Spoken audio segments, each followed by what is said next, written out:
There I go. All right. Okay, I'd like to bring this meeting to order. This is the October 2nd special meeting of the council. And we'll start with the roll call. Councilmember Holland, Here. Councilmember DeGolia, Yep. Councilmember Whitmer, Yep. Vice Mayor Lewis, Here. and Mayor Hawkins Melwellian. Here, Thank you. can we please have disclosure of ex parte communications by members of the council? I had a conversation with Mr. Riddle. He came into my office hours.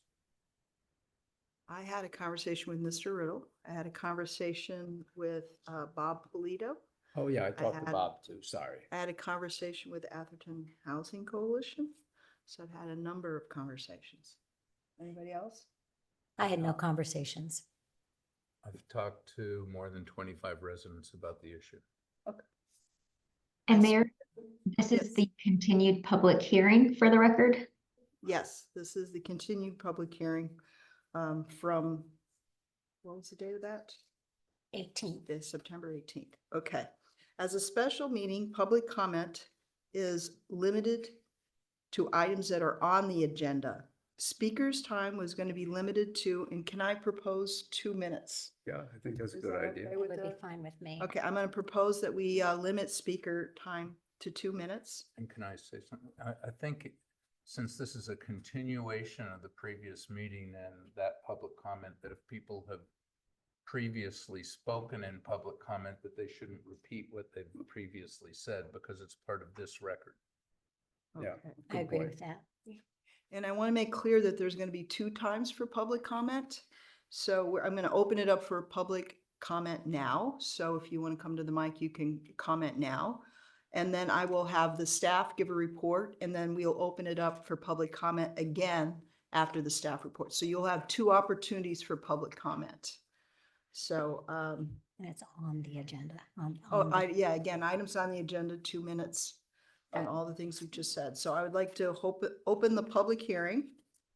Consideration of resolution recommending adoption of initial study and mitigating negative declaration and mitigation and monitoring report program and the amendments to the Atherton General Plan and introduction of ordinance with first reading to amend the Atherton Municipal Code to implement the 2023-2031 housing element and zoning code updates.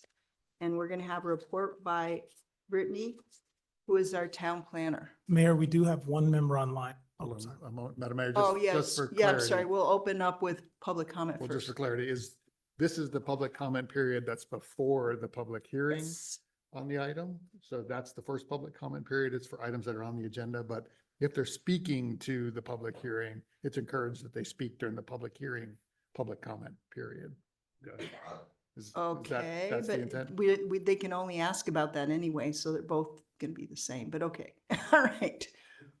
Right, Oh. but if you're conflating the two at one point, you said that they could speak twice, which would be 4 minutes per speaker based I on see. your, Yes, so each speaker can only speak once and you have 2 minutes. And there will be 2 opportunities to speak. One right now, which I'm going to open the public comment period. And again, after Brittany does her presentation. So does anyone want to make a public comment either online or in the room? And if possible, I'd like to take all the people in the room before we go online. Anybody in the room first? I see none, so Paul, you have the floor. I'm sorry, Yes, would you like hi, to? hi. I'll get you after. You Go know, ahead, sir. I tried to comment last week when we had this meeting. I've been reading a lot on this subject, and I understand a lot of Southern California cities are charter cities. Have you, as a council, considered that as a alternative to, or I don't know, just could that possibly help us? Are you done with your comments, sir? Yes. Thank you. Go ahead, please. My name is Mary George and I live on Rebecca Lane. I actually bought my house from Elizabeth. Full disclosure. Well, that was many years ago. Anyway, I have sent several letters. Can you please turn your Mic on? So I've sent several letters to the council, and it appears that the questions that I had, Rick was very nice about writing some letters back. My question to the council, because it appears that, so because I live on Rebecca Lane, it's the Ravenswood parcels that are the most disturbing to our little neighborhood. We have this little enclave that we really like. I feel badly for my neighbors who are going to back up to those and have these buildings perhaps looking into their backyard. I guess the question that's come up is whether or not, because I brought up the issue of why not on El Camino. It's a 3-lane road. This is really where you should put density. And I got an answer back that said, well, it's because those people in those areas refuse to sell to developers. My question is, did you ask all of these other owners that are on the lots, whether they're on Bay Road or on Ravenswood, if they were going to sell to a developer? That's my question. Any other comments, public comments in the room? Just so you know, we're not allowed to answer when someone asks a question, because I know if you don't come to these meetings, you're like, why are they not answering? We're not allowed to answer, so we just listen, so. So it's like talking to my children. We can answer in our comments if we In our choose to, comments but we later don't on, directly. yes, but we Two can general answer comments back. before we start the whole process about the housing. One has to do with the housing survey, or the townwide survey that we're about to go do. And the topic in the survey, the question that is on the town site says, they're looking for a better understanding of how residents feel, their preferences and their priorities. And I would think that the housing situation and how we pick parcels, how we're developing, is probably the highest rated of anything in the town. And so as a result, it has to be on the survey. I assume it's on the survey.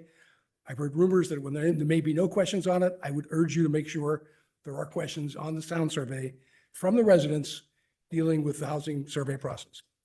Second of all, one of the questions that people ask me is, who's in charge here? And I can't answer that question, so I hope you guys can. In management, people say shared responsibility is no responsibility. So the question is, who on the council, who in the staff, who where is in charge of this process? If the process fails, who do we go after? Process succeeds, who do we applaud? So I'd like to know who up there or here is responsible for the project. One person has to be the responsible person. Thanks. I don't think it works like that. Before we do public comment, I thought it was very effective in our last meeting when Mona answered some of the legal questions that came up, and I think it might be useful if Brittany has, for process related questions, if you guys could maybe have staff answer some of the questions instead of us doing that. Some of them are policy questions, some of them are decisions by us, but some of them are question. I thought it was really effective in the last meeting. Are you guys okay with having that happen again for this meeting? Well, we don't have to answer any questions. Yes. I think it will extend the public comment period. I think we can answer, in our summaries rather than the back and forth. Right. That's my personal opinion. They did it at the end of public comment, but Right. whatever. I agree. We see with you that. there. Awesome. Just wait. Yeah. Waiting. I agree with that. So we have 2 against and 2 in favor. Rick, you're the tiebreaker on this one. We're waiting for, how are you? What? Yeah, there was a proposal on the council here that we allow staff and Mona to comment at the end of public hearing on things they brought up. And You mean what's been- public comment? Public comments, so I to don't think respond that's back something to we need to vote questions. on that. If they want to comment, they can comment. Right. I agree right. with that. It's Okay. up to them. All right, we got a Okay, lady. go ahead. My name is Susan Spiker and I live at 202 Austin Avenue in Atherton. I'm the lady who cleans the mailbox and I'm the lady who provides the dog poop bags on my fence.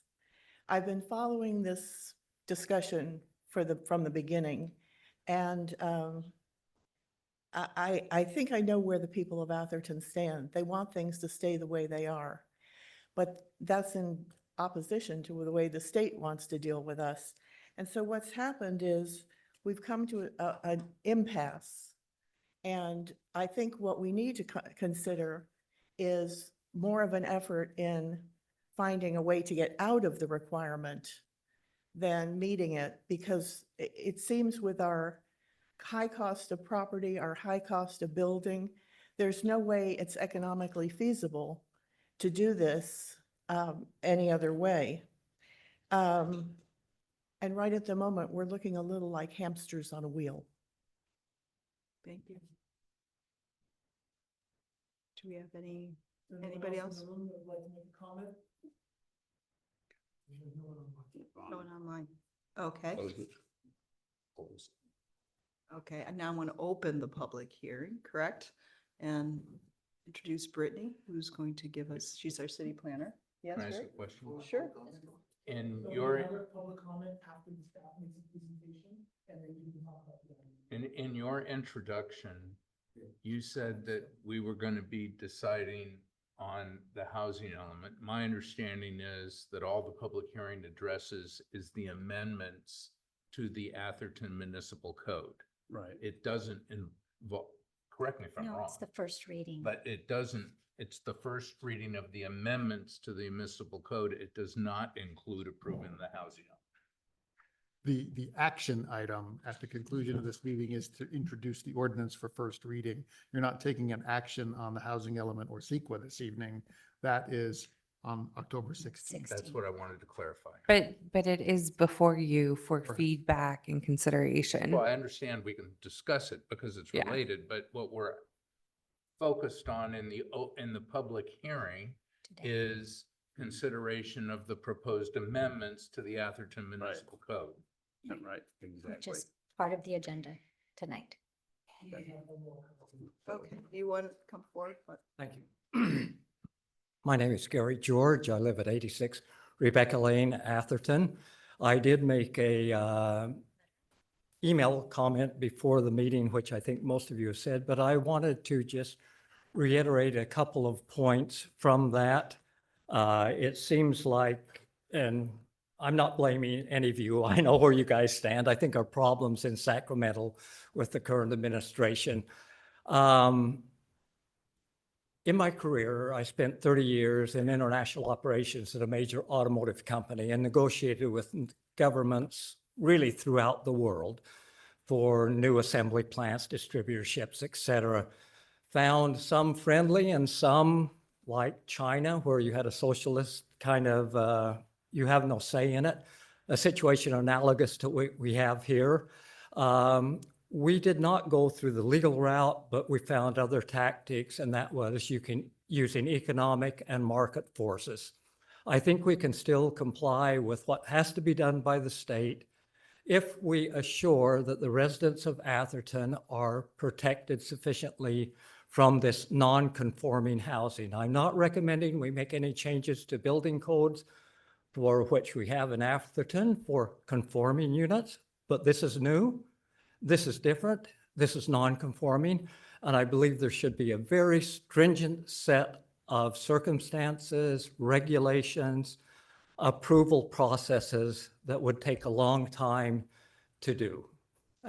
Potentially, we might get an administration change in the period and perhaps work a way out of that. Thank you. Anyone else? Okay, let's move. Are you wanting, go ahead. Good afternoon, council members. Brittany Bendix, town planner. The presentation that I have for you today is really a recap of the staff report that was published for this meeting. So yes, while it does focus generally on the development standards, there are a few points that do relate to various parts of the housing element text. So just wanting to put that out as clarification based on Council Member DeGolia's comments. What I will do is I will run through that same list that was in the staff report and identify any additional feedback that I've received from council members.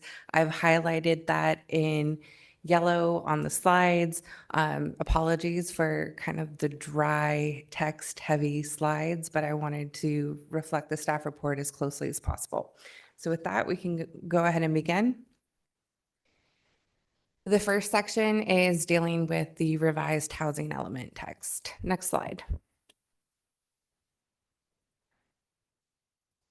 So one of the first things that I've mentioned is that in discussions with HCD, staff has needed to amend section 3.414 dealing with the RM20 and RM40 multifamily overlays. The first note here is that HCD asked us to include additional narrative of the site planning circumstances for the identified Sacred Heart site. It's really just getting at how the existing development may be worked around if future development occurs. Second to that, the additional narrative describing the methodology behind some adjustment factors that we've included in HE17, table HE17. This is getting at some of our estimates for multifamily development and the number of units that we might yield. Atherton doesn't have direct examples that we can use and plug directly into that methodology. So the state has been giving us guidance on where we might pull from other jurisdictions to meet that, that bar. And then last point here is some clarification in the discussion of the PFF sites and whether or not this is by right ministerial development or if this would be tied to a master plan update. The master plan update is required on an annual basis from each of the schools, but the housing component that we've identified in the RM20 and 40 would be able to move forward without that. So adding that clarification. Are there any questions? Okay, next slide, please. Similarly, in section 3.416, relative to SB9 subdivisions, staff included a list of potential sample sites where SB9 would be feasible. The state has asked us to develop that methodology and assumptions a little bit more deeply.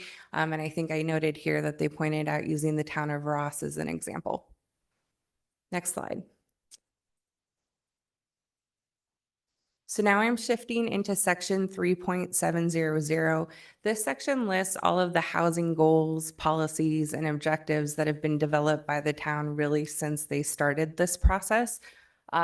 One global question that I received from a council member is if the way that the policies, the goals, and the objectives are structured in this section really accurately reflect a hierarchy of goal versus objective versus policy. So that's something that I wanted you to think about when you read through this section. And if there were any concerns about that, you could bring to my attention. At this point, I haven't really heard anything directly related to that, but still flagging it for your thoughts. So diving in here, policy 3.712A was really addressing the town's effort to work with future developers.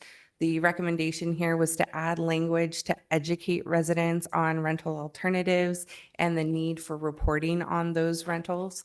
And then also expanding a reference that says encouraging homeowners and developers to adding incentivizing. So both encouraging and incentivizing homeowners. There's any feedback or not feedback, sorry, questions on this change at this point? I have a question about that. Sure. Brittany.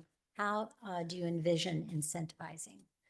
So with the incentives, this would be with the ADU program, for example. One of the things that the council has discussed is allowing for larger ADUs within the town at 1,200 square feet, so long as they comply with objective standards and the town's setback requirements. That goes above and beyond the 800 maximum square footage package established by the state. So that's one example, but really this is a broad effort and you would think about it through the application of every program. And so that could be changed or added to as we go along by council recommendations. Absolutely. I mean, and maybe through resident input. Right. Yeah. So I think that your request that we help structure a hierarchy of goals in objectives and policies is excellent, but there is so much material here. It's hard enough just to get through it and understand what is being recommended And most importantly, what might be the alternatives to what is being recommended. So where you think that we should focus on prioritization, which is creating a hierarchy of goals, will you please let us know that this is a place to discuss what's the priority? Because we're not going to be thinking about that every time. There's so much here. It's just hard enough to get through it. But so we need some help. To be frank, a lot of the goals and the objectives are carryovered from previous housing element cycles. So if you look back in, I think, section 3.600, you will see a lot of this language has carried on from past efforts in housing element cycle production. Yeah, I think we also all need to recognize that, we're putting together and, some ordinances, just like we do on a regular basis. And from time to time, we find that those ordinances need to be updated because we didn't anticipate a situation that came up or the needs just change. And so, sometimes they just change with the opinion of the council. Sometimes they change with personnel, resident input, things like that. So we change ordinances on a regular basis. We update them, and what we're going to do, hopefully, is get something that's good to start with, but it's not going to be set in stone. We'll be able to change those from time to time as we start implementing them. So I think that we need to recognize this isn't a one-time does-all situation. And so I'm not saying that you shouldn't give your input on something you don't think is right now, but things will change here. So we need to understand this. This isn't cast in concrete. So it will be to start with, but then it can be changed. The council changes these things all the time. Like I said, we've changed the heritage tree. Since I've been on the council, the heritage tree ordinance has been changed 5 times. And it needs to be changed again with regards to this. So that'll be 6. So things change.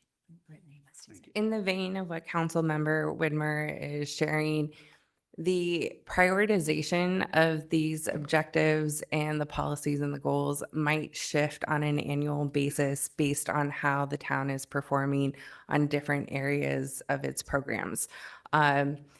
It's also language that can be applied at the specific project level. A lot of the times that staff has to take something to the planning commission or the city council for consideration, we have to look at the goals and objectives and policies within the general plan and identify how that project may align or conflict with them to disclose that before the city council.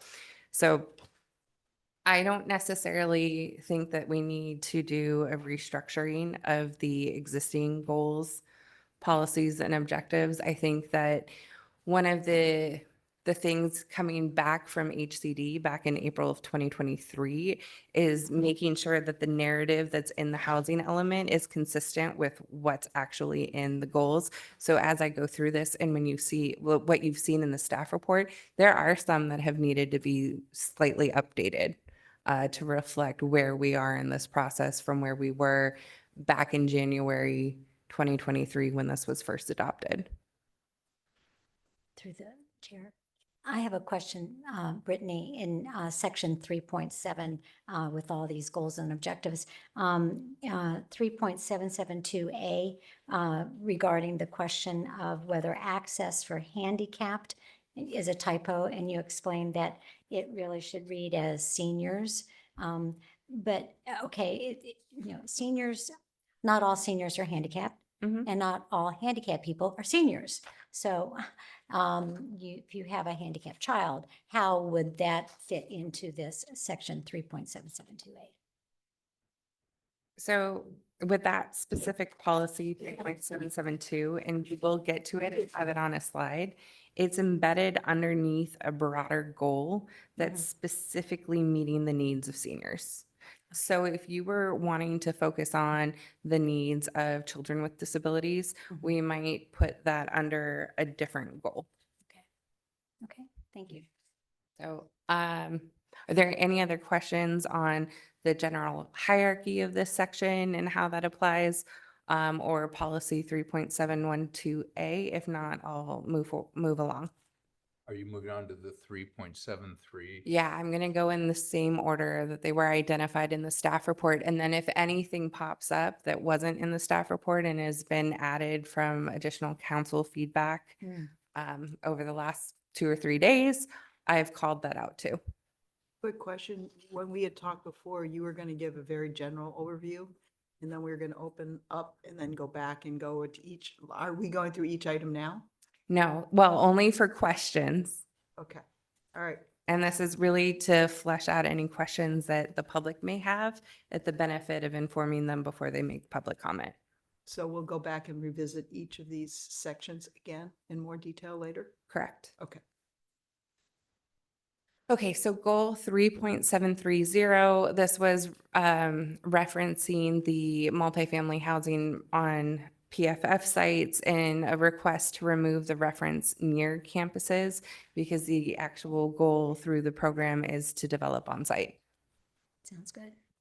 But just to be clear, the goal read, facilitate the development of faculty and student housing on or near school campuses to meet the portion of the moderate and very low income housing need identified.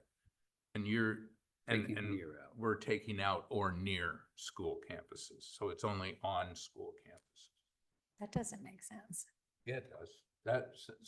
So for example, if you're looking at Menlo School or Menlo College, you're not looking at putting that kind of multifamily housing in the local. Right. So community. it's the only on the school. R20 to R40. Correct. Okay. So that's the qualifier. Yes. Because it's in the R20 to R40, but in the R10, It's a different it's a section. completely different. Okay. That makes sense. Next Okay. slide.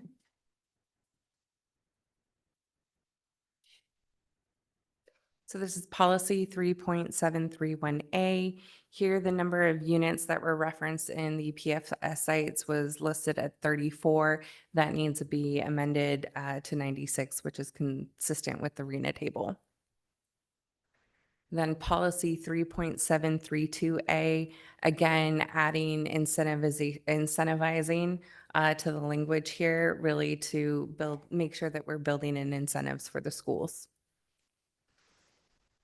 This next bullet really gets at a program or objective, policy, and goals dealing with Cal Water specifically through 3.740 through 3.742.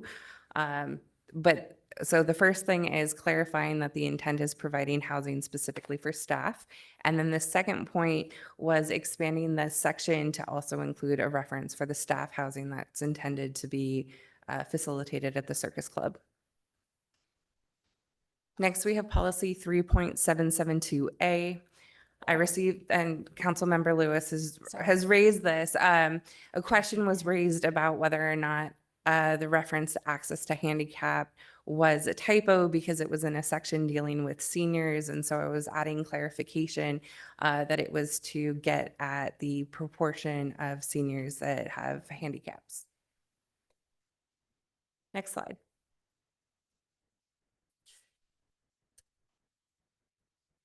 Policy 3.79E relates to some of the town's partnerships with housing programs outside of the jurisdiction. And there was a question related to a program called Project Sentinel and requesting additional information on that. So I added a link both in the staff report and at the bottom of this page. Project Sentinel is a nonprofit organization that provides housing assistance for tenants and homeowners dealing with affirmatively furthering fair housing issues, AFFH. So that could deal with evictions or tenant protections, kind of both sides of that angle. They're based in Northern California and they have, I think their closest office is in Redwood City. Policy 3.791F, this was additional clarification requested related to the term home sharing. And it makes sense that this is some confusion out there, so I want to pay particular attention to this for both the council members as well as our residents. We clearly have been pushing for a robust ADU program, and I think there are residents out there that have a family member living in an extra room, or maybe a household staff member that lives within their house. So what's the difference between that and a JADU or an ADU? Accessory dwelling units or junior accessory dwelling units. The accessory dwelling unit program that's facilitated by the state has very strict restrictions on what those units have to include to be considered a standalone unit, whereas a shared room isn't its own separate unit. And so therefore, while it's great that they're providing additional housing options within the community, it's not something that we can actually report on in a meaningful quantitative way to HCD. So, Has to be. yes. Yes, yeah, I hear that. It's the same story as the dorm that was Right. built over there. And I think that really, we need to point out that we feel that that is really inappropriate, because where would those people be if they weren't in the dorm or if they weren't in somebody's house? They'd be having to rent an apartment that would then take it away from somebody else. So whether or not they want to count it, I think we need to report it, and we need to, make a comment in our response that we have lots of this, as well as we have the dorm with the number of students that are in there. Because again, if those people weren't in the dorm and wherever, they would be renting an apartment. So that was Or- like 297 units. Yeah. How many? 297, It's hundreds of people. hundreds. Yeah. And going into it, when we gave them the approval to build that third dorm, it was purported that that was going to help us solve the RENA numbers for Menlo College, So, and they wouldn't let it. we understand that they come back and they said no, but we still need to continue to press the issue. And I think that, our residents out here should also press the issue with their electeds in Sacramento to get that changed. But I just would like to make sure we put it in, whether they want it or Top not. of mind. Thank you. Sorry. So we have looked into working with the state to broaden the definition of group housing to address dorms, shared care facilities. There's a lot of different types of housing that could fall under what you consider as a dormitory or group housing. One of the critical obstacles in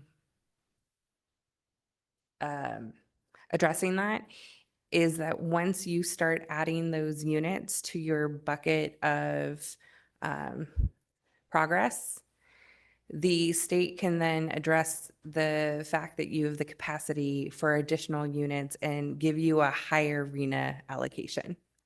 So that's really the needle that we have to thread there, is looking at how we might be able to capture some of those units without then creating more units required on the town's RENA requirement. But if we- Build more dorms for the if- schools.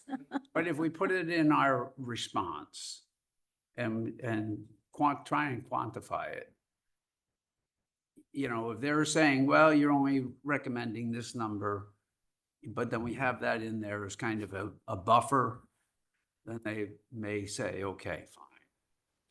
I think it's important that we report it. I really do. And of course, we've been saying that all along. Mm.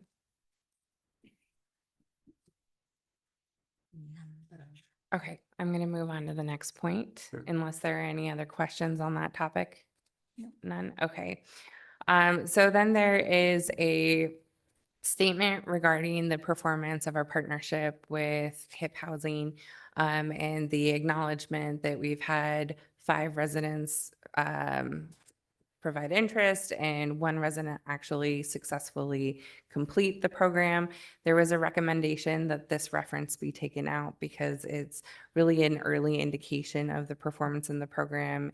It doesn't read as a highly effective performance rate, and why have that in there if it's not required? The Okay. second point of this was to encourage schools to encourage and incentivize schools once again within that language. Can I ask a question about removing the numbers? Mhm. I find it's not required, fine, but does it help our case that the program has started and is showing early signs of success as part of our, a lot of our RENA allocation is being covered by ADUs, and part of our narrative has to be convincing the state that they are actually going to be occupied. And so I'm wondering if this early sign that this program is working, is that something that will help us in selling that narrative to the state? So the way that it helps sell the narrative to the state is in the annual progress reports that come before you in March of every year and include a tabulation of all of the units that have moved forward in the past annual cycle, but then also a performance evaluation of all of the programs in the housing element. For the most part, HCD is not necessarily going to go in and look at that unless there's been a problem with the numbers and they're starting to try and figure out where the issue really lies and what program might be underperforming. So it's in some ways HCD has already seen this. Taking it out isn't critical. It's only going to live in the housing element, and then these values will carry forward and be adjusted on the annual progress reports. Okay. Yeah. Okay, If it next doesn't- slide. Doesn't move the needle, I think it's okay. Yeah. So doesn't. A different perspective. So now we're shifting to section 3.800. These are actually the programs that I've mentioned and the specificity of what the program objectives are. HCD asked for some specific quantified objective metrics for a number of programs. So I've called those out first. The first one is the energy conservation program, and then the next is the shared housing program. We did not have any numeric targets for the number of buildings that would be included in the energy conservation program. So we've recommended modifying it so that it would address for moderate income units.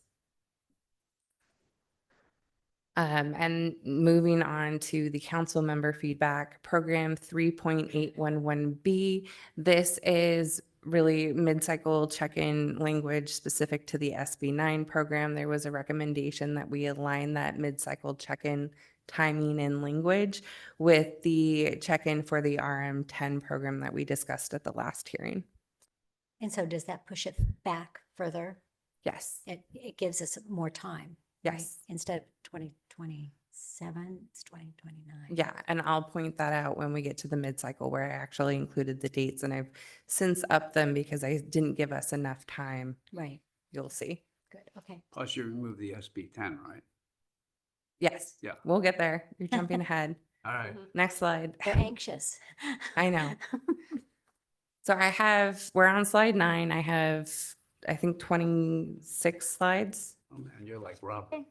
So, program 3.811C, this is similarly aligning the mid-cycle check-in language with the RM10 or RM20 and 40 program with the language for the RM10, which we'll look closely at.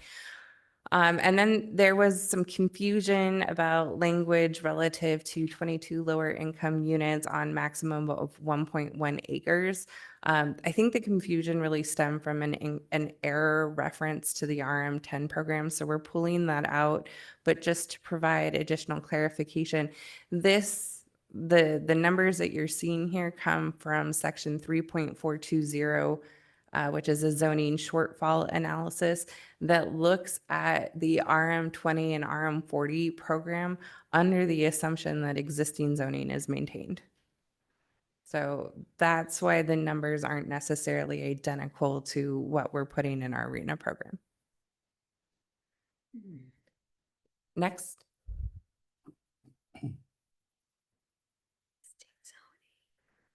So here we're getting to the the mid-cycle check-in language. The first bullet, or this is program 3.811D. The first bullet called out if the threshold of when the program evaluation would be deemed successful. And we've changed that to fewer than 3 of the 11 sites, meaning success would have, or deficiency would be two sites. If we had 3, that would be deemed success, and we wouldn't have to move forward through the next bullet points. Then there was a request to modify the program and the first bullet within that program that deals with, well, how many sites, if you were deficient, would you rezone? And the request is to correlate that to the number of sites by which we're deficient. So if only 2 sites had development and we were deficient by 1, we would look to add 1 additional site. The next bullet point gets at removing the bullet point within the program dealing with SB 10 language. And then the last one I have here deals with the exact dates. I had pushed the consideration of the performance to March 2028. But in my modification, I hadn't given us enough time to actually deal with the recommended modifications, evaluating that through CEQA, having public outreach. So that September 2028 date is incorrect. It needs to be modified to 2029, and that would push us into an effective date of January 2030. Is that going to be acceptable? Yes. All right, next slide. Seems like it's a little late. Yeah. So here we're at program 3.812. This is dealing with ADU data. There was a request that we assert that the ADU data be provided to the council annually as part of the annual progress report. That happens anyway, so this is just being a little bit more transparent that it's taking place. And then also adding and really updating the references to the ADU workshops that were held and anticipated in 2024. We have been discussing another ADU workshop in November of 2024, working with HIP Housing, expanding the encouraging language to encouraging and incentivizing. And then I have subsequent council member feedback to change the frequency to the ADU workshops from every 1 to 2 years to actually every 6 months to a year. Any questions on this? Yeah, what's the That's staff gonna be a lot. requirement for doing it every 6 months Every 6 versus months. once a year? Yeah. It's coordination with HIP and ADU providers like Adobe and others to come. And staff time is publicizing the event, creating the social media, creating the flyers, advertising the community, and hosting the meeting, maybe another 15 hours or so. Well, I guess maybe you should judge it based on how many people show up. That's right, yeah. Right, so it's kind of an Y'all as want to needed come every 6 thing. months? Yeah. So this year in May, we held an ADU workshop just for individuals that were interested Yeah, that was in the building first. an ADU and converting an ADU, and had great turnout for Yeah, that. really good. And I suspect interest in a workshop like that and engagement will continue throughout this housing cycle. So I would anticipate that we continue to have that type of workshop. But then we're also looking to have a workshop with HIP Housing where we have some sort of ability for homeowners to meet individuals that are looking for housing, and kind of focusing on getting the housing built, but then also putting people in the housing. On your ADU data, that's going to be reported in our annual progress report. Is that numbers built and ones in the pipeline? Is there any information on rental or no? Yes, there is, but it's self-reported based on the ADU surveys that we have. And so we give the survey, we request the survey be filled out every time we issue a permit. Well, they're not going to know at the time that they build it, that, you know, they're going to say, I'll think about it. Well, You and know, so I then there's think- also I think we separate, should, you know, try and do more of a survey, or when we're giving the certificate of occupancy ask. I mean, we need to be more direct in finding out. And if they can understand that if I have a family member in there and they're not charging rent, that's low income, we count it. That, you know, that thing, people just don't understand that. Or if they're renting it, you know, to to a brother who's here for 6 months, looking for a job, and he's got, he'd throw a nominal cost for the electricity and the utilities, that counts as low income because it's based on what you're charging, not how much money they make. Have they set requirements for what we need to report in terms of rentals? Has HCD done that? At this point for ADUs, it's optional. There's no state legislated surveying requirement. So is the metric just building them at this point? It is, but in order to meet our RENA targets specific to ADUs, because a lot of our low-income housing is provided through ADUs, we have to provide documentation through these self-reported surveys to demonstrate that they're being provided at that affordability level. And just to elaborate a little bit, if at mid-cycle review, we're not hitting those targets, HCD will come back to the town and say, you need to do more in terms of other alternatives, which is more multifamily topology alternatives. So the ADU program and the rental really needs to be successful. So before you were talking about 3 units developing in multifamily, do we have a concrete number for ADUs or no?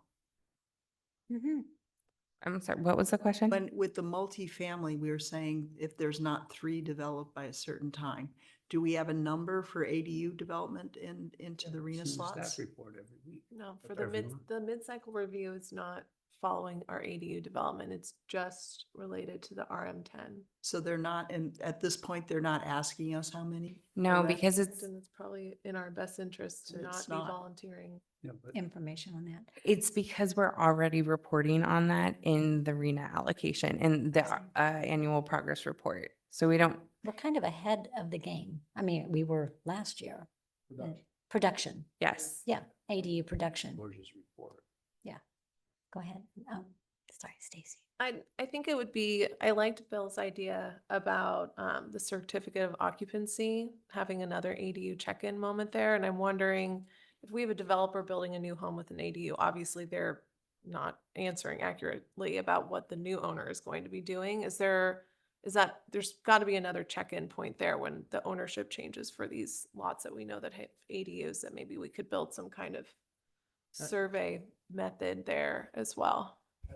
Create a list of newly permitted ADUs. Mhm. We can develop a regular Yeah. mailer that goes out to those homeowners saying, hey, we know you have an ADU. Are you renting it? Are you not renting it? If you are renting it, what are you renting it at? That sort of thing. But if there's change of ownership of the house, which, we generally know about that because they contact PD. So there's oftentimes, we could have like a new resident letter that goes out and says, do you have an ADU? Do you know you can rent it? Do you know this? Can you please report it? We could do those type of things. I think we need to do a lot more outreach on ADU rentals. We can include that sort of thing in the PD's welcome letter, which does go to new Yeah, residents. okay. Good idea.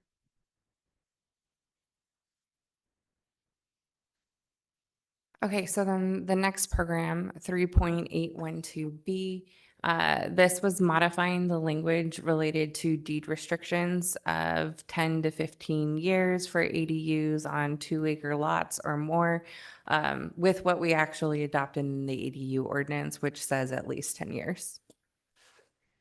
Then program 3.817, modifying the program to acknowledge that in the absence of a public hearing process, and this gets to notifying the public of multifamily development, we would have a courtesy notice to residents of any approval of multifamily housing. And that this notice would be similar to an existing tree removal notice process. And then further recommendation that the courtesy notice would be sent to all properties within a 500-foot radius of the subject property being developed. Next slide.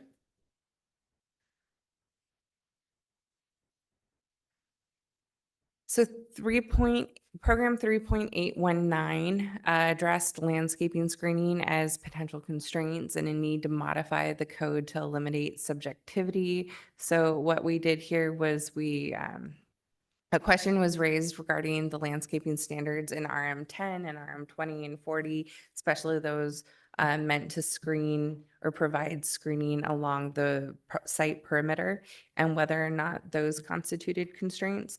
Because we've written them as objective standards and they're generally reasonable and consistent with other requirements of the town, they're not considered constraints in this specific case.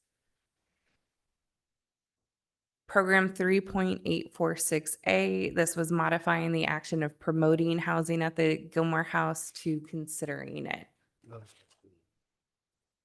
So it's my understanding that the reason we moved it up to 5 is so they could do a density bonus and they wouldn't be eligible if it was less than 5. Is that correct?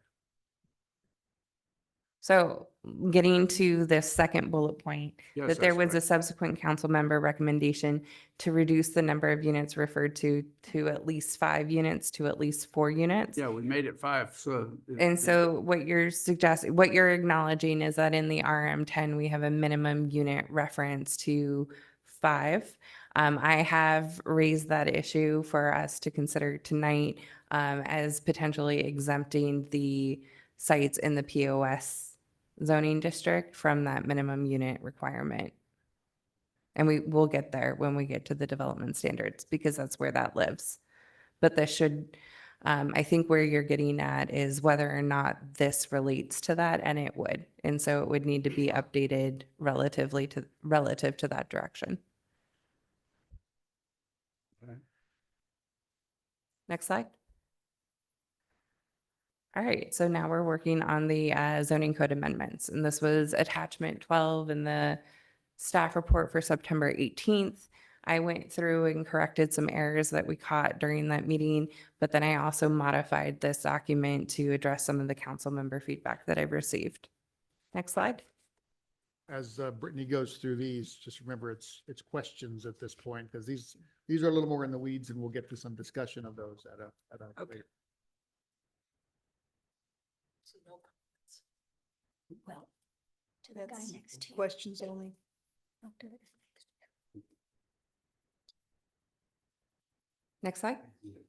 Is it frozen? Did it freeze up? There you go. Okay, so the first one, these have to do with the land use tables. Back one, please. Oh. Yeah, this is where we're at. Wow.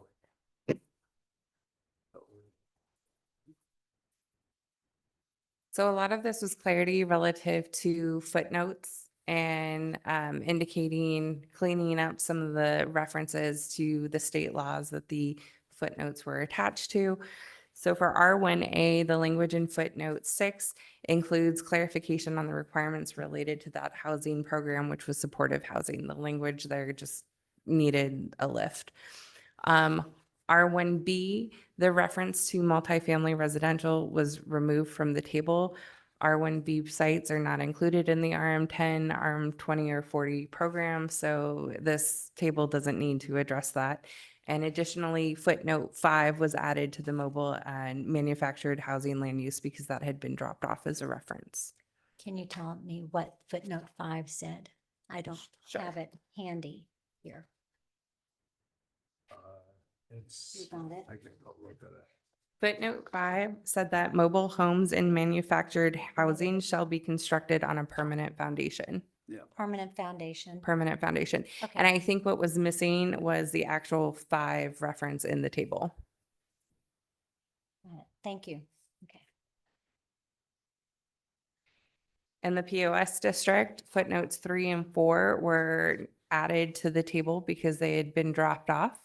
But the footnotes themselves and the explanation of the program were there.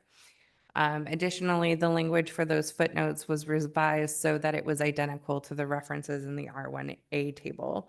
So this has to do with footnote 3 pursuant, this is supportive housing pursuant to Government Code Section 65651, a 100% affordable housing development that provides 25% of its total units or 12 units as permanent supportive housing is principally permitted within the multifamily overlay.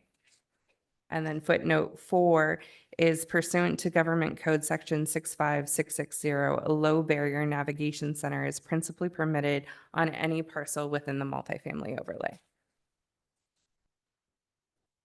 What does that mean? Low barrier navigation center. So low barrier navigation center is a supportive housing or emergency housing program site where individuals can come and find services in need. Okay, wait, and so the government code requires that you would need to have that kind of a center within any multifamily overlay, whether or not the multifamily development has occurred? It's enabling that development. Yes. Okay, so if you have I'm just trying to Sure. understand what it means.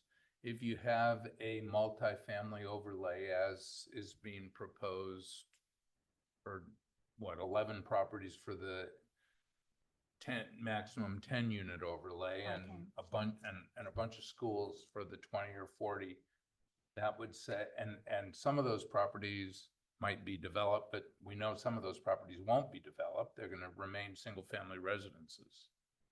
Does this say that whether or not there's development, that those single family residents have to be a low barrier navigation center? They don't have to be. The site allows for that development should someone come in and want to fund that type of supportive housing.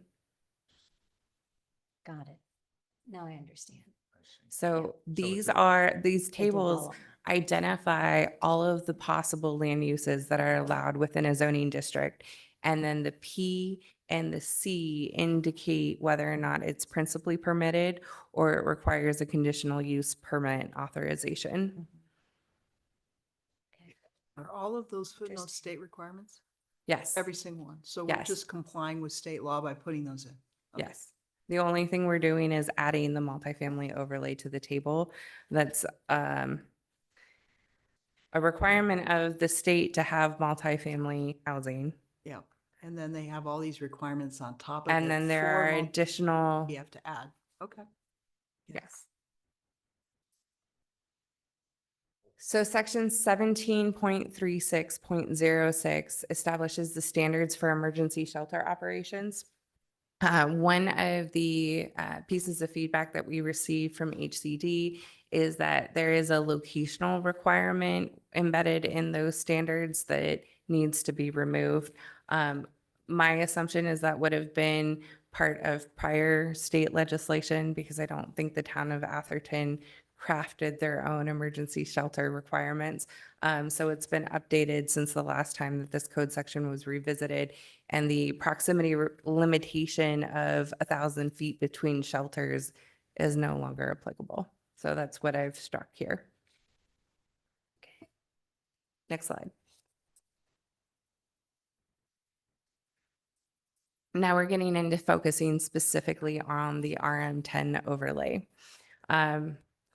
This first area, 17.35020. Well, actually, let me first preface, the last time you saw the development standards in attachment 12 prior to this staff report, the actual section number in the code had not been applied. So we've designated that here as 35. So when you go into the municipal code, you're going to chapter 17 that gives you all zoning standards and zoning rules. 17.35 then specifically deals with RM10. 17.33 is R1B, 17.32 is R1A, and that's just kind of how that's structured. And then when you get into the next digit 020, you're starting to deal with topic areas. So here 020 is just general characteristics of the district. Initially, what we discussed at the last hearing was setting a minimum number of 5 dwelling units for RM10 eligibility. But one of those pieces of feedback that I've received is that this should not necessarily apply to the POS sites because at least in the situation with Cal Water and the Circus Club, we're anticipating them having less than 5 units there. The intent of them being able to use the RM10 standards is defeated if we put that minimum 5 restriction in there without any sort of acknowledgement of POS sites. And then I also had the ADU reference in there too, is just because ADUs don't count as units per state law. I have a question. Sure. I understand why we would remove this for the POS sites, the 5 number, and that makes sense, but I'm wondering how that relates to our mid-cycle review. Didn't we put 5 as a threshold for the mid-cycle review if 3 out of the 11 sites aren't developed? What, didn't we put like a density for that? No. Or am I, no, okay, great. No, right now it's fewer, well, as proposed tonight and in the staff report, it's fewer than 3. Okay, And then the number, if the town were to pursue rezoning as the process by which they were going to rectify subpar performance, the number of sites identified for that rezoning effort is going to be tied to the number by which the town is deficient in its success. So if you are required to have 3 to say that there has been success in the program, and you only have 2 when you do the evaluation, you only need to identify 1 additional site. right, I understand that part. Okay. My question is more, let's say we're doing our mid-cycle review, only Cal Water and only Circus Club have developed, each 4 units, which is less than our 5 out of 10. Does that still count in our mid-cycle review if they do Yes. less than? Yes, because you are enabling the action of using the RM10 multifamily program. Okay, okay, great. The performance success rate is not tied directly to number of units, the way we've set it up. Okay. Great. Yeah, and just to clarify, there doesn't actually have to be the development done. There has to be some activity for the development. So a proposal qualifies. They need to submit a project. Yeah, Say it so again? They need to submit a project application. Yeah, that's good. There has to be progress.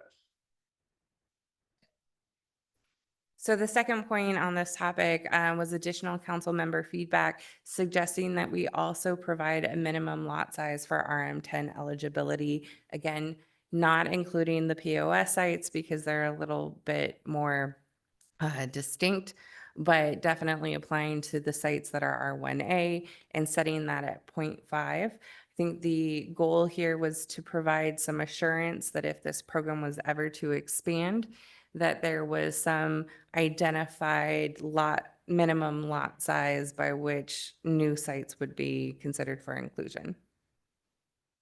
well, what about 2.3 acre neighbors that decide both to combine but not enjoin them?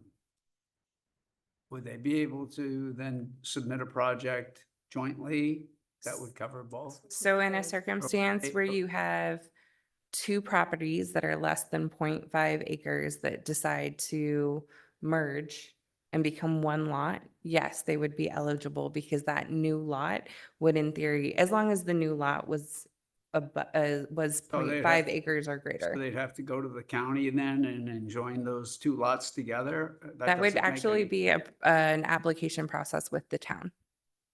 A merger, It's not like a LAFCO thing. Okay. no. Okay. It's actually, How much would That'd be how much easy do to we do charge then. for that? we can look that up for you. That's the incentivization. Yeah, we shouldn't be charging for that. Right. What is the benefit of this? I'm sorry? What's the benefit of putting that in? The benefit, as I understand it, is to alleviate some concerns of residents who are focused more on the expansion of RM10 in the future. But when, Okay. It's okay. It That's says that RM10 can't apply to a R1B lot, which is less than a half an acre, uh-huh. unless multiple R1B lots merge. Right. I think anything we can do to limit the potential expansion of this, the better. Yeah, because I think the way it's written is good. So this is just for questions. We can get more into the deliberation of, on this issue after public comment. Thank you. Yeah. The next topic I'll raise is 17.3503.030A1.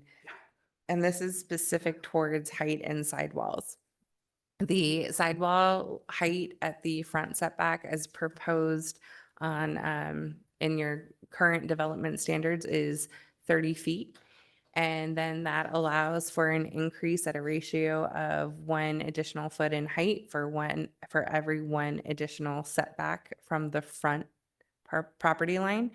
There has been council member feedback that the front sidewall height requirement be scaled down to 28 feet.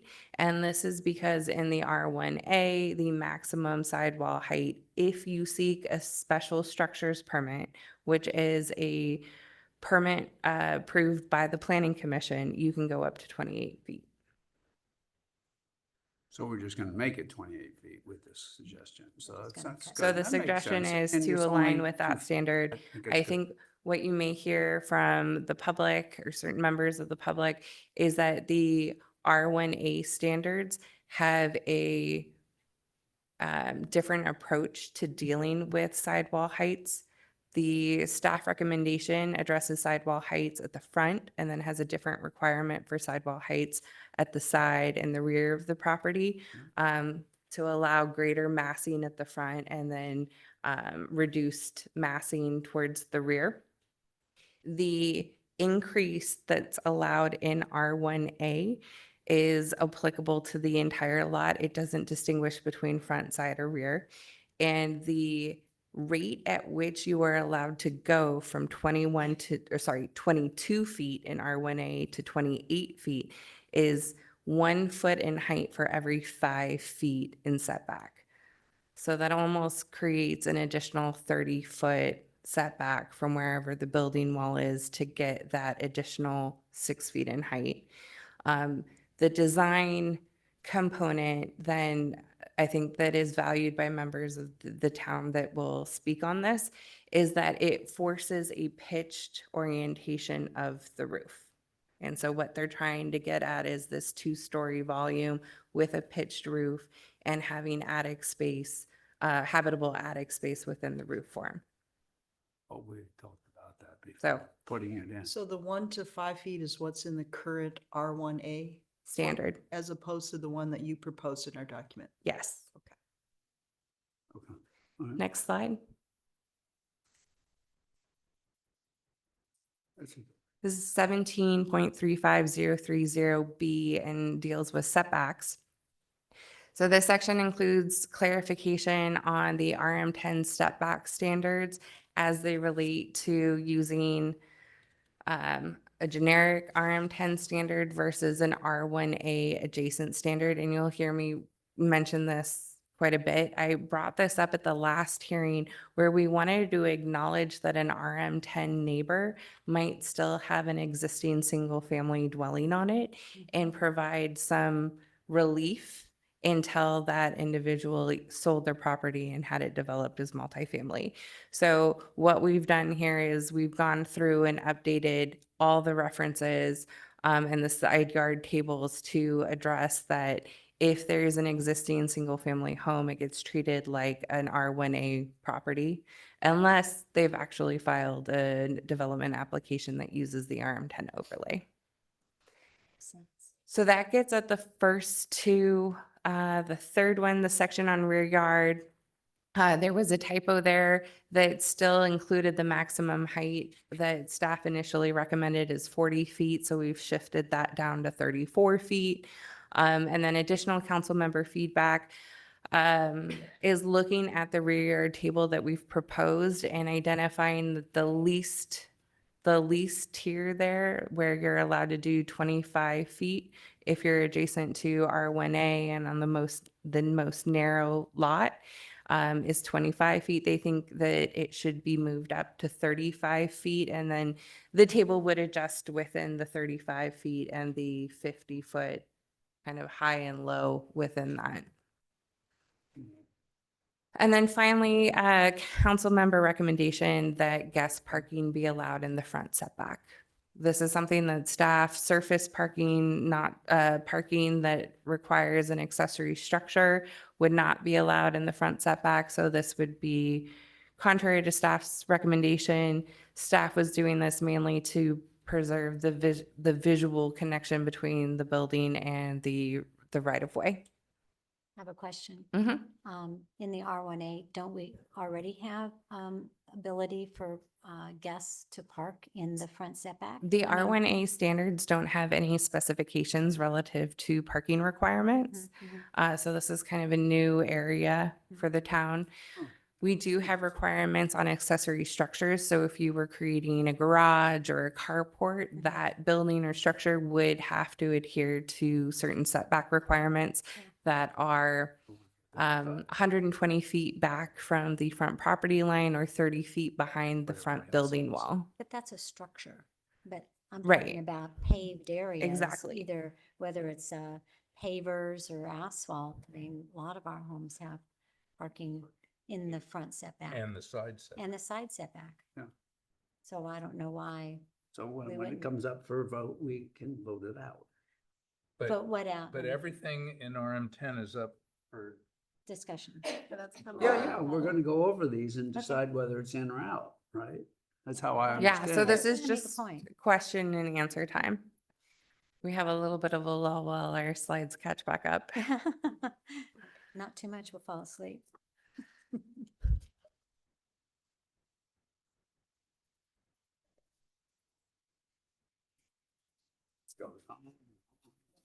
Ken? We'll be taking a pizza break tonight and we'll have pizza outside for people. Just to have you something to look forward to. That's why everybody came for dinner. That's right. Free pizza.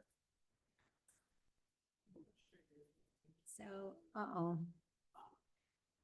What time is the pizza? It's at 5:30, isn't it? Well, we'll see when it shows up. I think it's at 5:30. All right, let's go. The screen's freezing, so we can't share the slide. Uh-oh. Technical issues. Oh, is that why? Technical. I can see that. I just can't. It's the technical Well, issue. everybody in the room picked this up about it. People following on Zoom can't see it though. You can't, oh, share it. I got it. Got it, got You want it. this Picking one? up what I'm putting down. I'm trying to keep up with you. You were doing when I read all this. I'm prepped. I don't. It wouldn't look good. Okay. You in the front, I know you raised your hand, but I just want to say that because this is a public hearing, we can only take public questions and comments at certain times. So we had them at the beginning and we'll have them again. So you have one more chance to ask a question or raise your hand. Sorry. We'll make a comment. Or make it,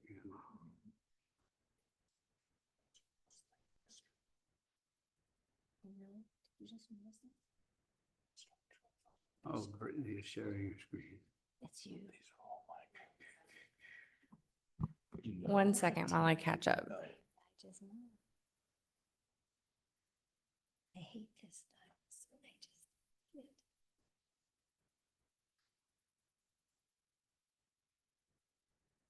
That lady did. I think the next page. is Yeah. more. Okay, so this next section has to do with floor area ratio. This has also been somewhat of a hot topic. At 17.35030C. One of the things that we made mention of, and this came out of the feedback from the last meeting, was referencing habitable basement space within the area that is exempt from floor area calculations for RM10. Council member feedback also included a recommendation to limit the floor area ratio to 35%. Actually had a meeting with HCD, which I characterize in the staff report, where HCD's recommendation was actually no floor area ratio. And I had to justify even having 0.5. And some of the concerns they relayed in that meeting was relative to the amount of parking that would take away from 0.5 and how to balance that. And so where we landed was they would accept 0.5 as not being a constraint to development.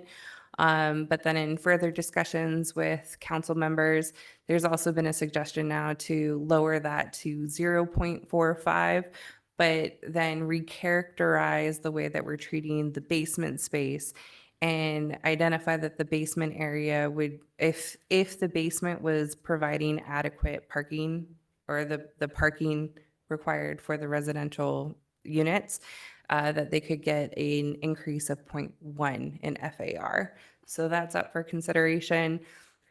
And then another consideration that I've had is to include attic space in the FAR calculation and not exempt it outright, which was where we had left off at the prior hearing. Do we do that in R1A today?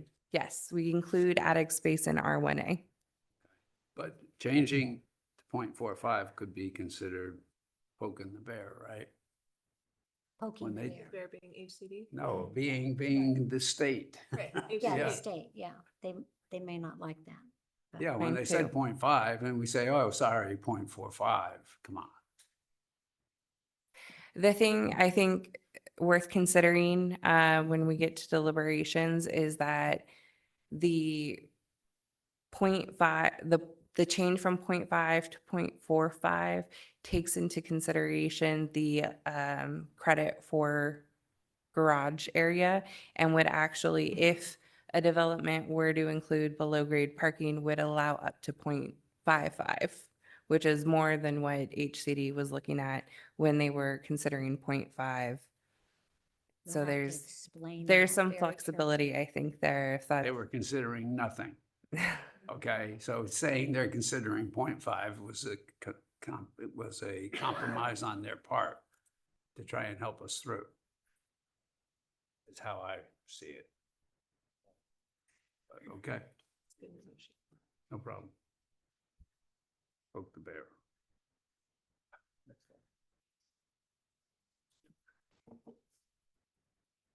So now we're at 17.35.030E, which relates specifically to site design. Here, item number 2 that pertains to pedestrian pathways now includes a reference to existing single-family dwellings in the RM10 overlay.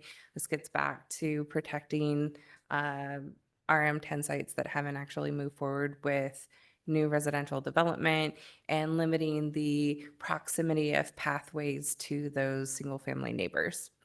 Item number 5 would no longer identify an 8-foot tall fence as the minimum height required for fencing, just merely the required height. Item number 6D references the maximum driveway width as 26 feet. It previously said 20. This increasing it to 26 feet is consistent with the standards that could be required by a fire marshal for buildings taller than 30 feet. And we went back and we looked at what other jurisdictions were requiring here to make sure that that would be okay. Then we have 17.35030F, which is landscape screening. Council member feedback raised concerns about the planting timing of 90 days within the issuance of a building permit not being reasonable. That actually tracks with some feedback I got from the Builders Roundtable and other developers. So we proposed 6 months as an alternative, but we've continued to request feedback outside of the council. Even then, within the council, we've heard that it's actually better to tie the landscaping requirement on the certificate of occupancy and not actual issuance of the building permit. Just makes a little bit more time of when you actually have the water connection set up to the property, because you want to make sure that you can actually water your plants before you plant them.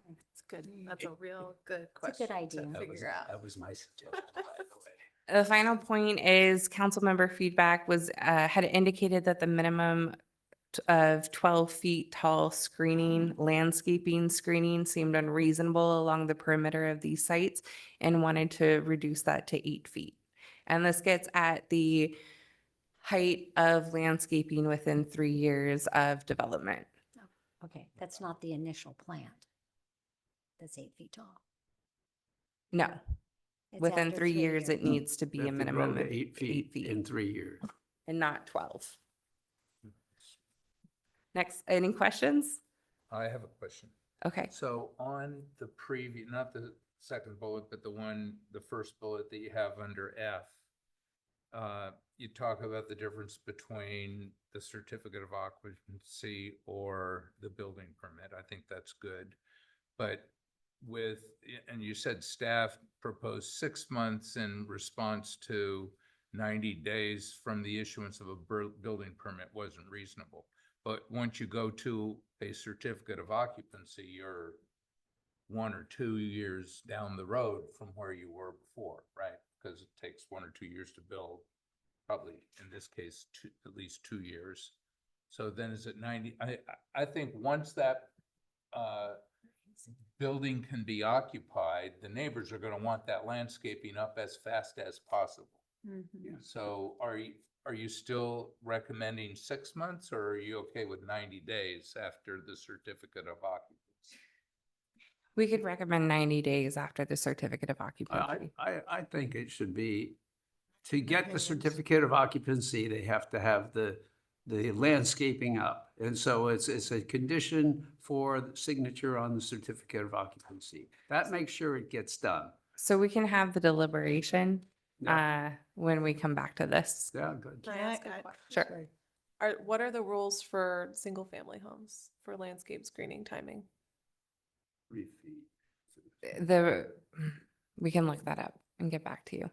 What were the reasons given for taking this? I would think that everybody wants the tallest screening we possibly can get. What were the reason given, and why would it be unreasonable to ask for 12 feet? Was there a reason given? Just the practicality of being able to find a breadth of plantings that would get to that level of height. Allows for more. I don't know. And no one. Pittosporum grows, it's gonna get, yeah. I think the taller the better. Well, we'll come back. Yeah, we're with that. coming Yeah, we back can to it. come I back just- and deliberate that. It's highlighted here as a topic of discussion. Good. Can I ask a question about the within 3 years of planting? Is that something that, like, how does this get enforced? Is someone gonna come measure trees 3 years later? Or is this something that like an arborist makes some table of plants that we think are likely to hit that? Like allowed plants? Like, how does this work in execution? So when the landscaping plan is submitted, the arborist would look at the plant species that are provided as part of the landscaping program and understand the objective of certain plantings in certain areas. That's going to require collaboration between me and the town planner, me and the town arborist. I'm the town planner, to make sure that that seamlessly happens on the landscaping plan. Alternatively, it may be that the planning department starts reviewing the landscaping plans to make sure that these are included then. So in actuality, probably what this would impact is like the list of plants that would be acceptable for screening. Yes. Based on, okay. Did the arborist weigh in on this? The arborist has previously weighed in on the desire to have 12 feet tall, dense screening as having a limited number of plants that would satisfy that requirement and concern of general monoculture. Oh, she If- was worried about the lack of diversity if Yes. we required that? It's pittosporum everywhere Mm. in English oral.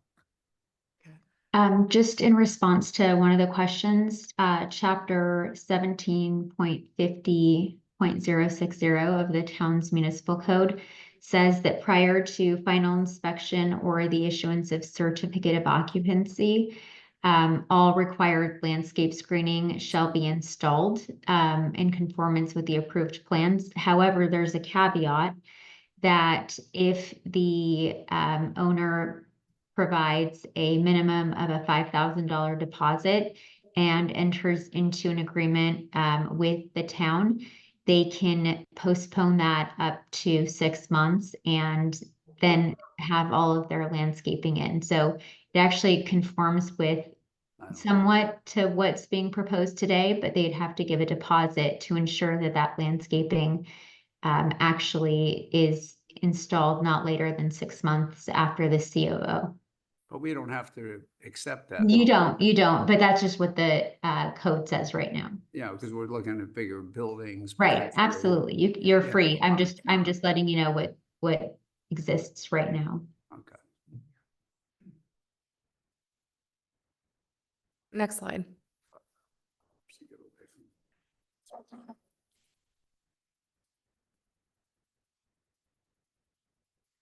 This is 17.350308, dealing with window details here. At the last meeting, we had indicated that we included Planning Commission's recommendation for sill height screening. So we've made sure to put that in. And so that's what this bullet is addressing. 17.35030K with site lighting. This came up in a conversation with a council member relative to window controls and the scale and size of window controls. And what it did is it brought attention to the fact that there might be glare that comes from common areas with lights being left on, like a common stairwell. But when looking more closely at the way that we had recommended this language, we decided that we needed to add some clarification relative to common spaces because we certainly don't want the lights to go off on somebody within a living room while they're reading. It's really trying to address things like common stairwells or areas that are common spaces amongst the units themselves. 17.35030L relating to accessory buildings. Item number 1A relating to the placement of accessory buildings now includes a reference to existing single-family dwellings in the RM10 overlay. There were some added setbacks provided for that proximity. So now this gets at the single-family home that still hasn't developed in the RM10 overlay. And then council member feedback had suggested that the trash and recycling enclosures have a minimum height of 6 feet. So we put that in there as something for discussion. And a maximum of 8. And a maximum of 8 feet to be further discussed. Yeah, that was the And in suggestion. the staff report, it says shall be a minimum of 8 feet high, but you're changing that now. So that's what it was initially proposed as a minimum of 8 feet. Page 29 of 46. 4C. Yeah, 4C. Yeah, I see it. So now it's a minimum of 6, maximum of 8. Is there an industry standard for these? I mean, Only they're 6 feet. are these a set thing that someone goes and buys? Is this like a set No, thing? they build. build a It's a- fence around. I'm a going to let build. my colleague from M Group, Tom Ford, respond to that. Hi, Madam Mayor, Tom Ford, M Group. Most communities will use 6 feet. The reason we started in our original drafts with 8 feet was being responsive to some neighbor or some community concerns at the workshops. And also I should note that 8 feet is the metric we're using on the property line fence. So I can go either way, but I just wanted to let you know where the 8 came from. Is there some practical reason for this in terms of how it's get picked up by the trash people and all of that? Or is this No, just an it's not a- aesthetic it's- thing that we're doesn't have saying? a roof on it. Don't come in there. It's to inhibit viewing it from offsite. So they're stored there and then they're pulled out. Well, I don't know how it's gonna work in a complex, but okay. They pull it out and then they take the big bin and right over. The dumpsters. Yeah, they have a different type of dumper that picks it up over the front and dumps it back. That would be good. Okay, next slide.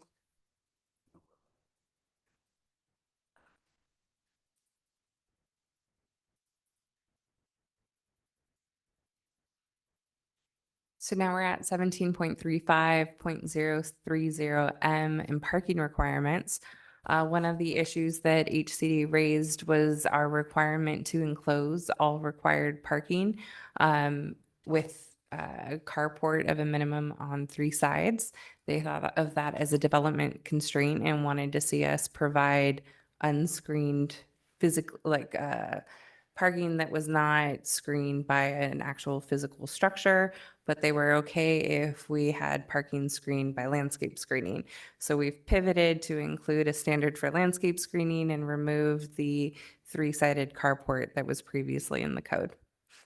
The next bullet has to do with providing additional language describing a required bicycle parking space. There's two types of bicycle parking space that you'll see in planning codes: bicycle rack versus bicycle lockers. Here, we wanted to just add a little bit more clarity on what exactly we were looking for. The third bullet point gets to our discussion from the last hearing about integrating the vehicle miles traveled program as it related in the ISMND into an actual development standard that would apply to the RM10 properties.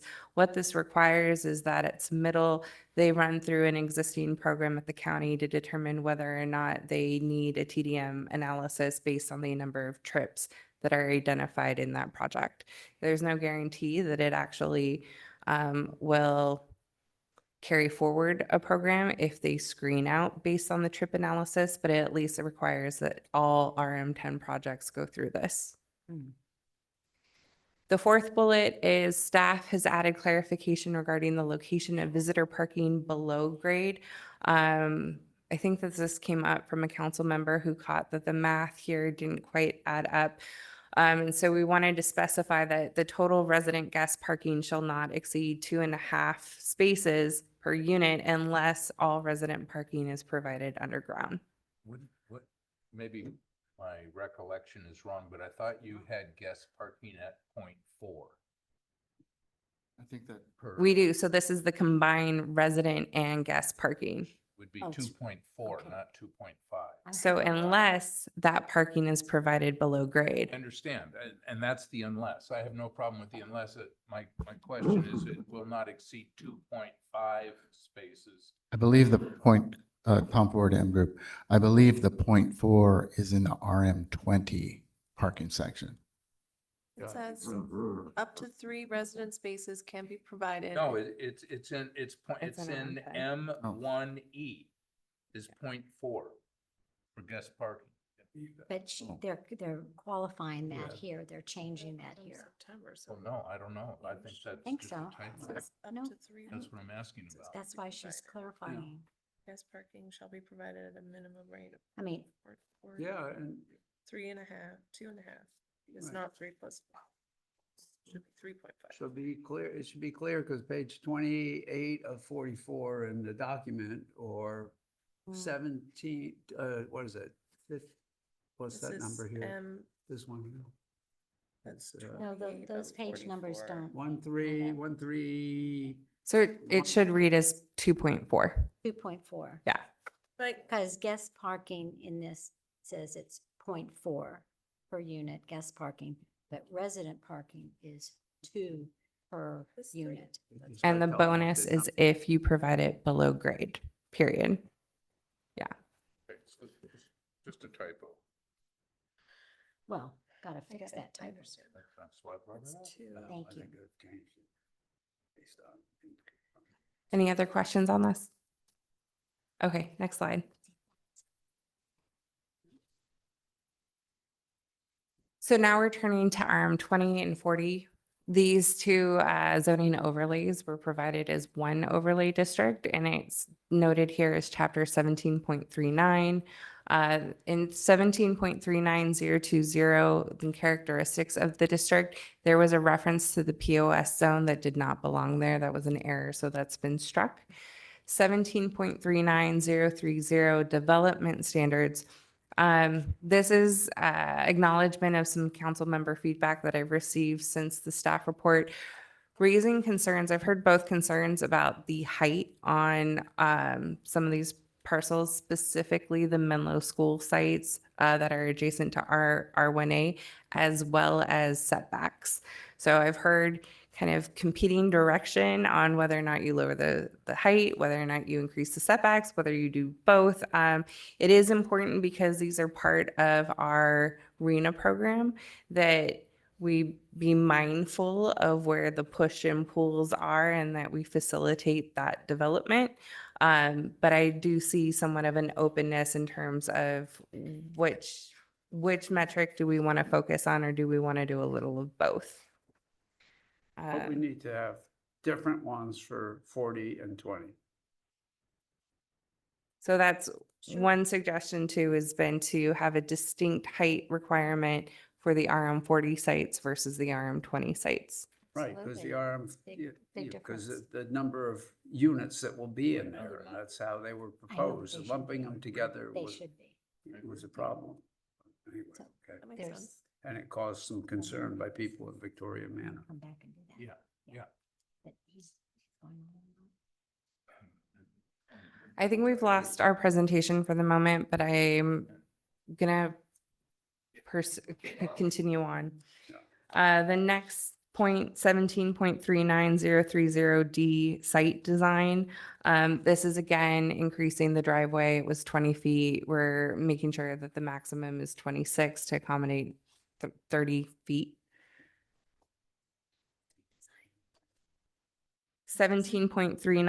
17.39030E landscape screening. This gets back to the conversation about when the landscapes planting should be planted. Whatever I think we decide for the RM10 should carry forward into this requirement as well. And similarly, the council member feedback relative to the height of the landscape screening. Additionally, 17.39030G7, the window details. Although the Planning Commission recommendation on the windowsill details didn't apply to RM20 and RM40, it makes sense to apply that here, and so I've extended that to this overlay. 17.39030J site lighting. Again, similar to the discussion that I called out for RM10, we would want to look at providing controls for interior lighting to minimize the glare for adjacent residences, and crafting language around common spaces so that that's clear of where the intent is. Next slide. Wait, just a clarification on your item 1739.030E, the landscape screening. That whole issue of planning that we discussed when we discussed RM10 would apply here. Yes. I think all three on this slide should be consistent between the two overlays. And so the RM10 requirements would carry forward if we make any shifts there. Next slide.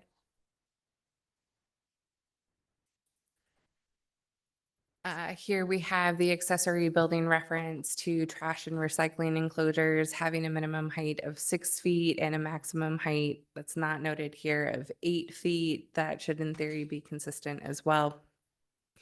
And then 17.39030L parking requirements, providing the additional language regarding bicycle parking spaces, acknowledging the VMT submittal to the county's program on trip monitoring. And then also, I believe this was in response to council member feedback. We have a standard that talks about garage parking being screened by livable spaces and what exactly is a livable space. So we added language here to clarify that a little bit more. And addressing it as any use that is part of the project's multifamily housing purpose that does not include vehicle parking. And what that does is at the ground floor level, if there's any parking on that floor, there's some buffer between the shared spaces or what the neighbor is going to perceive from the building that makes it read like it's an activity. It's a residential activity. It could be a lobby. It could be entrances to the to individual units, depending on how the design is composed. But it's meant to screen the actual parking. I have a question about Yeah. the parking.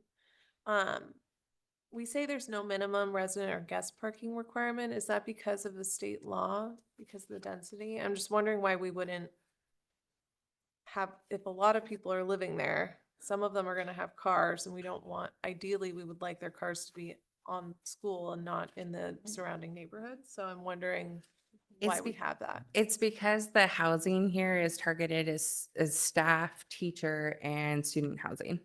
So those, and especially at the low income Mhm. requirement, they're not required to provide parking from the state. Yeah. And then the schools would have their own parking program that they could use to provide parking at an additional fee elsewhere on site if they wanted to do that. If they were modifying their use permit to accommodate a program like that, that's the type of thing that would need to come back for town approval and consideration through their master plan update. So this last bullet point says garage parking that is above grade. Hmm. Does that mean at grade, or are you contemplating they're gonna be two-story garages? This is also meant to accommodate any sort of proposed garage structure that we haven't seen yet as an anticipation of that development. So above grade includes at grade. At grade, Not yes. it means anything other than below grade. Yes. Is that right? Yes. That's not clear from the language. What you're asking, is it grade or above grade or only above grade, like a 1-story above grade? or This is 2-story? anything that is surface or higher. Then the language needs to be It should changed. probably be Okay. at or above. At grade. or above grade, Okay. because it's misleading. They're gonna build a parking garage. Okay. Any other questions? Okay, next slide, please.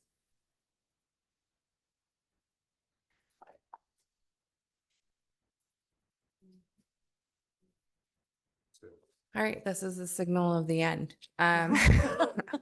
You should know that. So staff recommendation tonight is really to there are 3 actions before you.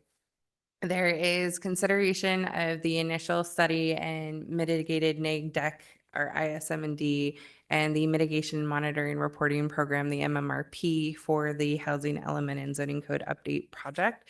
You will need to adopt a resolution on that component of this project, but that's not tonight. That would happen at the October 16th meeting. So you need to carry that action forward and continue that to October 16th.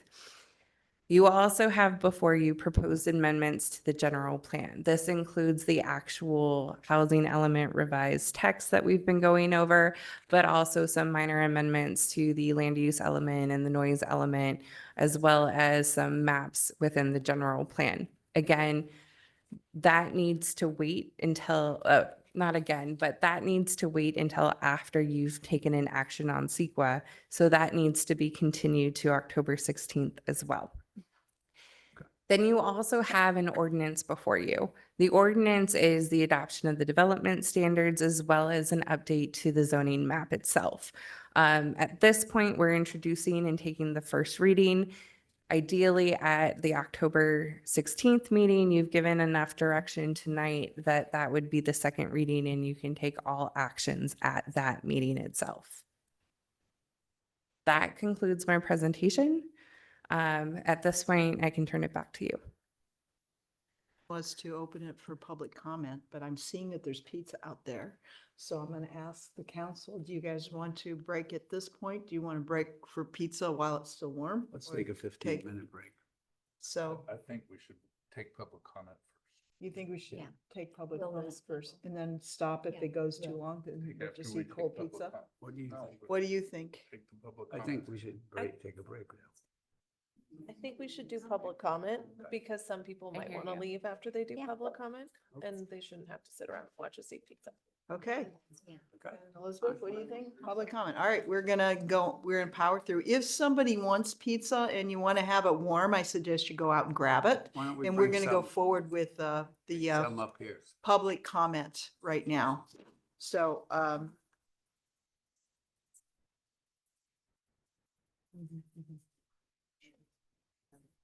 There's one pizza man.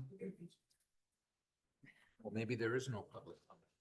Okay, close it. Well, would anyone like to step forward to make a public comment at this time? Anyone in the room want to make a public comment? Or do they want to wait? I think Close they're public confused. They comment. think Just we're close gonna it. eat them. I think they're taking a break. Oh, here we come. Ann, Hi, my name is Ann McNerney and Can we have the rest of the folks in the room be quiet so we can go through public comment, please? And just before you get this is started, going to I- be very brief. This is an issue that really has required a lot of thought and understanding, the cross references in the pages that have been handed out. I want to commend the council for, trying to understand this very, very complicated document. But just in general, I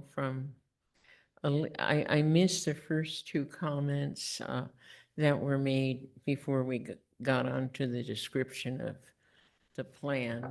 I Miss Brittany, and I just want to say that, the question I need to ask is, I know that I think it was Woodside or one of our neighboring towns challenged this whole housing demand that was foisted on us by a person I call Gruesome Newsom. But anyway, to me, it's, the basic of English law. One of the things is a man's home is his castle. Now, I know we're influenced by Spanish law. There you have your community divorces. Everybody tries to get divorced in California because there's community property, and also Napoleonic law. But most of our law comes from England. And this to me seems incredibly unconstitutional, this whole mandate. you have 30 And seconds. it's the juggernaut keeps on going, and, committees and employees are hired to introduce this. But is there any community or whatever happened to a nearby community's challenge, which they lost, I think because they were in the Ninth Circuit? But I'm just wondering, is anybody else challenging it? Did they appeal it? What's happened to the appeal? Ma'am, your Because time's this expired. whole law to me is just absolutely horrendous and going against a man's home is his castle. Thank you. Thank you. So remind folks, Oh, no. if I could just remind you, we're going to limit it to 2 minutes tonight, and I'll give you a 30-second warning, and then I'll do my best to let you finish your thought. Thank you. Please.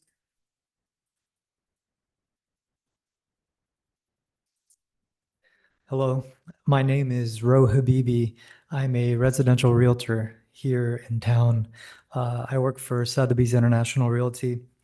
I'm probably going to be doing this for the next 25 plus years here in town, so I have a bit of a vested interest.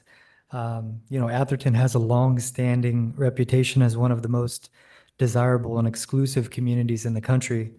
And any multifamily development should not undermine the premium value of the existing homes or the town's prestigious standing. So rezoning must be done cautiously and with very clear guidelines just to protect these homeowners' investments.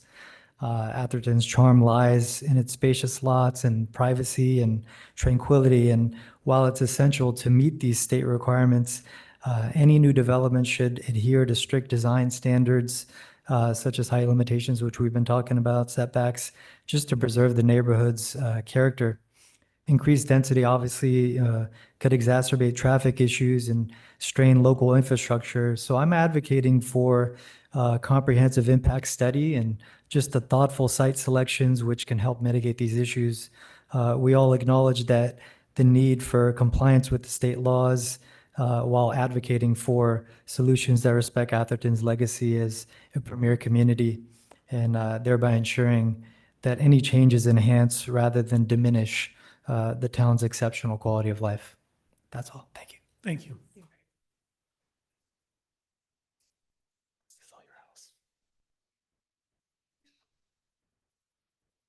Tom Georgie with Stephanie Sargent, 425 East Oakwood Boulevard, Redwood City. Thank you for listening. Please keep the setbacks on the sides and rear as far as possible to ensure any form of privacy my neighbors and I have in our homes. Please also take your planning commission's recommendation to keep the sliding scale for side setbacks and 60-foot rear setbacks. 38-foot side setback on Oakwood is the sliding scale for a property at 139 whatever feet wide. That standard shouldn't constrain any developer. It's a boon. It's generational, changing wealth to them, no matter what. So think of us, maybe the people that are most negatively impacted, instead of the people that you're handing generational wealth to in the 6 surrounding families. Plant the screening ASAP after permitting, like 90 days after, so we don't have to watch it get built. Why would you not do that? Why would you not protect the neighbors? Maximize the height of the screening. You know, in my lifetime, there's nothing, and I invite you to come over and take a look at the privacy that's being devastated. There is absolutely no amount of screening that will not destroy our privacy, the nature of our lot being so small next to their lot being so large. It's really lopsided. Please don't allow the chopping down of the beautiful grove of redwood trees and the hundreds of year-old monkey pod tree, which are going to change the heritage tree now 6 times to whatever. A little less than 30 seconds, sir. Those beautiful trees provide shade and cooling for everybody. Oakwood is considered a screened project from future VMT analysis because of possibly only having 108 trips per day from an assumption of 16 units. This is only 2 trips a day from not being a screened project. In section 1739.030L, why not lean towards assuming there will easily be 110 trips? Your time's What if there expired, are sir. 18 units and this number goes over the 1? Mr. Georgie. Thank you. And I would love just to have an extra second. It's at the pleasure of the council. We're trying our best to monitor this. No, Do it for everybody. Okay. yeah, sorry. Thank you, sir. We have someone else?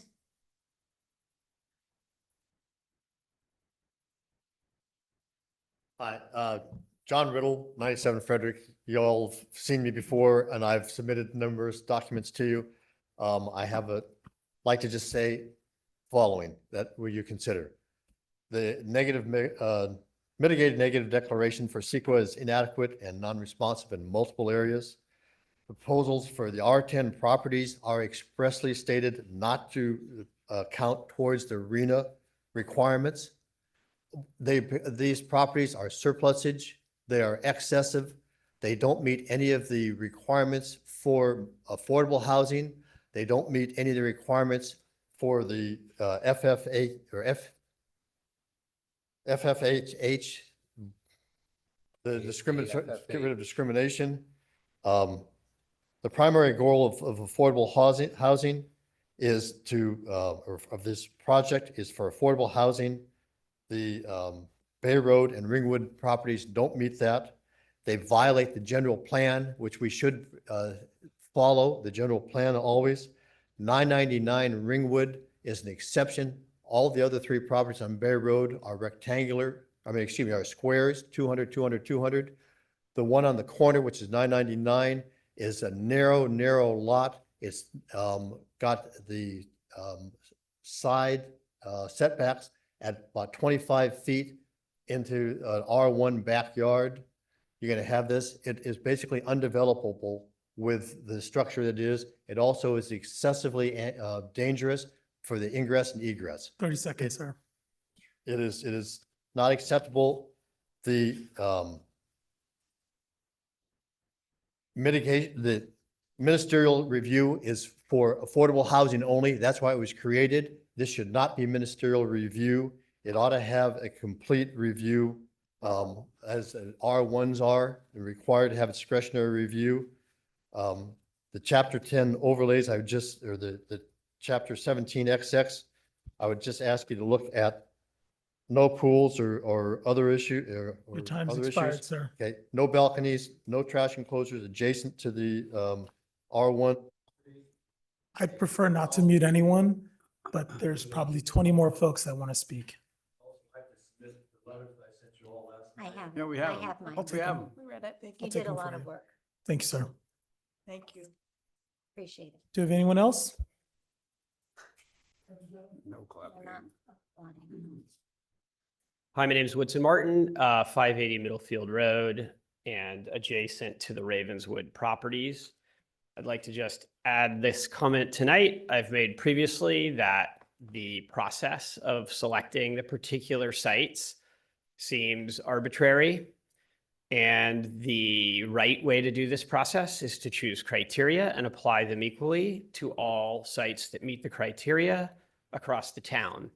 A huge burden is being borne by neighbors like us who have 3 of these properties right next to us, and where we are on the edge of the town, and we're the only ones, essentially, with one other neighbor who are being inconvenienced by these Ravenwood sites and losing our privacy and everything else. And the right way to do this is to be fair.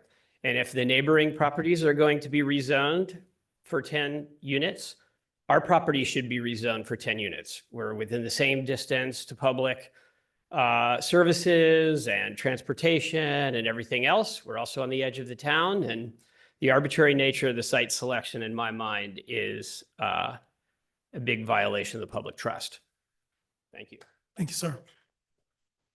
Can you guys refrain from clapping? You're not supposed to clap. Do we have anyone else? Cheer. Sorry, I'll get there.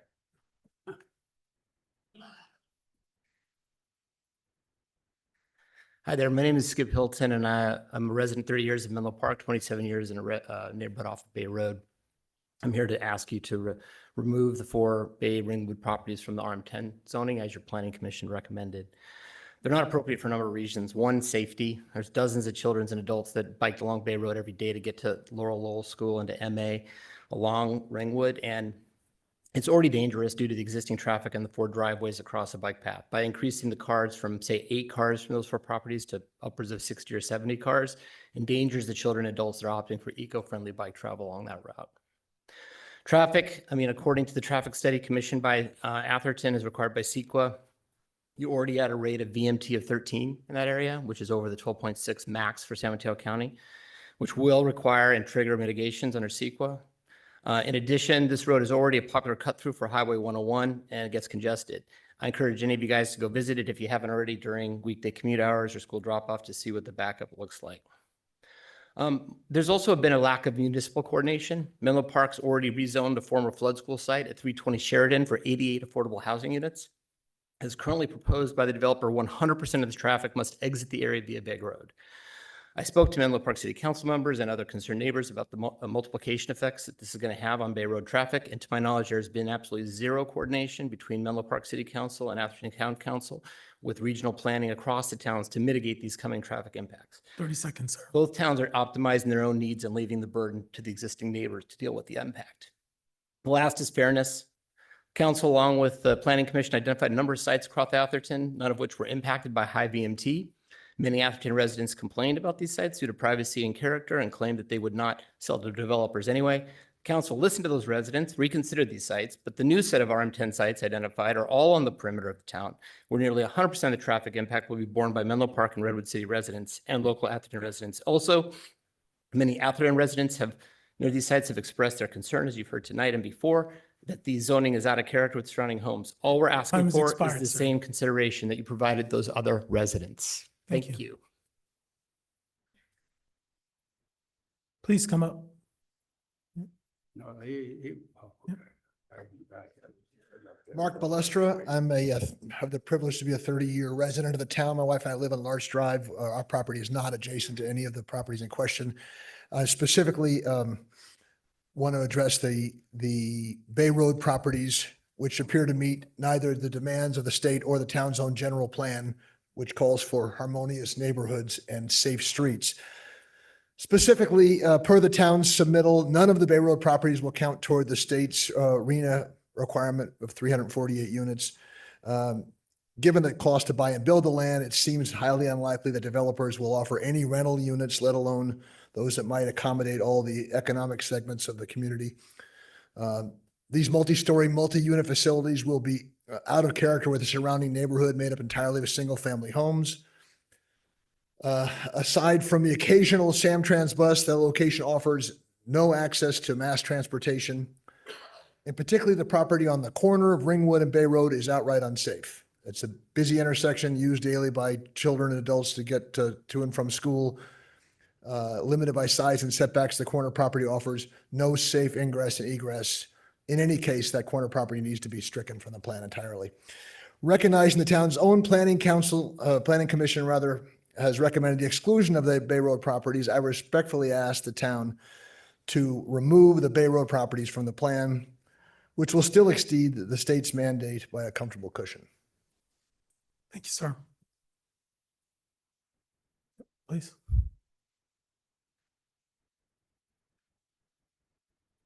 Hi, I'm Steve Albano. I live at 999 Ringwood Avenue.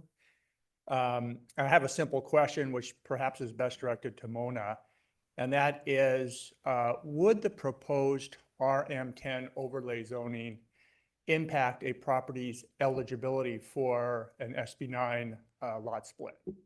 Would it have any, is it unrelated? That's all I wanted to ask. Thank you, sir. And so I'll just note that if you have a question for the council, maybe staff or the city attorney, after we finish with public comments, they may be able to respond, but it's not. Yeah, thank you. Thank you. Do you have someone else? Hello. Hello. I'm Stephanie, 425 East Oakwood. Okay, so I'm going to finish up for Tom. One of my questions was, have the traffic impacts on Oakwood Boulevard and East Oakwood Boulevard, where the property actually is on, has that been done? I know Selby and El Camino were, they kind of looked at. We would request a traffic study be done at the actual streets where the property is on, including East Oakwood Boulevard and Oakwood Drive, which is the streets like Diana Sen drives out to hit the light, that actually these people will be using, not the Atherton streets. I would request stop signs on Selby Lane and Oakwood Boulevard, as well as on East Oakwood Boulevard and Oakwood Drive. A stop light on Selby and El Camino, which I know for years we haven't done, Atherton hasn't put it. I feel that if you're gonna do this property on East Oakwood, you're gonna add all these homes, that Errata should be responsible to cover all the costs of these stop lights and stop signs. I'm not sure why Redwood City should pay for half of this. I would request any driveways from the property lead towards Atherton, not the Redwood City side of the property, and not lead traffic towards Redwood City, rather lead it to your own town. We also have considered working with Redwood City to try to close the circle off and just provide so fire trucks and emergency vehicles can get through, but Atherton residents wouldn't be able to go through Redwood City property. Any long-term noise analysis has been done at Oakwood. I'm not sure if it has. The only thing I saw was 10 minutes of noise analysis done. I request more. We'd request a full environmental impact report done for Oakwood. I know the town in general seems to support multifamily housing on El Camino. I know you talked about the properties that people have said they won't sell, but that was just the 2 streets off Selby, the 2, I can't remember the names of them, Carbello and something. I know they've said no to it, but there's the rest of El Camino that has not said no. And I feel like the town would support multifamily housing on El Camino instead of in our small neighborhoods where you're going to devastate our privacy. These people already live on El Camino. It's like you bought on a major highway. They build there. That's kind of your deal. Your time is expired. Shouldn't be in our small yard. And if you're going to do it, please keep the setbacks. Widmer, please don't do 25 because Errata wants you to. Think about who really lives there. Thank you. Do we have someone else?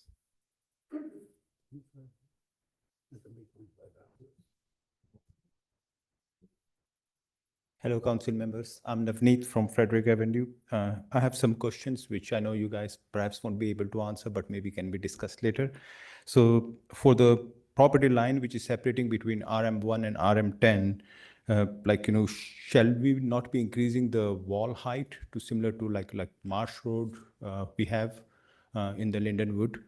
The second would be somewhat puzzled at why the council is trying to lower the screening height rather than increasing it.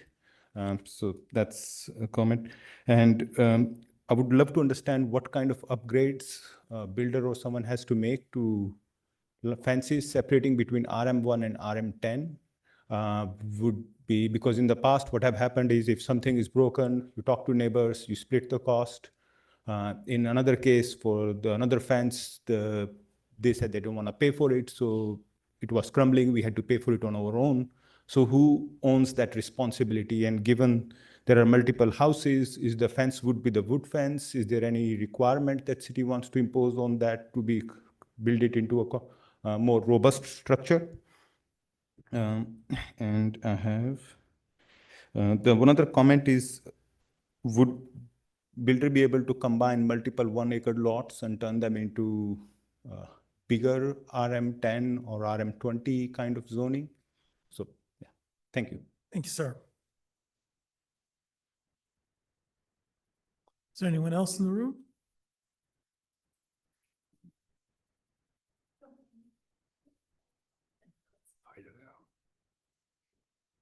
Hi, my name's Andrea Luskin. I'm from 68 Douglas Way. I'm going to try to read my chicken scratch here. May stumble a bit. First, I want to thank you guys for the time and effort you're putting into trying to come up with a solution that meets the state's needs and also protects the citizens who live here while allowing space for building on, for instance, the school properties, et cetera, and allowing for some lower income building. So you already received feedback from about 36 of us recently in the neighborhood. As you know, we are adjacent to both Menlo College and Menlo School. And as I understand it from information I got from George today, the building on Menlo College is specified for lots that are not adjacent to residences, the O'Brien parking lot and a couple other locations.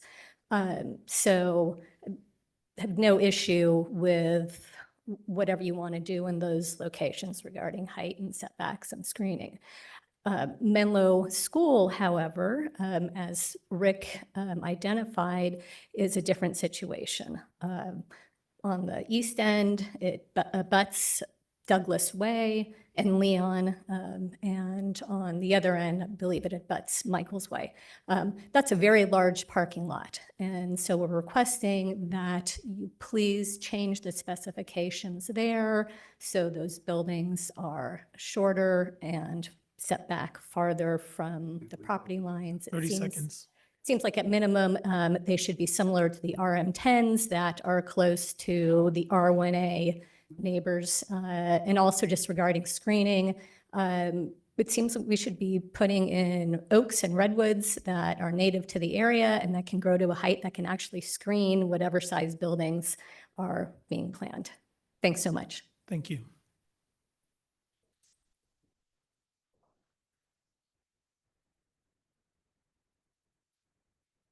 Hi, I'm Lori Shepherd. I live on Walsh Road.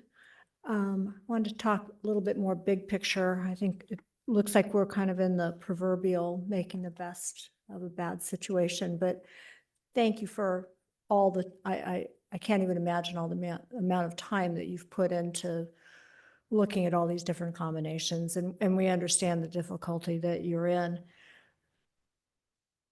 As you go through all these details with the building standards, if you can keep one overarching theme in all of the decisions and all as you look at how they all relate to one another, and that's getting back to the basic premise of our general plan and doing what we can to preserve our scenic, semi-rural, thickly wooded residential area with abundant open space.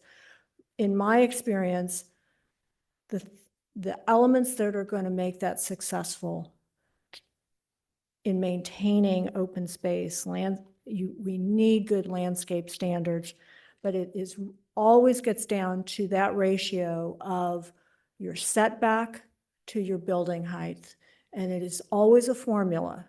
So if you have a tall building set way back, the imposition on others is much different than if you're right up against.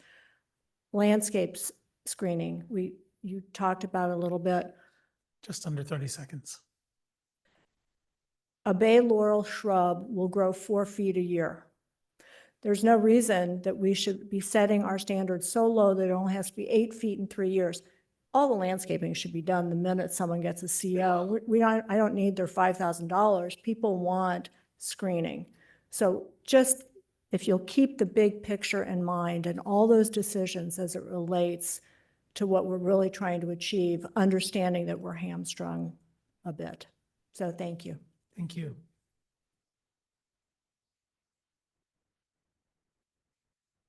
Carol, I'll grab you next. Pamela Riddle, 97 Frederick Avenue. Want to just hit a couple more points regarding the properties on Bay Road and Ringwood. The Samtrans bus that goes along there is only a school bus. There is no public transportation along that route. There's no commercial areas. There's no walking distance to any shops, stores, food, like you would have on El Camino. The decision to make these properties the RM10 properties as opposed to where they should be in the area that is appropriate for this type of development is arbitrary and capricious. One thing that's been proposed here that I don't think has been addressed enough is the suggestion that the R10 zoning should be done by a ministerial review. Like, nobody really looks at it. There's no reason for that. It should have the same type of review, a discretionary review that other properties in that area would have. And I really would urge you to follow the Planning Commission recommendation and remove the properties on Bay and Ringwood. At the very least, you have to look at 999 Ringwood, which is just behind my property. The reason it's different is the shape. It was disingenuously described as essentially square at our last meeting. It is not. It is a shoebox shape, as is our lot.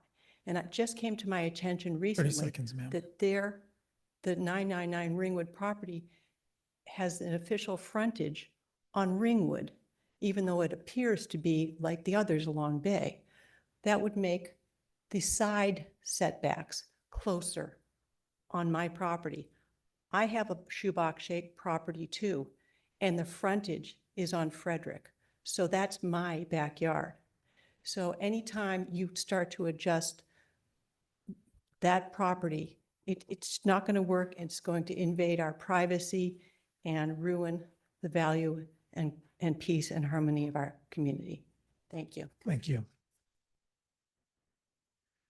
Carol, please.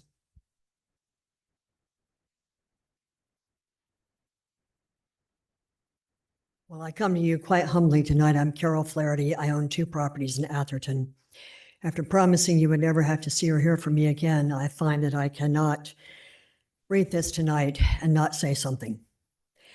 So here's what bothers me, and I'm going to focus more on the building standards. There's no requirement that I see for garages. So potentially you would have, because you cannot get parking in a 30-foot front setback, you will potentially have 20 or more vehicles in the back. I can't imagine anybody wanting that. You need 45 feet for a front setback if you're going to have parking. I don't think carports should be allowed because in my experience, having fourplexes with carports, they become junkyards. Even if you have screening on the 3 sides, a garage door costs $6,000. Is it too much to ask to put a garage door on and some framing on the 2 sides so it's a carport or so it's a garage? I see no incentive for underground parking, even the 5% bonus. I don't see that anymore. I do not think that 48 feet should be allowed for RM20 and RM40 if it is adjacent to an R1A or an RM10 parcel. Do you want 48 feet above your potentially 1-story home? I don't think so. Lastly, I'm most concerned about page 16, where it says communal outdoor kitchens, pools, and playgrounds shall not be allowed within any setback area. I didn't think they were going to be allowed on the lot. Just under 30 seconds. Then on page 29, you can get a special permit for these. What we asked for was privacy. And I don't think having any of these on the lot is compatible with privacy. Thank you very much. Thank you, Carol.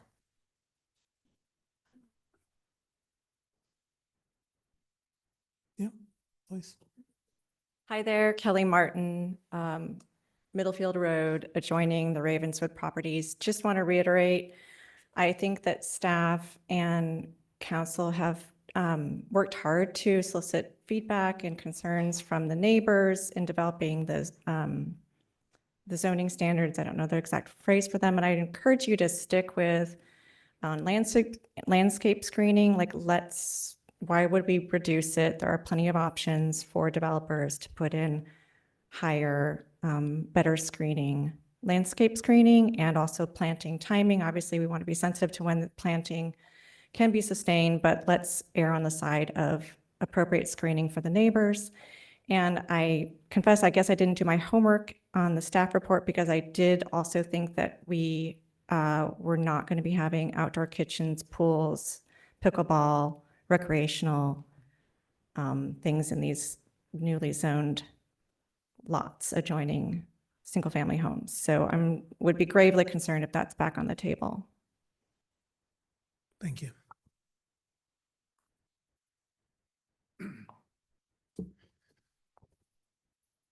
Quick question on procedure. Can somebody cede their minutes if we needed a few more minutes before my time starts?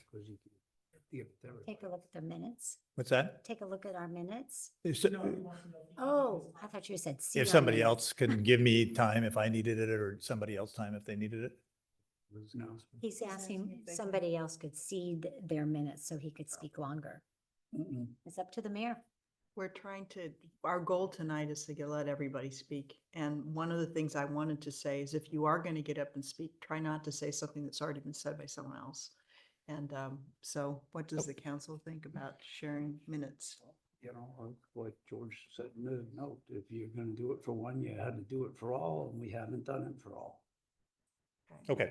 All right. Well, can I start my time? All right. First of all, I'd like to thank Brittany, who spent a lot of time with a few of us to answer questions and help us through understanding what's actually been proposed. So that was incredibly helpful. I think it's moved us along a little bit.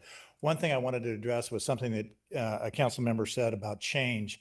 It's not like changing the heritage tree ordinance. Brittany actually explained that if we try to go back and change the zoning ordinance tomorrow, we could end up in violation of the housing element.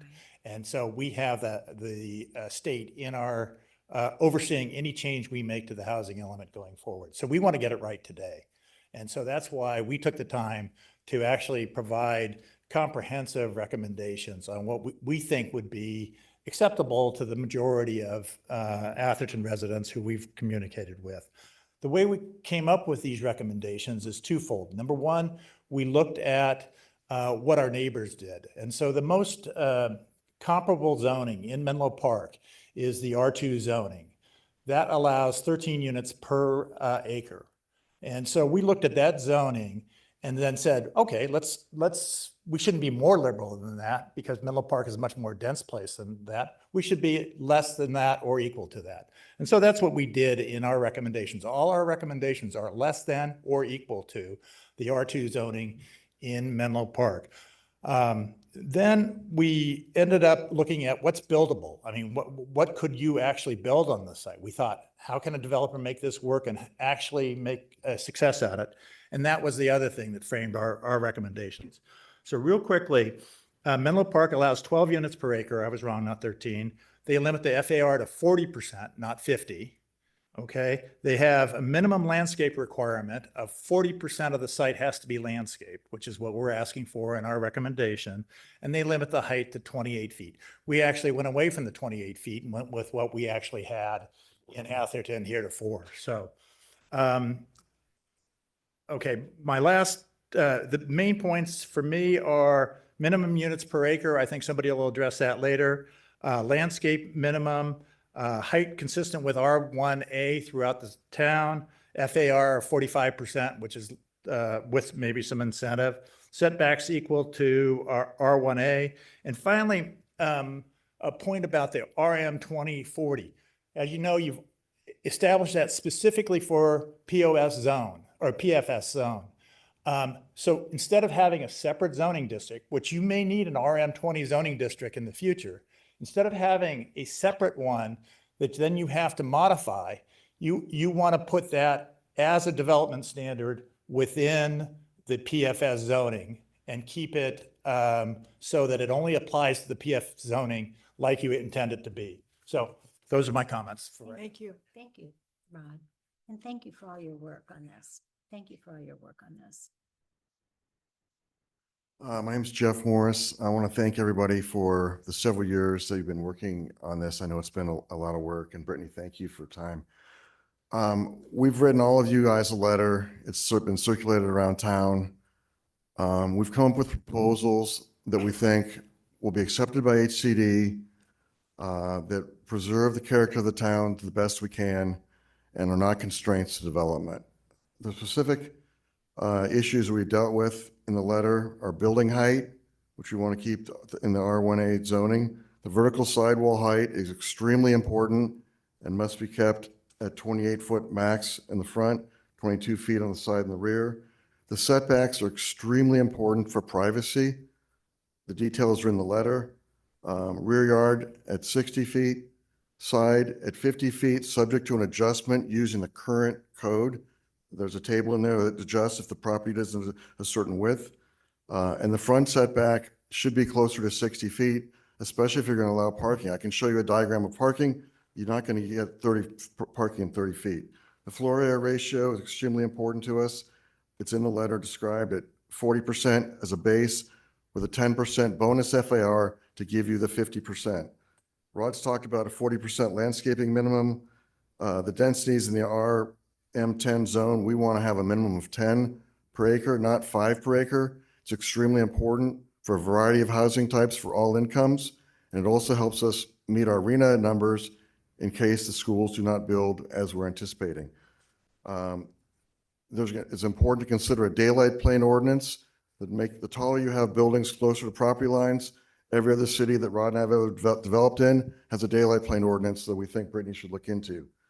Parking is something that you're going to have to figure out, but we support the numbers she's talking about. So please make decisions to preserve the character of the town. It's really important to residents, and we hope you'll do what's best for the city. Thank you. Anybody else? Anybody online? Take a break. All right, so I want to close public comment now, and there's pizza outside and bathrooms are in the back. So we will be back. We're taking a recess, what, 15 15-minute minutes? recess. 15-minute recess. Okay. Oh, nice job. So we don't have to. You're clicking it, clicking it. You turn our mics off? Thanks. Oh. Oh, my God. I haven't been working out. You went out this door. How did you get to the bathroom? This being Very much like what we just did. We're going to go back through all the details again. Brittany, do you have another slideshow or are we going to go back through the same stuff? We're gonna answer some questions. Yeah, like, I mean, he asked about the SB9, just, there were some people that asked some questions. This is what I asked. and Y'all were like. He can do "No, no." SB9. He can do SB9. I know, but that's a good question that we can answer quickly. There were 2 legal questions and I can address those if you'd like. Yeah. That would be awesome. Are those people in? Should I go out and tell people? It's their problem. We should go Let's go. forward. Let's keep We're not going. gonna get through this All right. tonight. Yeah. We can't go home until we're There's done. 4 hours of work It's here. also recording. I'll post it by Friday. Okay. Okay, All right, so go ahead, please. Okay. So the first question was, someone asked, Everyone quiet down, please, in the room. someone asked whether the town was, had researched about being a charter city. Atherton has explored the possibility of being a charter city. It's previously agendized this very topic, and it will resume these discussions in the coming meetings. However, the requirement to adopt a housing element and compliance with the regional housing needs allocations, RENA, are also incumbent on charter cities. So that will not change whether and if the town decides to become a charter city. The second question was whether the RM10 designation would impact an SB9 application. SB9, Senate Bill 9, allows properties in single-family zones to be subdivided, so those two would not have an interplay.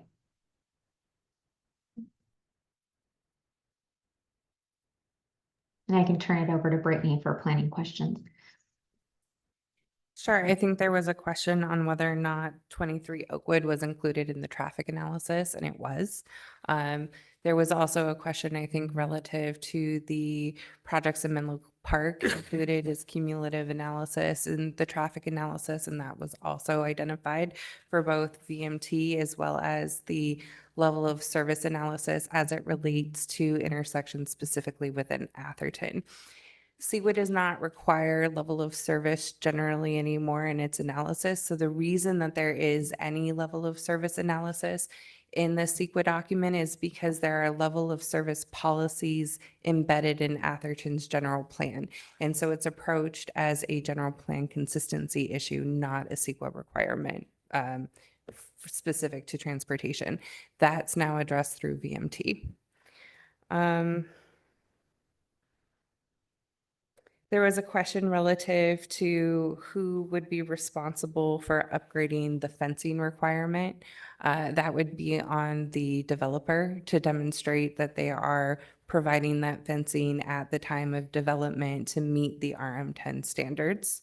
And that goes for any sort of additional privacy screening mechanisms that we've put as a requirement on the development.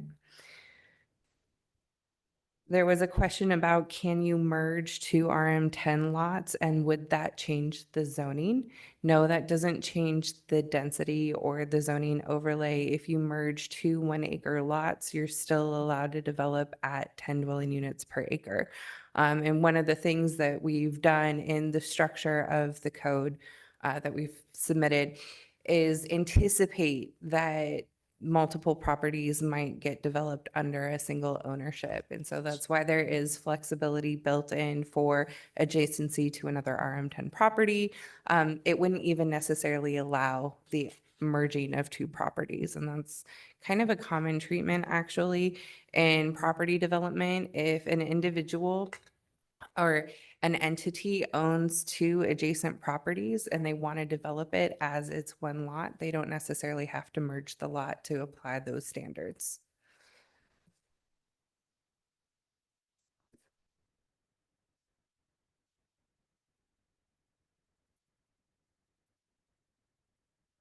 There was an issue that I had intended to bring up earlier relative to 999 Ringwood being a corner lot. The existing single-family development there fronts onto Bay Road. If development were to pursue on that site, they would be able to continue using that frontage.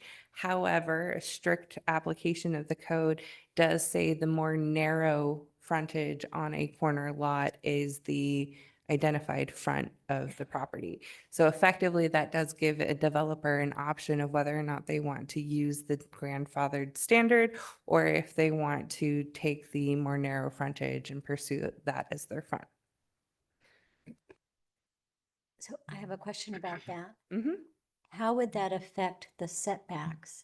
I mean, if they decided to use the Bay Road as the exit, the front of the property, would all the setbacks then change to be that front setback, side setback? Correct. So if Ringwood was treated as the front, then the sides would be the property shared with Mr. Riddle and Bay Road. If that would be the side, and then the rear would be the RM10 adjacent lot further down Bay Road. If they chose to use Bay Road as the frontage, their side would be Ringwood and the adjacent RM10, and Mr. Riddle's property would be the rear. Okay, and that would just happen naturally without, having to apply for a change in setback. Correct, because they have that previous development. What this gets at is in the R1A standards, there's a provision that allows greater flexibilities for lots that were established in 1946. Roughly half of Lindenwood meets that requirement. And so they have embedded flexibility both with the frontage on corner lots. They can use the broader frontage if they're a corner lot as their front property line versus the side and more narrow frontage, which is the code requirement otherwise. And there's also reduced rear yard and front yard requirements for those properties if they predate 1946 and they have a lot depth of 200 feet or less. And so there are some parameters at play here that do make that site distinctive because it is that one corner property is eligible to use those reduced setbacks based on its size. In our code, do we pull out corner lots differently now with a different set of rules? Any part of our code? No, we don't. And actually, that's one thing that the Planning Commission has recently been giving feedback on, because if you are a corner lot and for whatever reason, putting 999 Ringwood aside, just generically, if you're a corner lot and you would prefer to use one side of your property versus the other as the frontage, and you don't have this historic right to do so, you have to seek a lot redesignation from the Planning Commission. And so a lot of times the Planning Commission sees these and staff's generally supportive. And so the Planning Commission has actually asked staff to provide a report on how many of these have moved forward in recent history. What have the outcomes been? Should there be staff level review and approval that can then be appealed to the Planning Commission if after public notice there's desire to discuss a process similar to that. That would, in order to adopt, would have to come to the City Council as a modification to the planning code. So, sorry, just to clarify or recap what you said about the setbacks for 999 Ringwood, because they're like this historic property, they qualify for different setback rules that would still apply even if they did multifamily, or is that only applied to single That's family? only with R1A development. The reduced setbacks have not necessarily carried forward in the language that we have in RM10. Okay, so if they were to move forward with a multifamily, they would not be able to use these reduced setbacks. Correct. Okay. If we wanted to discuss additional rules for corner lots, would this be the venue to do that? Or is that something that would be applied later when we do the rest of our ordinances? If you want to identify rules for corner lots within RM10, we should discuss that now. If you want to consider broader town-wide considerations, that needs to happen at the Planning Commission. It needs to go through a public notice process. We need to hear from the public more broadly on that as a town-wide program. Okay. So I assume we're going to proceed by going through the Atherton Municipal Code proposed amendments in the order that you had. But given the issue about corner lots, I wonder whether we should first address the issue raised by the Planning Commission about removing the Bay Road and Ringwood properties, or any one of those properties, from the contemplated housing element. We're not approving the housing element tonight, so we don't need to do that tonight. I'm only bringing that up. Because if those properties are included, then it's appropriate to, if all those properties are included, then it's appropriate to consider different treatment for a corner lot. But if we were to at least remove that corner lot from consideration, we don't have to spend the time on that right now. We can let it go through the planning commission. So because you're not taking an action, this would just be an indication of where the council members currently stand. So I wouldn't want to give any property owners the inclination that a site could be removed on October 16th based on discussion here, when there's still potential for discussion on October 16th. And if they weren't here because, you know, they thought that they had that issue resolved, that could be misleading. And so I just want to make sure that whatever discussion here happens tonight based on the Ringwood and Bay Road, Ringwood Avenue and Bay Road properties, shouldn't necessarily be taken as definitive.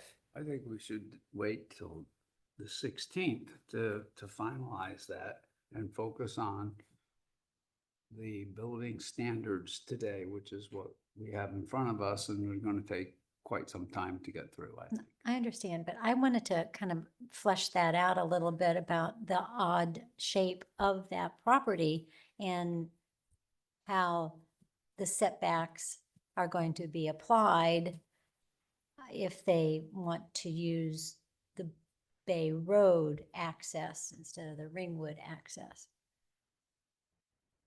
if it was developed. And just for clarity, one of the Ravenswood properties is also a corner lot. One of the which? Ravenswood.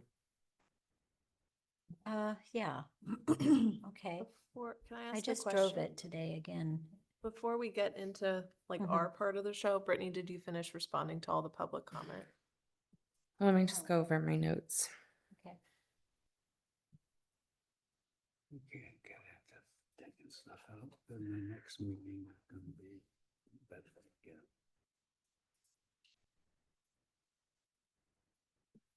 Oh, there we go. You're cleaning it up. I am. All right, well, thank you. There's a couple things that I think we should discuss that weren't included on my slide, so I just would want to flag those so we don't lose track of that. One is the treatment of outdoor activity spaces. The code does restrict those from setback areas, but it would require a special structures permit for any within the buildable area, which means that if they were going to propose any sort of outdoor activity component, like a pool, a communal barbecue, a sports court, that would automatically trigger planning commission review.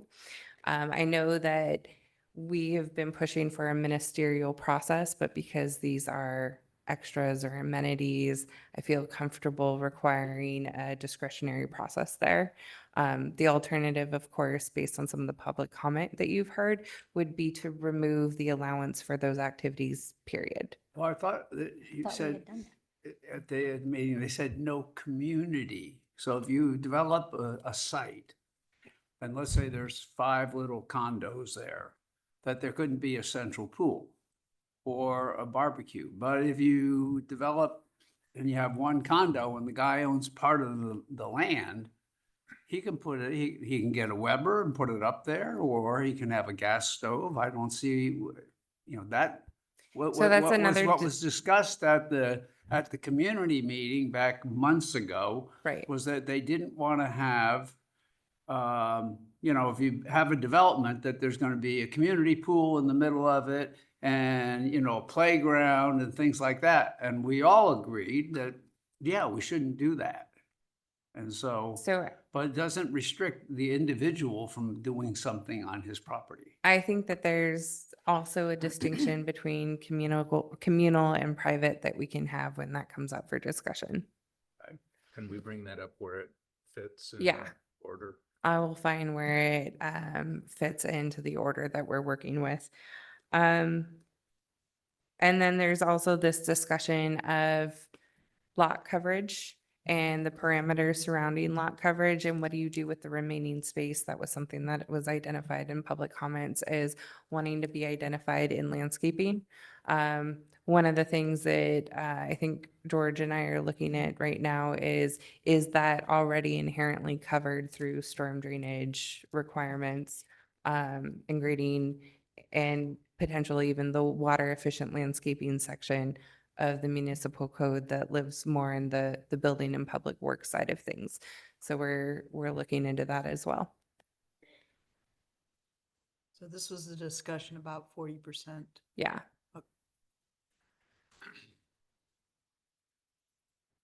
So with that, we can, Anthony, can you pull up the slides and then we'll use that as organization to move us forward. I do want to just start at the beginning with the changes that we're making in 3.4 and make sure that there's no discussion. I saw a lot of head nods through a lot of this, but we were really just gauging for questions. And so at this point, is there any further discussion that needs to happen here? Any discussion? This is in 17. We're on the municipal code, right? I'm going to start at section 3.400, What the HCD related changes in the staff report at the beginning. Just to make sure that we have, 3.400. so 3.414 was slide 3. So just to make sure that there's no discussion that wants to be had here. And if not, we can go ahead and move on. Most of these were HCD comments. These are, it's on Most the of these screen. were the HCD comments. 3414. Which is right here, This doesn't deal with the municipal, the No. public hearing. Family This is not part of overlay, the our- public hearing. No, but RM20 we're presenting them report. to the council and there was nodding of heads, but there may be some No, disagreement. but why do we, you could have a lot of nodding heads if we go through the whole housing element. True. We're just All trying I'm to get looking- clarity from direction from the council. Guys, look at, can I direct you guys to look at the screens in front of you? The screen in front of you is showing what she's talking about. So if we all follow along, we can give her feedback. Well, it's also in the handout that Sure, they gave. Yes. or the handout if you want, prefer paper. Yeah, so we're yes. looking at RM20 and Okay. 40. Page 3. So is of there the any handout. discussion that needs to be had on these items? If not, we can move on to the next slide. She's got two. 3.7. Does anyone have any comments on 3.414? Multifamily overlays, RM20, RM40 that she just presented, which are all, these are all HCD comments that she's responding to. So does anyone have any comments on these? I have a question. Are we separating RM20 from RM40 and not just lumping them together? Right now, they're lumped together. When we get there, if we want to separate them, we can Good. address that. Okay. Yeah, I think it's necessary. I believe it's necessary that we separate them, especially for the height. Okay, well, we'll get there. Heard from the people that live near Yeah. Deal with it School. when we get to it. Yeah, right now she's Yeah. just talking about these HDC. I'm trying to keep order relative to this staff report and the PowerPoint presentation, so we can make sure that we covered everything. Awesome. I think that we're good on this one. I didn't hear anyone have anything. You have your hand up. Do you have your hand up? No, I'm resting. Okay, sorry. Okay, we're good with this one. Okay, Okay, next I slide. put my hand down. Okay. God bless. So wait, so in the third bullet point, you say it's currently unclear to HCD if the development of multifamily housing on sites requires a master plan update. In order to be developed, and you the said answer no. is no. Okay. Okay, next slide. 3.46. So here we have the additional qualitative analysis that HCD is asking for sample sites provided in the SB9 inventory. Is there any desire to discuss this further? Or can staff address that and move on? Okay, next slide. Now we're getting into the goals, policies, quantified objectives. We talked about the hierarchy, and then we talked about adding some language to policy 3.712A and removing the near reference in goal 3.730. Does anybody want to discuss that further? I guess I should say at this point, If there's no discussion, I'm going to assume that there's consensus on the change. Yeah, Great, I agree keep with the going. incentivizing. Keep going. Next slide. Policy 3.731A, correcting to 96 units. The next one, adding incentivize, adding adding Circus Club to the Cal Water Goals, Objective, and Policies, and specifying that that's for staff. And then the last bullet was just really a clarification point and making sure that there's no discussion on that.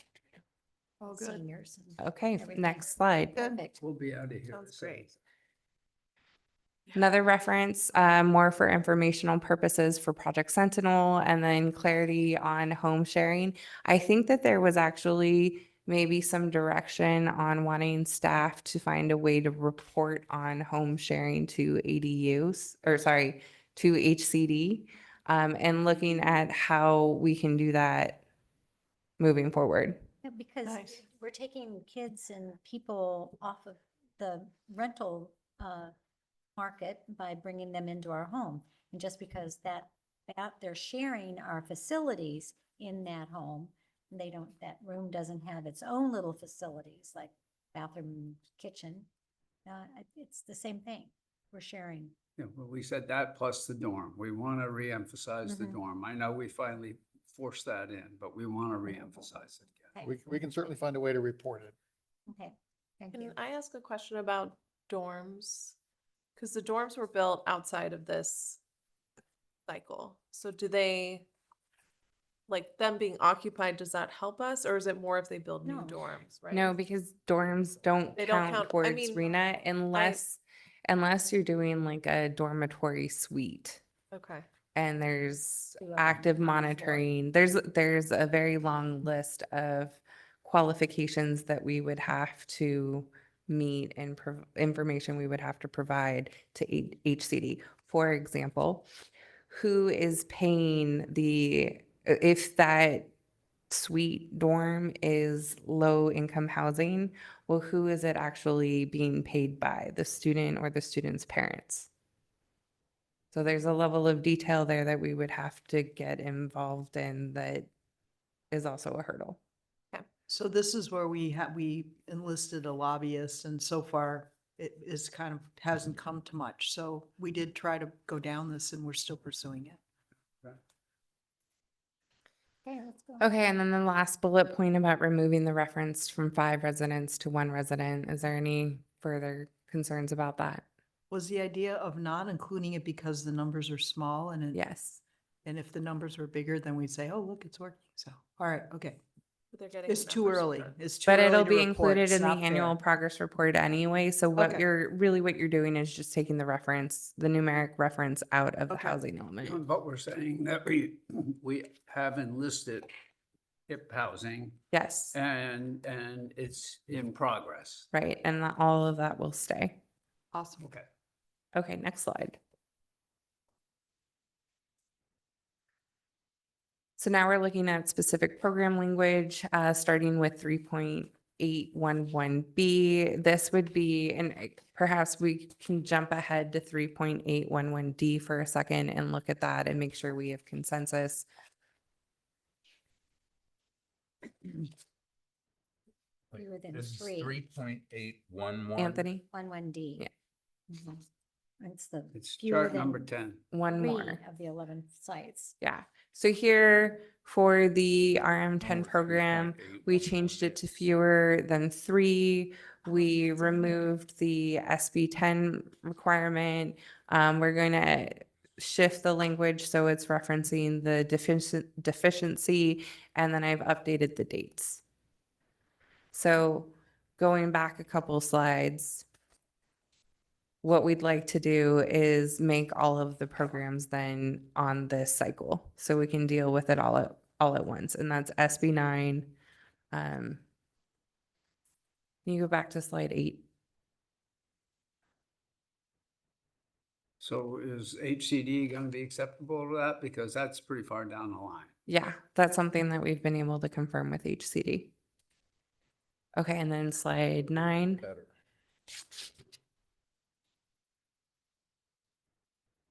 Wait Oh till no, So I don't know, are you moving on from that?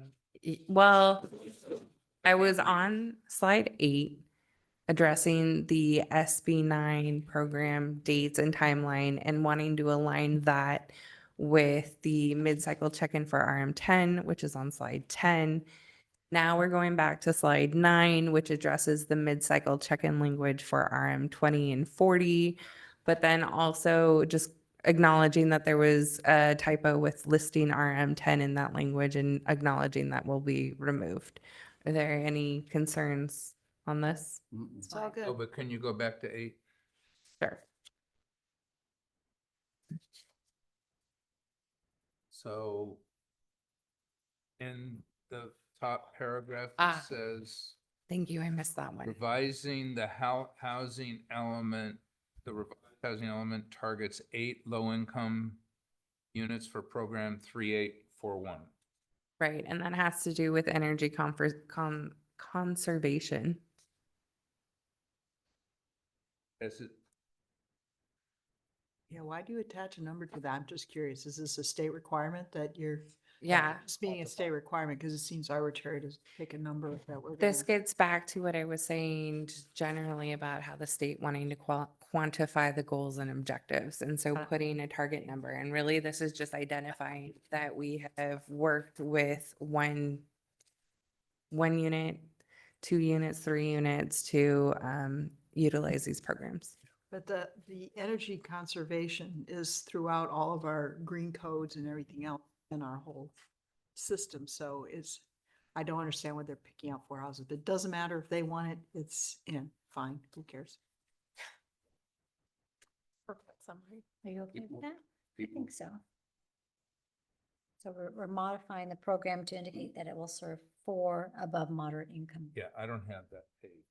This one? It's on the I screen in read front of that, you. but that doesn't tell you anything. It doesn't tell you what Yeah, 8.31B I don't have is. that Do you have either. 8.31B? It's probably in here, but it's not in this So binder. I don't know what we're doing. They're just gonna So, check that we're following our procedures for energy conservation. We have to I kind of. don't have 8.31B. It's on page 179.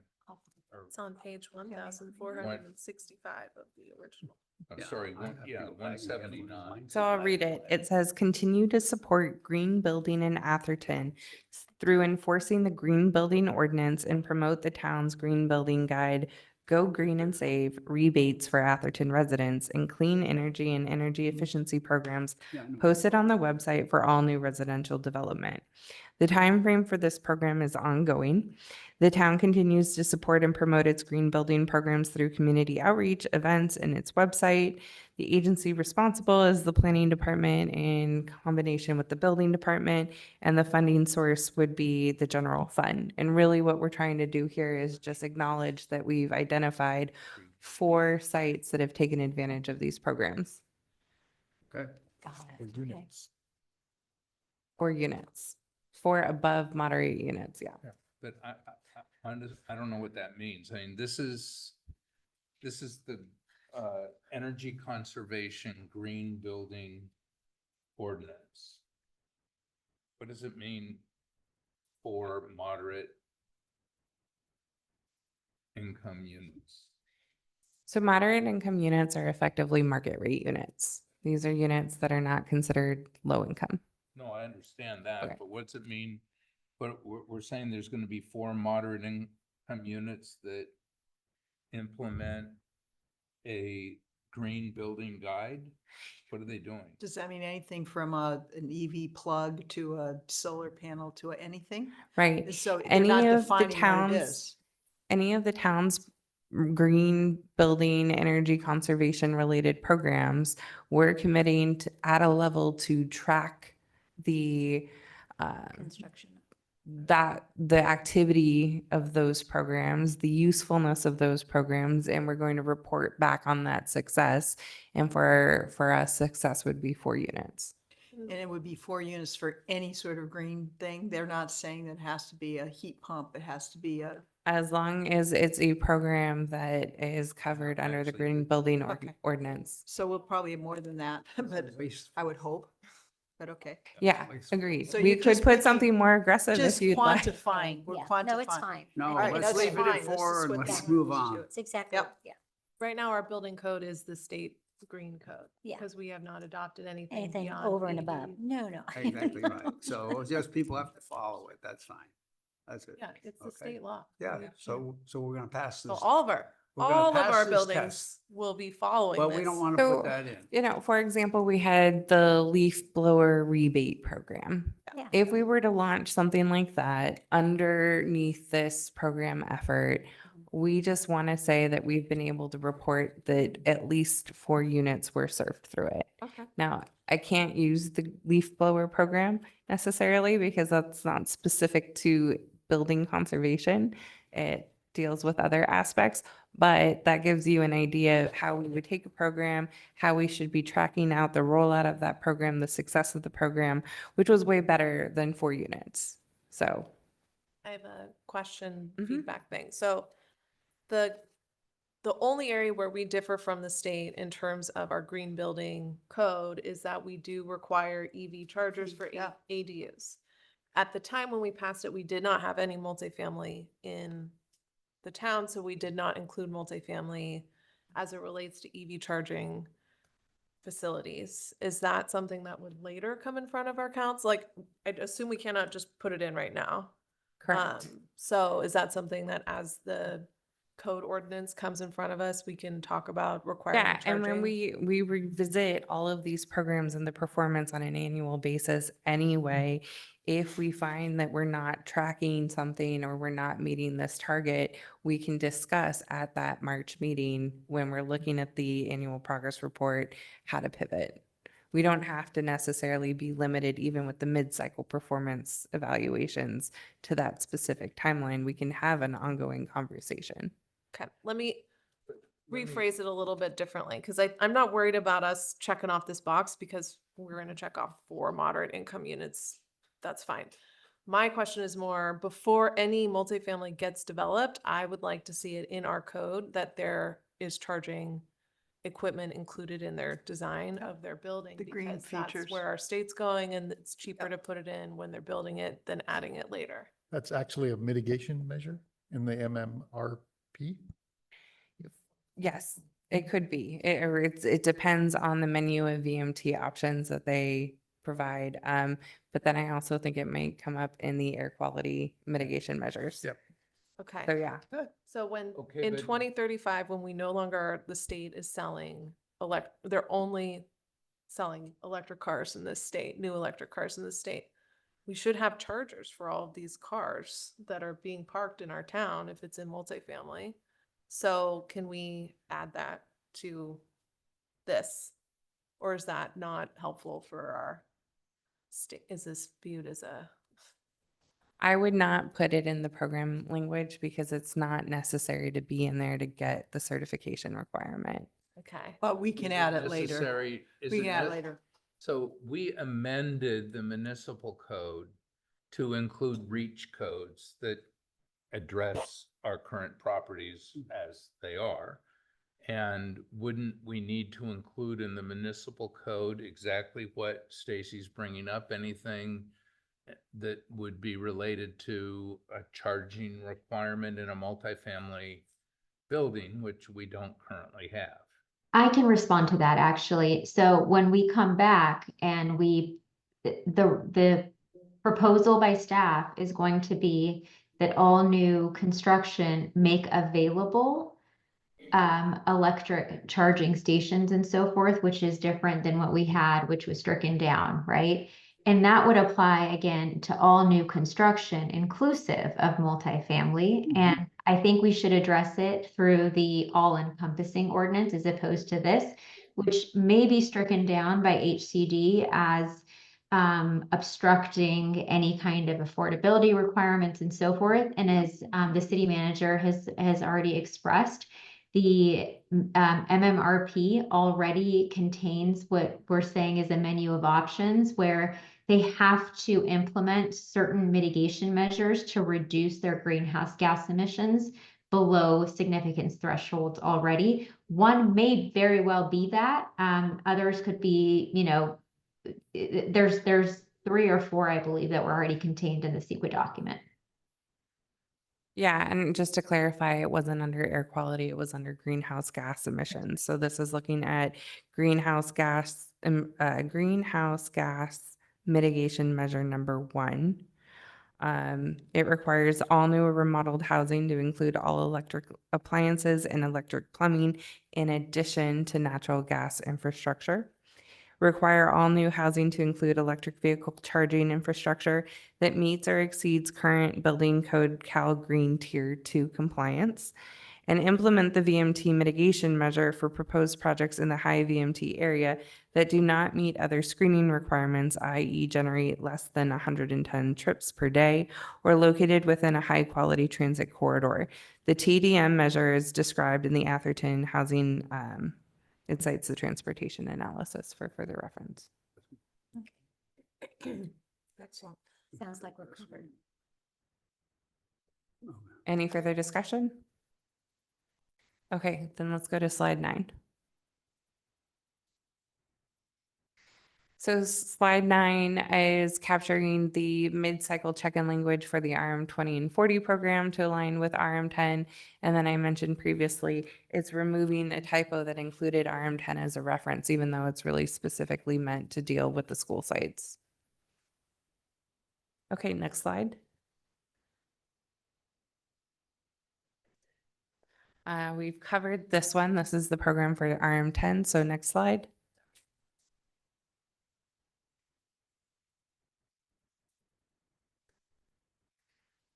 Program 3.812, assert that ADU data will be provided to the council annually as part of the annual progress report. That's required anyway. And then adjust the ADU workshops to reference the 2024 efforts. And then there's a recommendation to change it from every 1 or 2 years to every 6 months to a year. Then we have the alignment between program 3.812B and the ADU ordinance. And then 3.817 is including a courtesy notice to all neighbors within 500 feet of multifamily residential development. On the first item there, are you asking us to pick between every 1 or 2 years too, or will you use that whole phrase?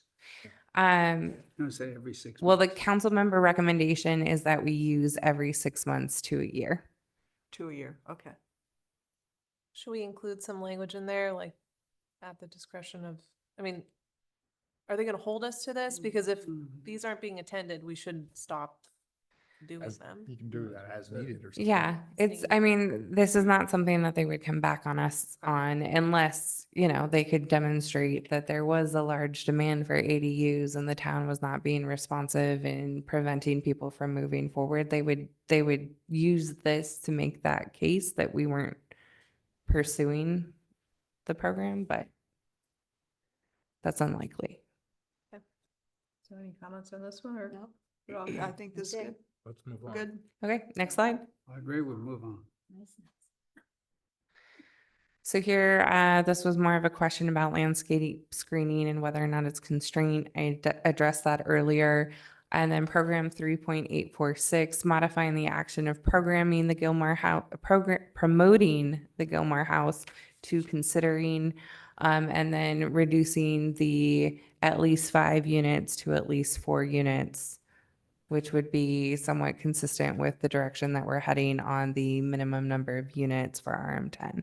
Right. I think I it agree should with be, I that. think it should be 5. I think it should be No, 5, I so, agree with 4. well, okay, if I can finish.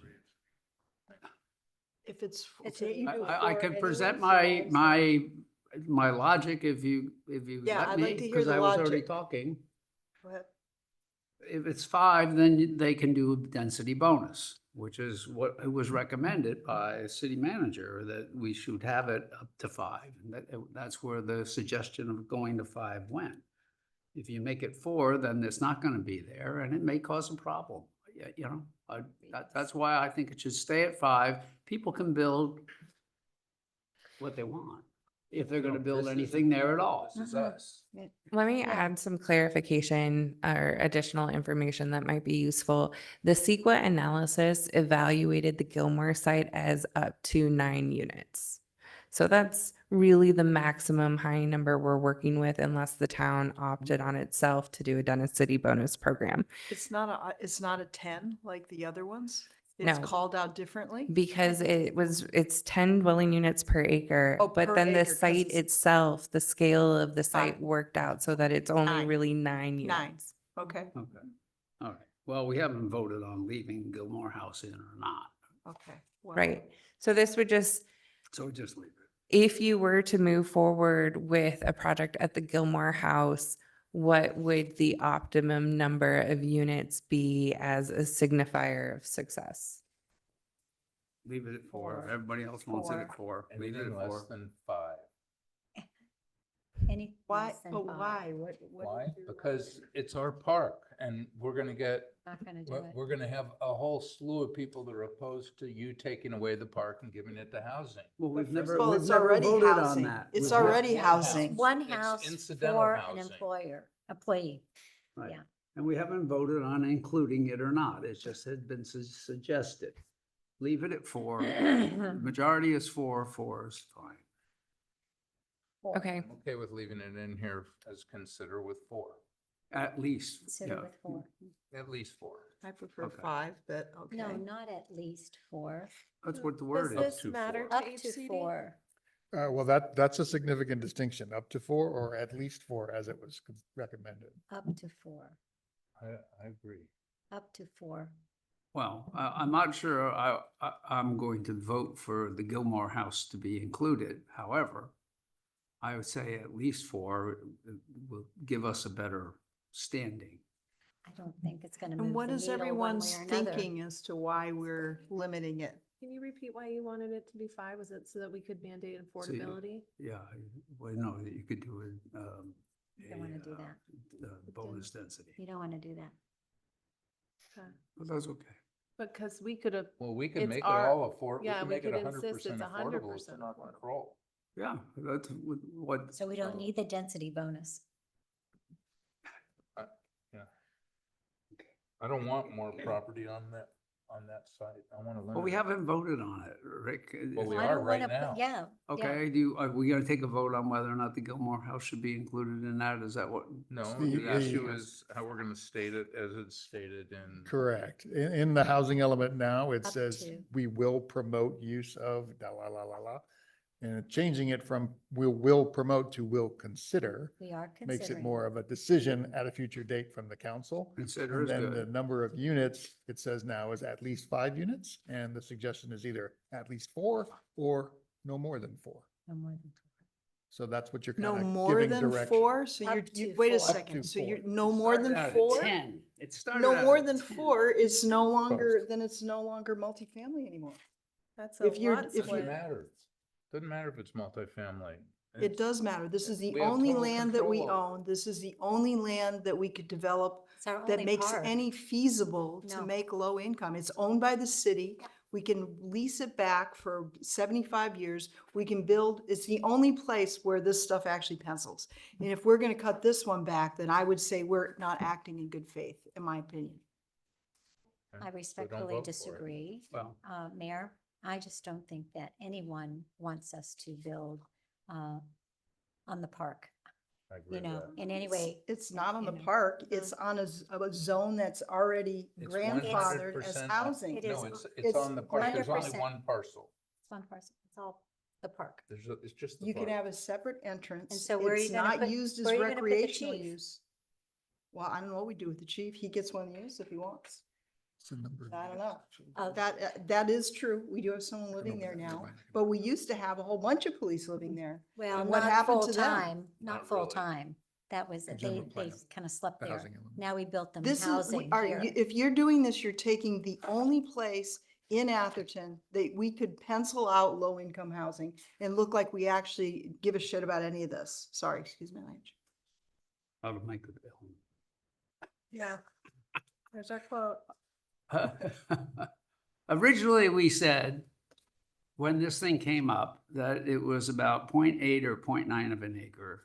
And Right. if it gets included, it was suggested that be an RM10 designation. Right. Now we're saying up to 4, And of course, with the proviso that we haven't voted on it being in here or not, because we never really took a vote on it.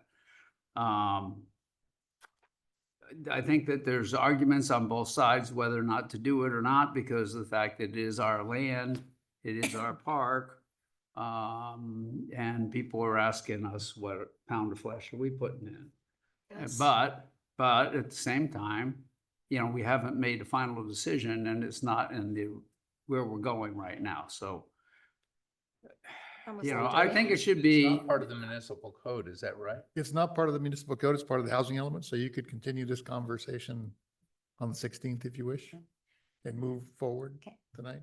I think from my perspective, this lot is really different from other RM10 sites in that we control every single step of this. And so my view is, why do we need to put any numbers or any rules in here at all? Because nothing's happening without us blessing every step of the way. So do we need to put anything in here quantifying Gilmore House for this? Yes, because it's a program, you need to have the quantified objectives. I would argue that we stick at the maximum number for this. And then we then decide what we build. But with the maximum number that we've allowed is what should be in this document.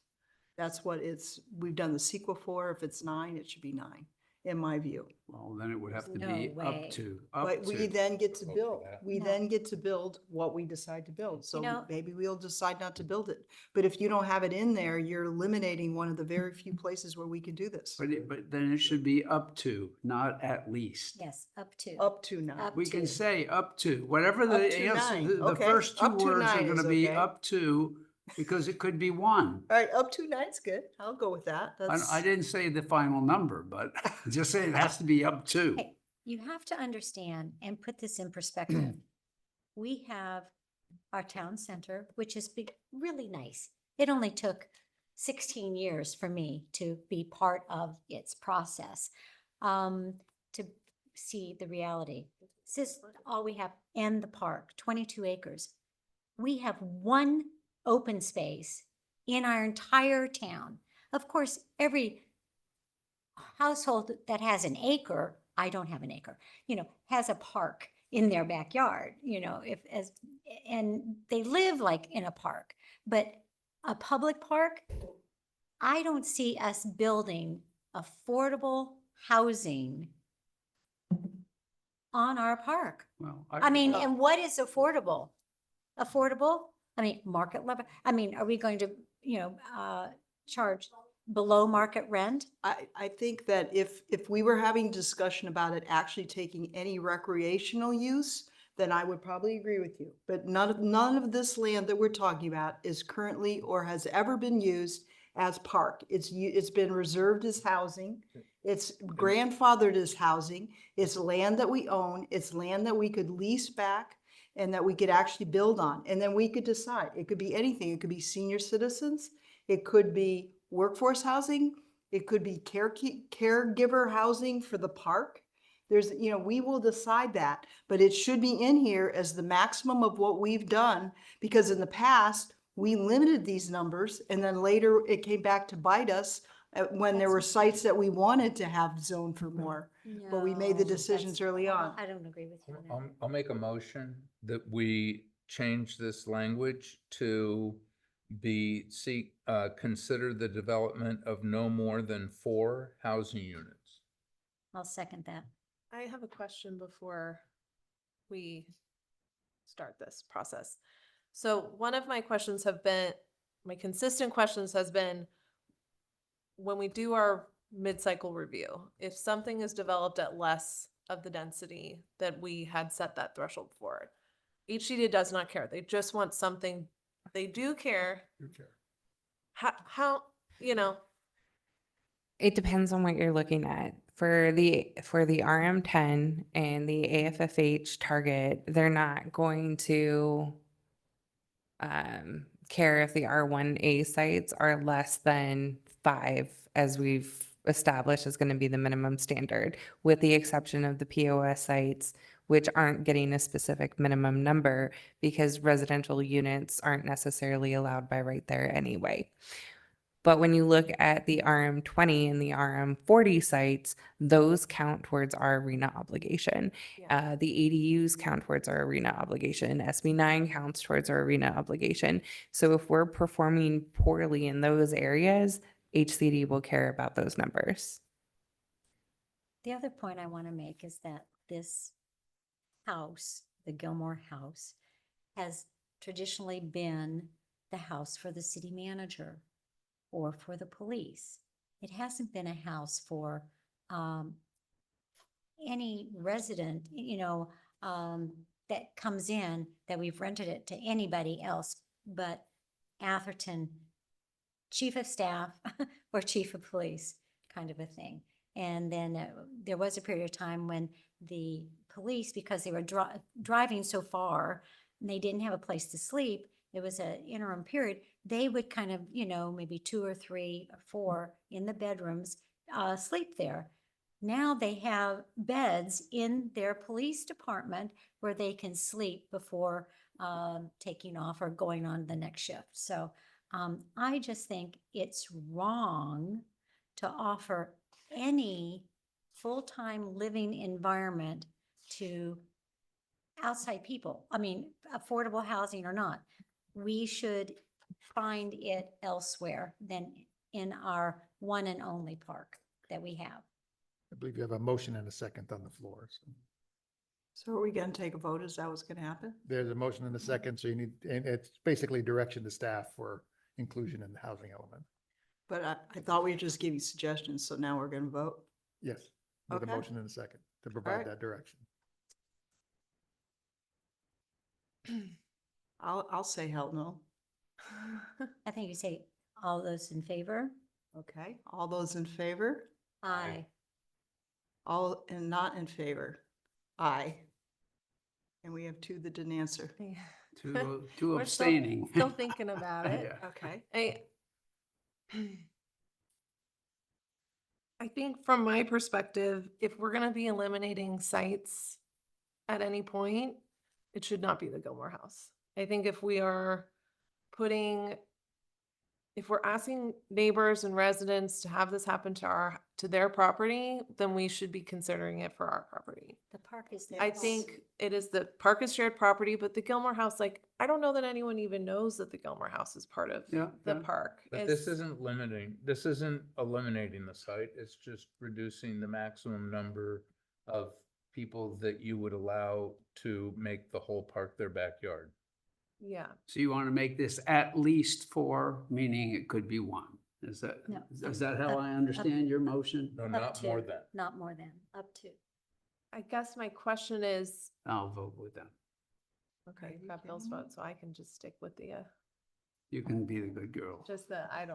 I'm just processing. Yes, but I'm this. not, all So right. is this, So by essence, you guys are throwing it out. So, You're well, throwing out our one No, place we're of saying pencils. 4, it could be 4 houses Or there it's for still a staff site. housing or something I like mean, that. it's not included in the housing element yet, but it's still a site, it's just not more than 4 And- units on and- the site. So if Just we for- later wanna, if we Correct. get a design that we really love, that we're like, oh, it's 5 units, That's that we correct. feel we can great change it. about, And you can we change can it. change it. So I guess that's my question is, I want us to be certified. So if it says 9 and then we later, when we actually are specifically talking about the site, decide it to be 5, is that I want to get this done today, this part done. No. It won't help us having it. It won't make a distinction between certification. Okay, great. Thank you. It's also not binding. Yeah. So, there is a possibility that something could come forward, the town changes their mind, or the council changes their mind and they want to consider more units. Yes, in your housing element, it will say up to 4, and you will have to discuss that and confront it when it comes before you publicly. But does that mean that you as a council can't say, well, we want to allow 9? Absolutely. But why would So we let's put move it, on. why would we put it in? I mean, I think it shows bad faith. All right, I'll just, We've voted. bad faith Yeah, on I our think part. that's Okay. 3. We got I'm an abstain. an abstain and a no.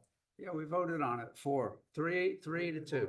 The Gilmore House inclusion. What was the vote? To change it to consider and up to 4 units.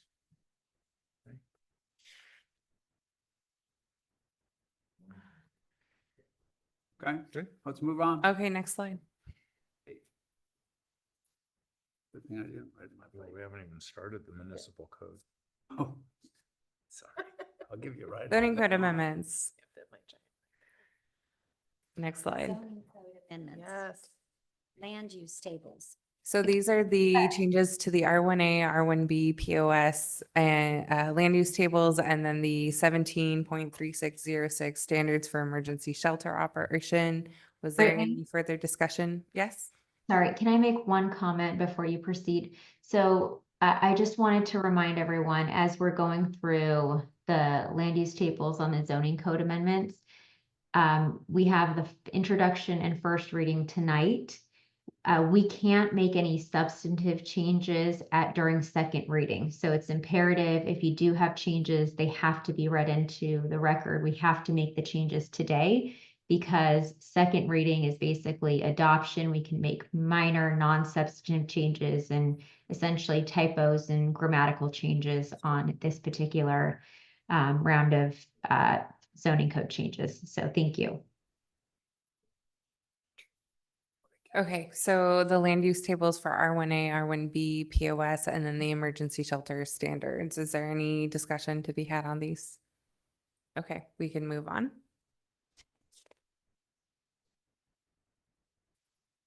Here we have the minimum number of units at 5, and then also acknowledging that this would not apply to the POS sites that just came up in our discussion on the Gilmore House.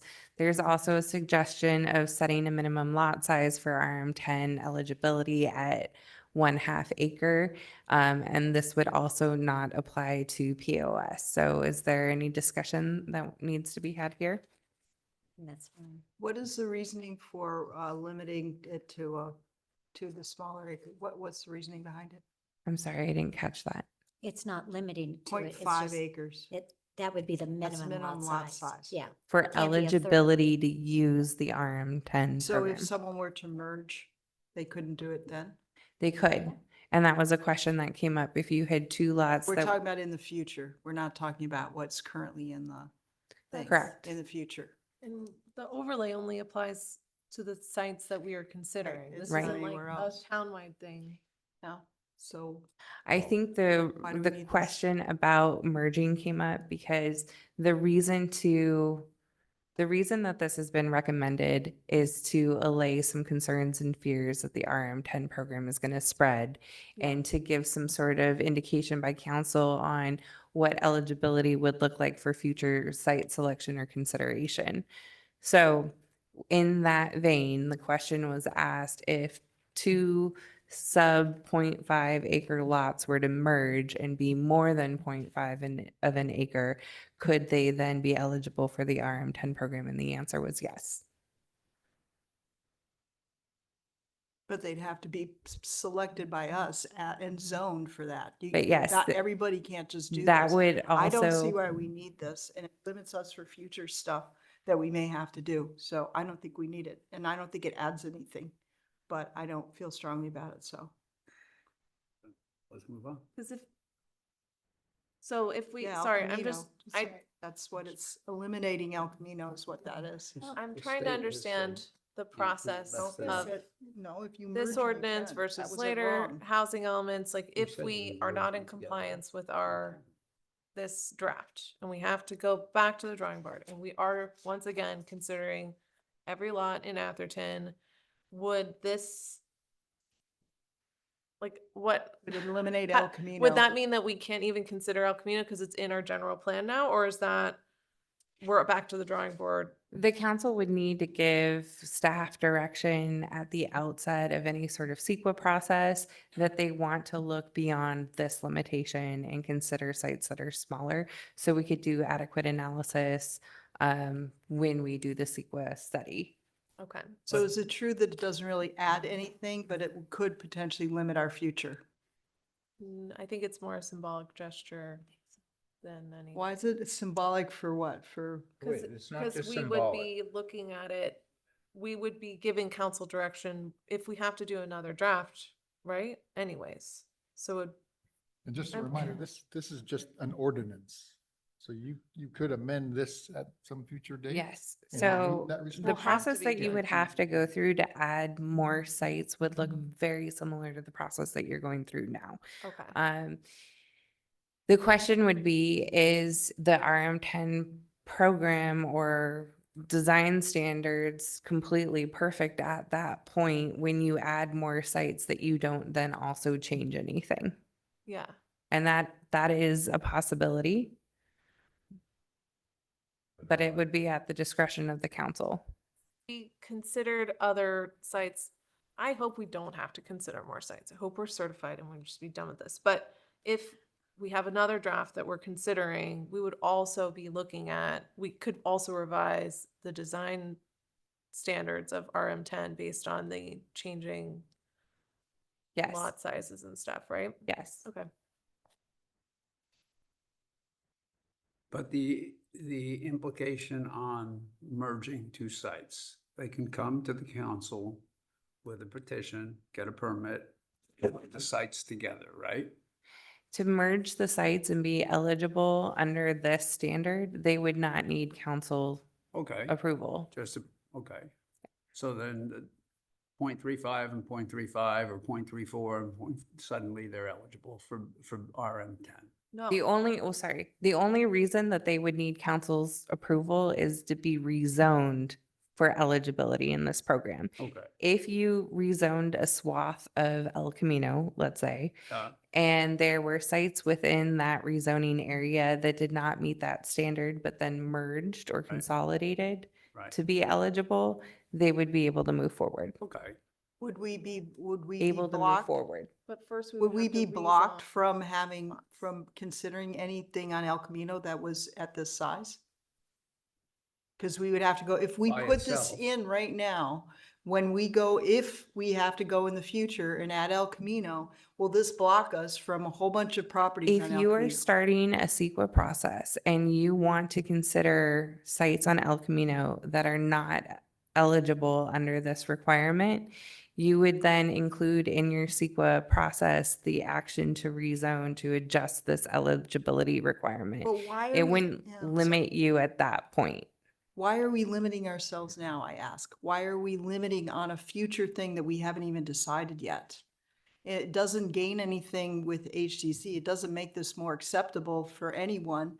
Why are we adding restraints on our future alternatives? I don't get that. I can answer that.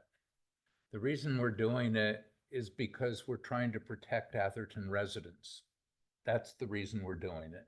Because without doing it, it says an RM10 zone can apply anywhere that we decide to apply it to, and you don't know what's going to happen at the state level. You've seen 21 bills signed this year at the state level, almost all of which adversely impact us on the housing issue. And in my opinion, it's guaranteed that there's going to be more state bills that are going to get passed that are going to more adversely impact us than we've already seen. And you could see one come up that says anyone who is on any site in California can apply to join a multifamily zone that already exists in that jurisdiction. And we're establishing a multifamily zone, which is RM10. And I want to define that can't apply to everything. So I think that, to me, it's just protective to say that there has to be a minimum size. That's all. And if it turns out that we decide that we want to allow, anything above a third of an acre, we'll just amend it. We're going to have to amend it anyway if we're going to change things. If in fact we change that to, let's say, 0.35, okay? Can you, with the setback requirements we have, the height requirements you have, put 10 things on 0.3 of an acre? They wouldn't be able to put 10 because they'd be. They can't sealed. build It's it still- up. It's You can't build it up. You can't, you have to have your setbacks. I mean, there's gonna be a point where you just can't build anything. It would reduce the size of the units based on the standards that we're considering right now. The setback in the rear, as proposed by staff, would scale with the size of the lot based on the lot width. So that would essentially be adjusted based on the lot size. The front setback would be maintained at 30 feet. So then yeah, and the density would scale where the size of the lot, the 0.35, if that was the minimum lot size, would only allow what, 3.5 units. Yeah, which they can do anyways with an SB9 lot split and 2 ADUs. Yeah, so it's not needed.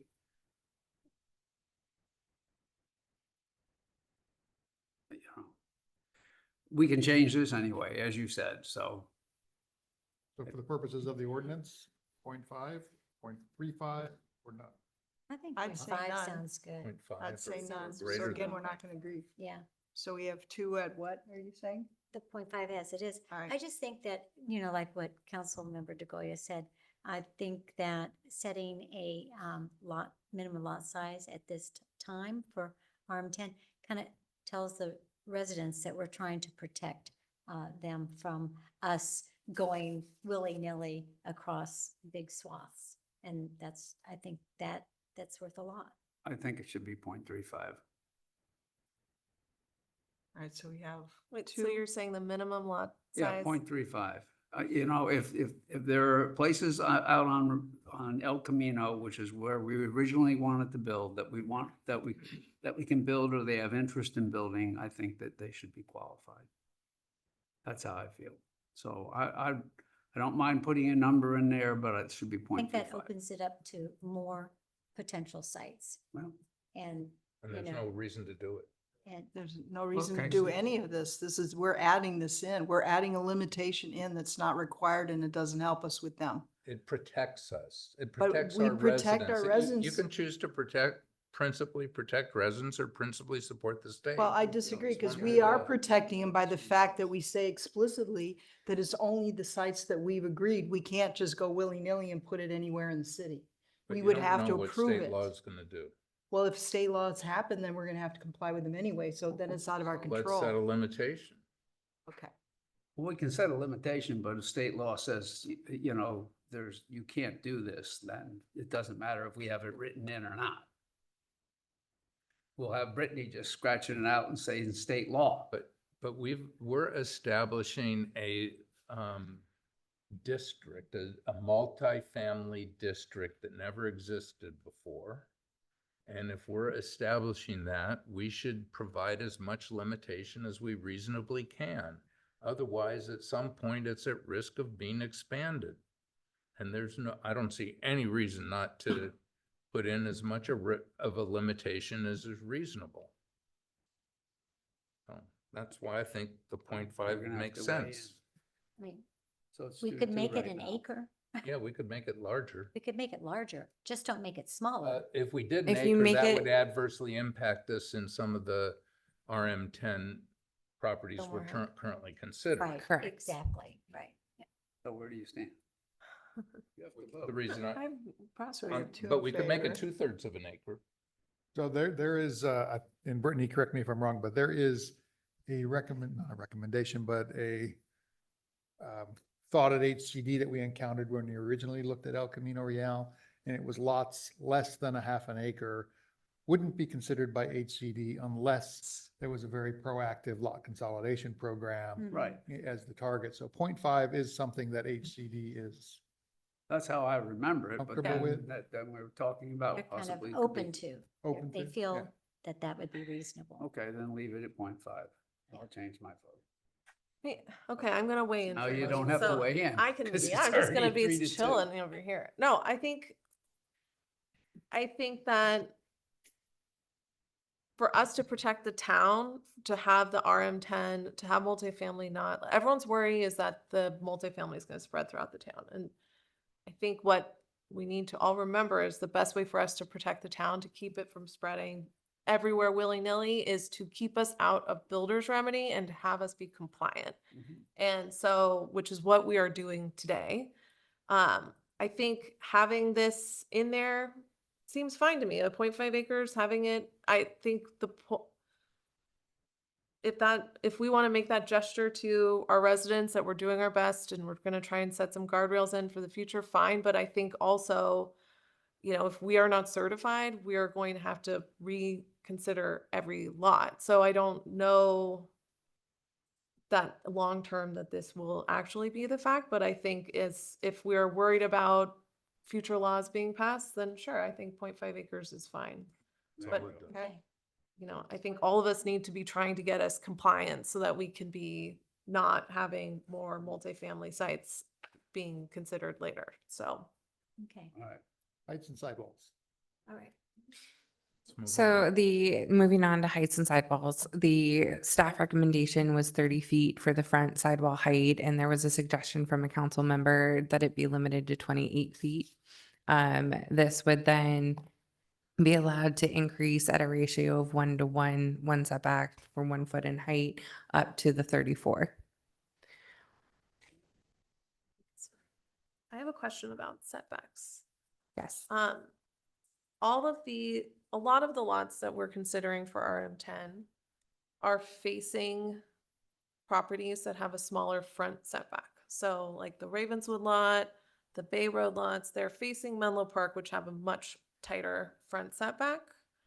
And in the interest of us trying to protect the neighbors of having bigger back setbacks, bigger side setbacks, what are you guys doing? Well, we're actually in sidewalls. Sidewalls, not setbacks. setbacks? All right, Yeah, well, I can sidewall stop. height. Setback is B, sidewall Are we not is on this A, one? am I right? 16? I thought we were on. 17.35. All right, I can wait. 030. We can talk sidewalls. This is all fine by Down me. here. Okay, FAR. Yeah. No, wait, we got to deal with the sidewalls. Oh, I thought there was a Well, consensus on that one. Front 28, which is like the R1A zoning. Yeah, Okay, and I maybe missed there that is second consensus. slide. But I'm fine with that. yeah, me too. Wouldn't the next issue be setbacks? Now, Yes. Yeah. RM10, So yeah. now we're back to my question. Yeah, now. So now- we're now- voting, Now we're just to can be I finish clear, my we're voting question? for the R1 height and side. Is that what we're voting for, existing R1 standard? 1715-030. Actually, we're on the front, we're R1 with the 28, right? with the special structure permit. It's 28 feet, but on the sidewall, staff has recommended 21 feet as the sidewall, which is 1 foot lower than R1A. No, I don't Right? think it should be. I the don't s- see that in R1A this. is 22, isn't it? I want to make sure that we're all tracking and on the same page with this discussion because it can get really complicated. Yeah. So with R1A standards, the maximum by right sidewall height is 22 feet. And you are allowed to increase with a special structures permit at a ratio of 5 to 1 up to 28 feet. But you don't actually get your sidewall height to 30 feet or 34 feet ever because that's been a design mechanism that the R1A uses to force a pitched roof. Mhm. And this applies across the entire R1 buildable area. It's not specific to front, side, or rear. The proposal from staff is that you have different sidewall requirements for the front, the side, and the rear. The front, we're recommending be set at 30 feet, and then you're allowed to increase that sidewall height all the way up to 34 at a ratio of 1 to 1, so 45-degree angle. That would give you 1 additional foot in height for every additional foot in setback. At one of the recommendations that came out from council was that be lowered, that 30 feet at the front be lowered to 28 feet because that's consistent with the R1A special structures request. But what doesn't get captured there is the difference between the 45-degree plane and the 5 to 1 setback increase. And so I just want to make sure that you're aware that there is a distinction there because it is important to some members of the public that spoke tonight. The side and rear sidewalls are set at 21 feet with then a 45-degree plane that would allow you to get up to 34 as well. So that's where we are with our, But when you say get up to 34 in either case, the max. that's getting up to the peak. That's not the sidewall. that's the plane, the developable plane. area plane that you could, From the maximum, just correct me if I'm wrong, sure. but on the side or the rear, it's from the maximum sidewall of 21 feet going up to a peak on the building of 34 feet based on a setback 1-to-1. Sure. But I do want to There's be no sidewall transparent. that's going to be 34 feet. No, I want to be transparent. You could have a box set back from that additional The height of your footage roof. to That's get why up so to much in- 34. Yeah. That's why all these And we have a lot of multifamilies houses are like just that in these Atherton boxes today built like this. that are 34 feet tall and a flat roof. Like this. And so to take it away from this, I think is wrong. Take what away? To say that you can't have the flat roof up to 34 feet. No, but we're not saying that. Well, that's what I think we're No, saying. no, because you he's could- saying he you has Put to. up could the have a diagram, flat roof maybe? at 34 feet at that Setback. You're that saying at the setback. peak. At that point, increased no, setback. but then beyond it, you could. Could we put up the picture? Sure. Because that, when you show it to people, they understand it better. Got it. I need to log into Zoom Um, because I got kicked out. Well, it's right here. It's on page 13. Page 13. Yeah, I know. It was. Oh, it's in here. But I know, too many binders Oh. for me. It's in the September 18th staff report. Hold on. Yeah, it's in your binders, page Oh, that 13 of page. 46. Yeah, I'm in favor of this. Yeah, so they're just showing two different examples. I mean, what's going to happen is it's all these multifamily things that if they get built will be like these little contemporary boxes. But you see that in Atherton and our single family residences over and over and over and over right now, Right. you know, and they're all kind of stepped back and layered up and to this, you know, Either a wedding cake like, or a well, it's pitch. not like a cute wedding cake. It's like a, you know, you're playing blocks, I don't think it should you be know, any building different than blocks. R1. So Brittany, you also were talking about two different ratios. One is 1 to 5 feet and one is 1 to 1 feet. Does one of those produce a steeper roof? This 5 is to where 1. the 5 to 1 produces a steeper roof. It gets you up there faster. That's right. Faster, okay. No, it actually is a shallower because it's 5 laterally and 1 vertically. So you need 30 feet of additional setback in order to get that extra 6 feet in height. 30 feet, For yeah. R1A. See, this is what we don't R1A. understand. This is where you need to see a drawing, because if you're not a Well, math brain. It's kind of right here. That would I'm more than actually likely be connected. seen I'll as a bring it constraint. up. Let me just by find it. HCD. If you wanted a flat building, the wall would be over here and it could go all the way up to 34. But the builder would be giving up all of Can you this enable? habitable space, so Yeah. nobody's gonna do that. Yeah, but so what they'll do is they'll kind of They box could go, here you're and right. then they They tear could- it up. They could go like You're this. drawing on my papers. But then you're losing this attic space. Right, which is not Which you can good. pop out of with a dormer and use that attic space. No, not if you're doing this. You Yeah. couldn't do it. Not If if you're you do doing it. a right. wedding cake, You're you right. can't, but Yeah. if you do a And side that's slot, the then you look can. we're wanting. That's what is we the want more is the pitched dormer. rather than, because then you can use the So know, the that's attic why I was space. asking. Is So the, this shows you what the requirement is in R1A. Okay. And so you can see how it's laterally 5 feet and then up 1, laterally 5 feet. And to get that 6, you have to go 30 feet beyond. way back there. Right. So sometimes I mean, that doesn't necessarily mean that you can't build within that white space that's shown there. You could have a flat roof at 22 feet and then it steps up at that point Right. to get the height of 28 feet, right? So I don't want to necessarily misconstrue that you can't develop within that area.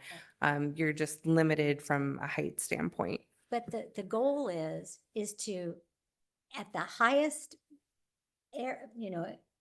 peak, it's going to be the furthest away from your neighbors to help mitigate any kind of,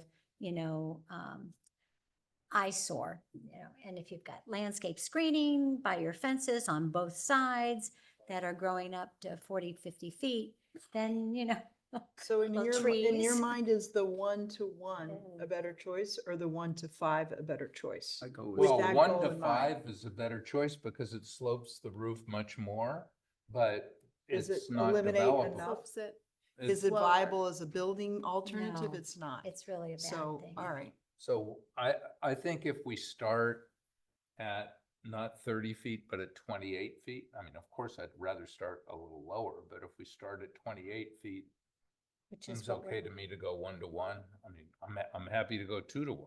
which we're talking about, the 28 feet. What is it for R1A? So here's what it is in the in our code book. standards that were submitted. Right. What we're talking about right here per DeGolia's recommendation is lowering this to 28 feet. Mhm. And the previous image that I shared was for context to show you what's required in R1A. And what this, correct me if I'm wrong, but what this does where you show the sidewall height, the slope up, that's a 1-to-1 ratio? Yes, Both of these are 1-to-1. yes. So if it goes down to 28, then you'll still have the maximum height the same. It just is going to be a bigger slope Got to go in. going further. down to the Right. 28. And that doesn't necessarily mean that the developer is going to choose a roof line with that exact slope. I know, This is but just a building envelope. That's, So it's a, they, it's a nice slope, a 1-to-1 slope, pitched roof is lovely. That's okay. I like the first It is, design. It's not too steep. I like, okay, let's We go have- back to the slideshow. we have to go to Can 28. I ask if the Builders Roundtable has weighed in on either of these? This packet of information or a version of it was provided to the Builders Roundtable. They were more focused on other elements of the standards. Ms. Flaherty, who is part of the Builders Roundtable, is not necessarily on board with that. I think that is she here? She's still here. Don't- Okay. I would say that she reflects the contingent that is more interested in pursuing the R1A standards, but I did not really get any specific feedback on anybody else from the Builders Roundtable on that point. It's, Well, let's it's a face it, the builders modified, round, the attendees there are building single-family residences. well, yeah, too. Do But we think it's we can small. build? Because we, remember the goal here is putting what we can actually achieve, what we're saying we're going to achieve. So that envelope has to be big enough to fit 10. If we go to the R1, can we fit 10? I think some of those were slides covered at the last meeting where they showed the little grayed out sections. Right, Get to right. that But now we're point. talking about making the sides smaller. I don't have an intuitive understanding of what making the sides smaller does. Now, it sounds to me like it should make that big a difference because we're losing 2 feet in terms of the building Yeah, envelope, and- but I don't know. I So don't understand I- this. I'm not gonna I pretend have I an do. image where I can show you the 28-foot sidewall on the two sites we've looked at, kind of consistent with what we've done from a modeling standpoint. I can also pull up the September 18th staff report that included the Planning Commission recommendation. The Planning Commission recommendation did not give specific feedback on the R1A setbacks versus what the standards were as recommended. So this 45-degree angle versus the 5-to-1 angle was not something that was included in that motion. There's something elegant about telling people that we're gonna use the standards that already apply. Right. Okay, there's something elegant about that. You can say to someone, they're gonna build something and it's what's already there. That's gotta feel a lot more comfortable. But I don't know if we can go to and say that we're giving a big enough envelope to actually build what we're saying. And if we can, then we maybe should lean toward the comfort zone. But I don't know. I don't. So this is the 23 Oakwood development with the Planning Commission standards that I Just have to build conveyed to you on less. September 18th. This does not include that 5-to-1 setback. So what you're seeing here would be further pinched at the top and at the kind of the edges of the buildable volume that we haven't modeled. Just to give you an idea of what the R1A application would look like. If you Brittany- take the 30 down to, if, on the side, we're talking about losing a few feet.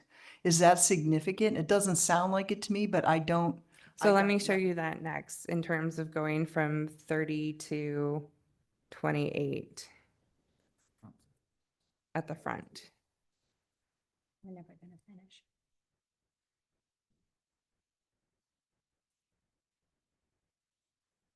I think that what we're creating in our buildable envelope is something that is going to result in the developers not being able to build as many units. As you can see with the Oakwood, because their units, the last little chunk of them were outside the buildable area. And maybe that's what we're wanting, with these criteria. I don't know if we're,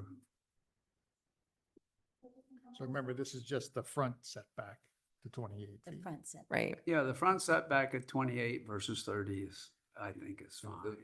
The side. We're talking about The sidewalls sidewall, right now. but the, Sidewall but is the question. the steeper slope that we talked about today. Yeah, the 45 degree. Yeah, well, that's what staff is recommending. I support. I So am that's too. the I'm very 28 supportive feet. of that. Okay, Front sidewall. let's go back to So the we side. lowered the One below. sidewall by So a few this, feet. this plan has the same maximum sidewall in the front and it's 1 foot lower as the maximum sidewall on the side and rear.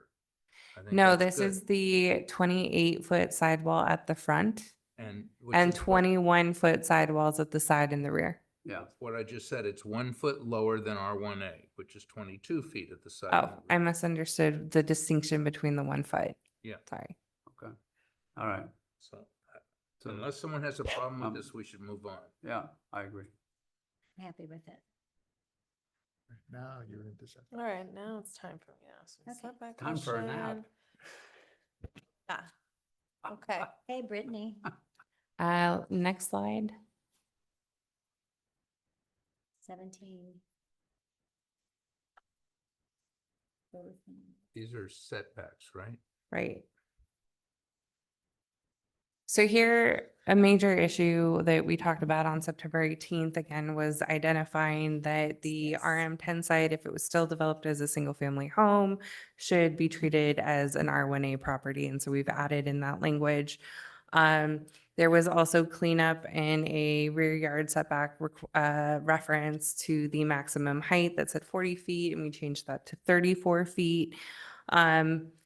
Now we're getting into how the council feels about the side, which isn't necessarily called out here. But I haven't changed anything to my recommendation that was included in the September 18th packet. And then also the rear table setbacks. And what we have here is a recommendation to change the smallest setback requirement in that rear yard table from 25 to 35 feet, and then adjust everything in between 35 feet and 50 feet to scale up based on what the width is. I think we need to leave it at 25. 35, well. So wait a the second, rear- I'm right now it's confused 60. because the rear is 60 and now we're seeing 25 and 35 feet. It says rear yard requirement. How do we get from 60 to 25 and 35? Sliding. Sure, I'll bring up the Explain standards that. so we can talk about this. And wasn't there a difference between what the planning committee Yes. recommended? So we've got the staff, we got planning, and yeah, so it'd be nice if we gave us a quick review of those. Sure. I was gonna draw it myself, but I didn't get a chance. Okay, so the planning commission recommended, the initial staff recommendation to planning commission was this table where the R1 adjacent number here started at 80 feet. We modeled that with the Pasadena project Wait a minute. and the Marquee project. What's Page the table? 15, Page 15. I've got this one here. I also have You it up said on the started screen. at 80 feet? Yes. I don't see it on the It's not chart. shown here. I'm just giving you the Oh. history of where we've been. Okay, Yeah. okay. feeling? I'm You're with ready? you. I'm ready. Okay, so originally this table started at 80 feet in the R1 adjacent column. We then went and we modeled the Marquee project and the Pasadena project. And what that showed us is that was going to be too constraining and restrictive. So I highlighted that at the Planning Commission and I asked for feedback on that. The Planning Commission, the motion included R1A standards, which are 60 feet. Still looking at that, and this is what we had in the September 18th staff report. Staff recommended going back to this table, not just a flat 60 feet, but having a graduated system so that we could deal with differences in lot size, particularly lot width. Also having a different standard for R1 adjacent properties as well as RM10 properties. And we lessened the recommendation of 60 feet to 50 feet. And then we tiered that down all the way to 25 feet. The Ravenswood and the Bay Road properties fall in the 170 feet or over, or 165 to 170 category, depending on where you're measuring. But not Ringwood. Not if it's taken from a Ringwood frontage. The 23 Oakwood property falls at 25 feet. So the recommendation from Councilmember DeGolia is that we do a 35-foot as the limit or the lowest requirement in this R1A adjacent column. And then we equitably distribute between that low of 35 and the high of 50. Why don't we make it 30 instead of 35? Well, The difference. if you do, Public comments closed, please. Thank you. if you do 35, then if you look at, there's two tables that are, one is a rear yard and one's a side yard setback requirement. Yeah. The rear yard is on page 15 and the side yard is on page 14. And if you look at the side yard numbers, because it's going from 40 to 25, those numbers add 10 feet to every one of them. Below, if you add 10 feet to every one of them, you'd be going from 50 to 35. So that's what I propose for the backyard. So for example, at 165 to 170 feet on the backyard, it'd be 48. The next number down would be 46. The next number down would be 44, 42, 40, 38, and 35. Those would be the numbers. It just gives more potential room at the backyard setback. That's all.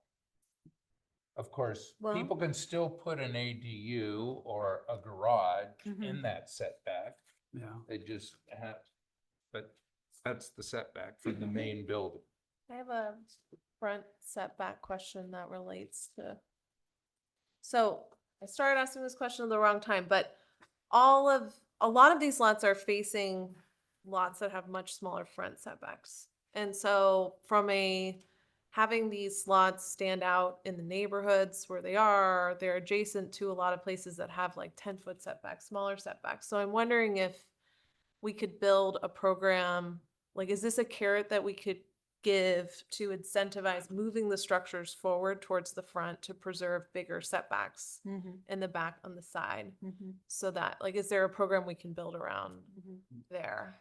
So you're talking about Well, houses across Bay Yeah, in Ravenswood Menlo too. Park and, yeah, which are If in you do the that Menlo here, you Park keep- zoning area. Yeah. And so. I just yeah. at the last meeting, at Mr. Riddle, like, showed the pictures of Mhm. what the Bay Road neighborhood looks like, and you can see like their setback is very short. So I'm wondering, it won't stand out in the neighborhood, but it would allow flexibility to preserve the privacy of the neighbors by just and- shifting it. But that, basically, Yeah. staff, what you're bringing up is exactly what staff is recommending. Yeah. The current front yard setback, I think, is 60 feet for R1A. They're recommending a front yard setback of 30 feet. Right, but like that across the street, I think the setback's like 10 feet. Yeah. So I'm just wondering, like, could we build a program to allow greater flexibility to incentivize better Larger setbacks, rear larger setbacks. setbacks or more privacy To the- measures. I don't the know. It extent just that seems we like can this do is a that, carrot I would that be we very, could offer to supportive of. give more protection to the Would it only be neighbors. for that area that it's like for like? in the Right, like that it would be neighborhood? more It wouldn't go apply to the situational. other But places? I mean, what is being proposed here is not very far from R1A. It's 10 feet off, right? Yeah. Like the current R1A rear setback is 60. This is starting, and it goes down, and this is starting at 50. And the side yard setback for R1A is 50, Yeah. and this is starting at 40. Mhm. Well, No, but this Side yard chart, is 50.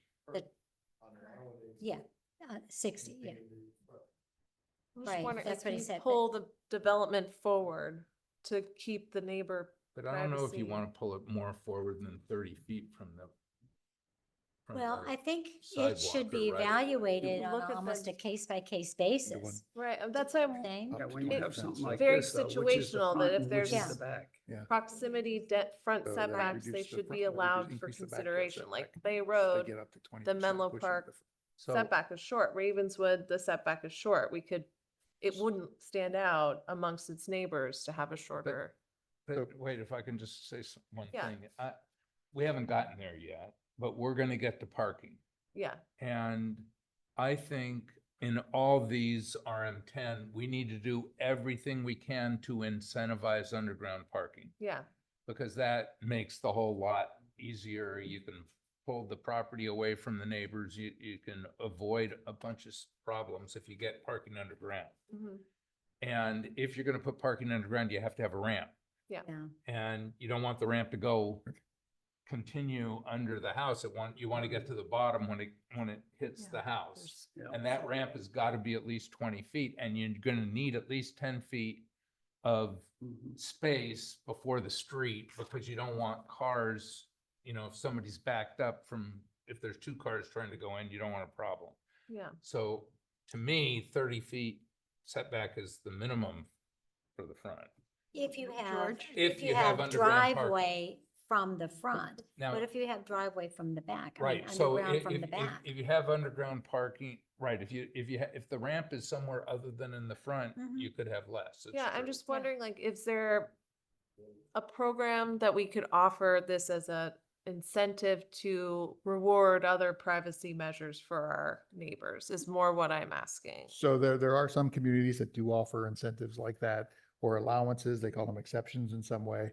You could write in that the developer could increase the rear yard setback and go into the front yard setback by a percentage. So say 20% maximum into the front yard setback, so long as there is also an equal take on the back. So Mhm, increasing the rear right. yard, moving in the front, but it's an option, it's not a Yeah, requirement. I like that. that's like, it just seems like the Ravenswood lots, like next door is Menlo Park. So you can see it's the sidewalk ends where the setback is short and then the setback gets really big. So it wouldn't stand out visually, which I think is part of what we're trying to do, where it would kind of fit in, but would be much more, create more privacy measure opportunities for the back fence, side fence I like neighbors is what I'm. Just kind of an elective. I like Right. it. If we had a program like that, would it go into this or would it be Yes, something? it would we need to be written into the ordinance. So, so it's good that you brought this up tonight because I'm hearing this is the only time we could bring something up Yes. like this. Wow, creative thinking here. I like it. Okay? We can write something like that. So that's a lot of new thoughts about these charts, Brittany and George. Are we going to modify them? Well, I'm proposing we modify the rear setback to make it a minimum of 35 feet rather than a minimum of 25 feet. I think it should be 30. I'd prefer to have what staff brought up. But like I said, 30 feet seems to be reasonable.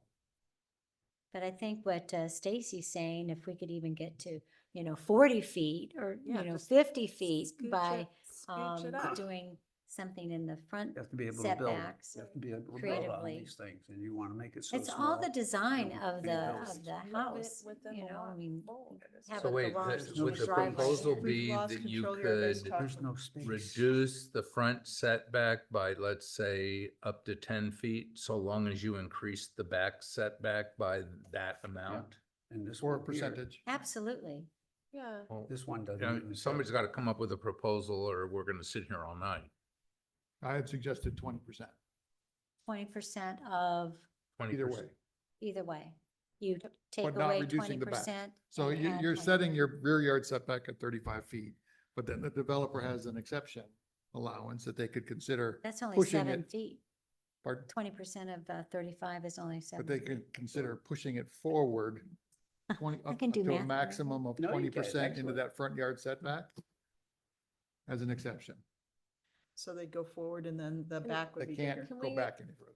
Condition that, like, that this wouldn't be ministerial approved, like they'd have to No. talk to some, I don't know, I'm wondering, like, It's got to be an objective standard. yeah, I just want, my only worry about if we play this wiggle room is the parking side of it, so I would want to make sure parking is included and Well- planned for in this, so that's why I'm, I mean, if we're going to do something like that, I think actually using up to 10 feet, let them decide what it is. I Right. don't know that they need to do a percentage, but if we did 10 feet Mhm. and they applied that, then the back setback would be the same as R1A.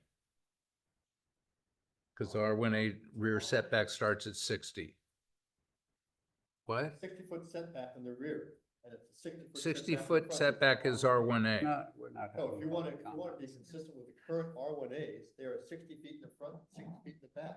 But it's I- not I going would to be appre- consistent with the We front. Well, the prefer front that the doesn't- council keep that's- the conversation, and if there's a question, we can address it to staff. If we have any of our numbers wrong up here, you Yeah. guys will correct us, Yes.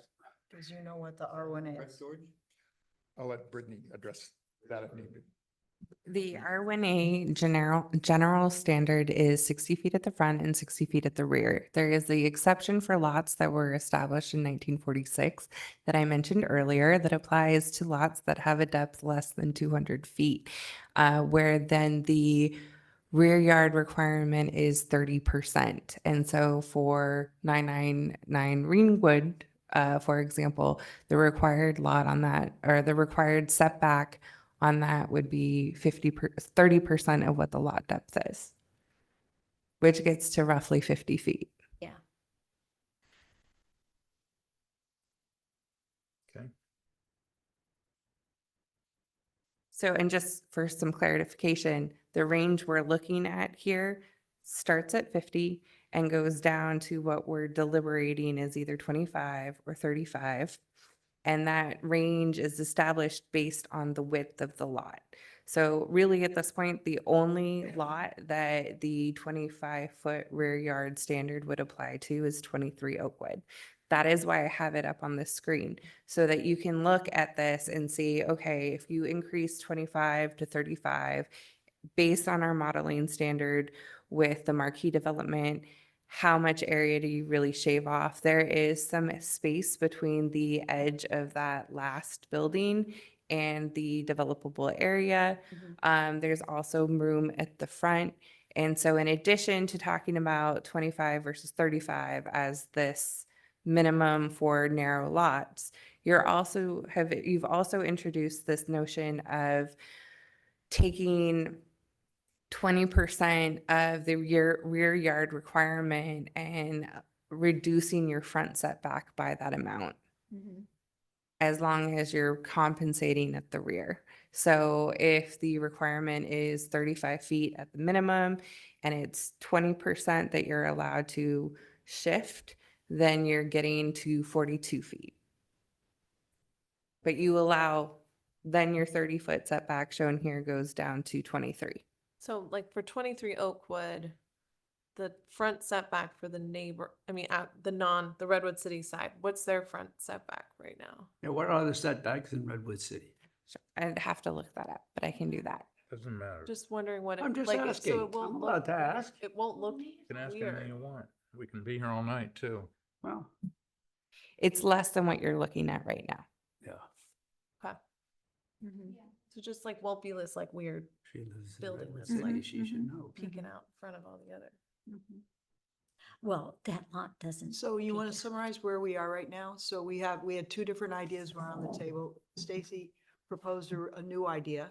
And it sounds like we had consensus that we all like that one. Is that correct? So let me start with, is there consensus with 50 foot at the upper limit?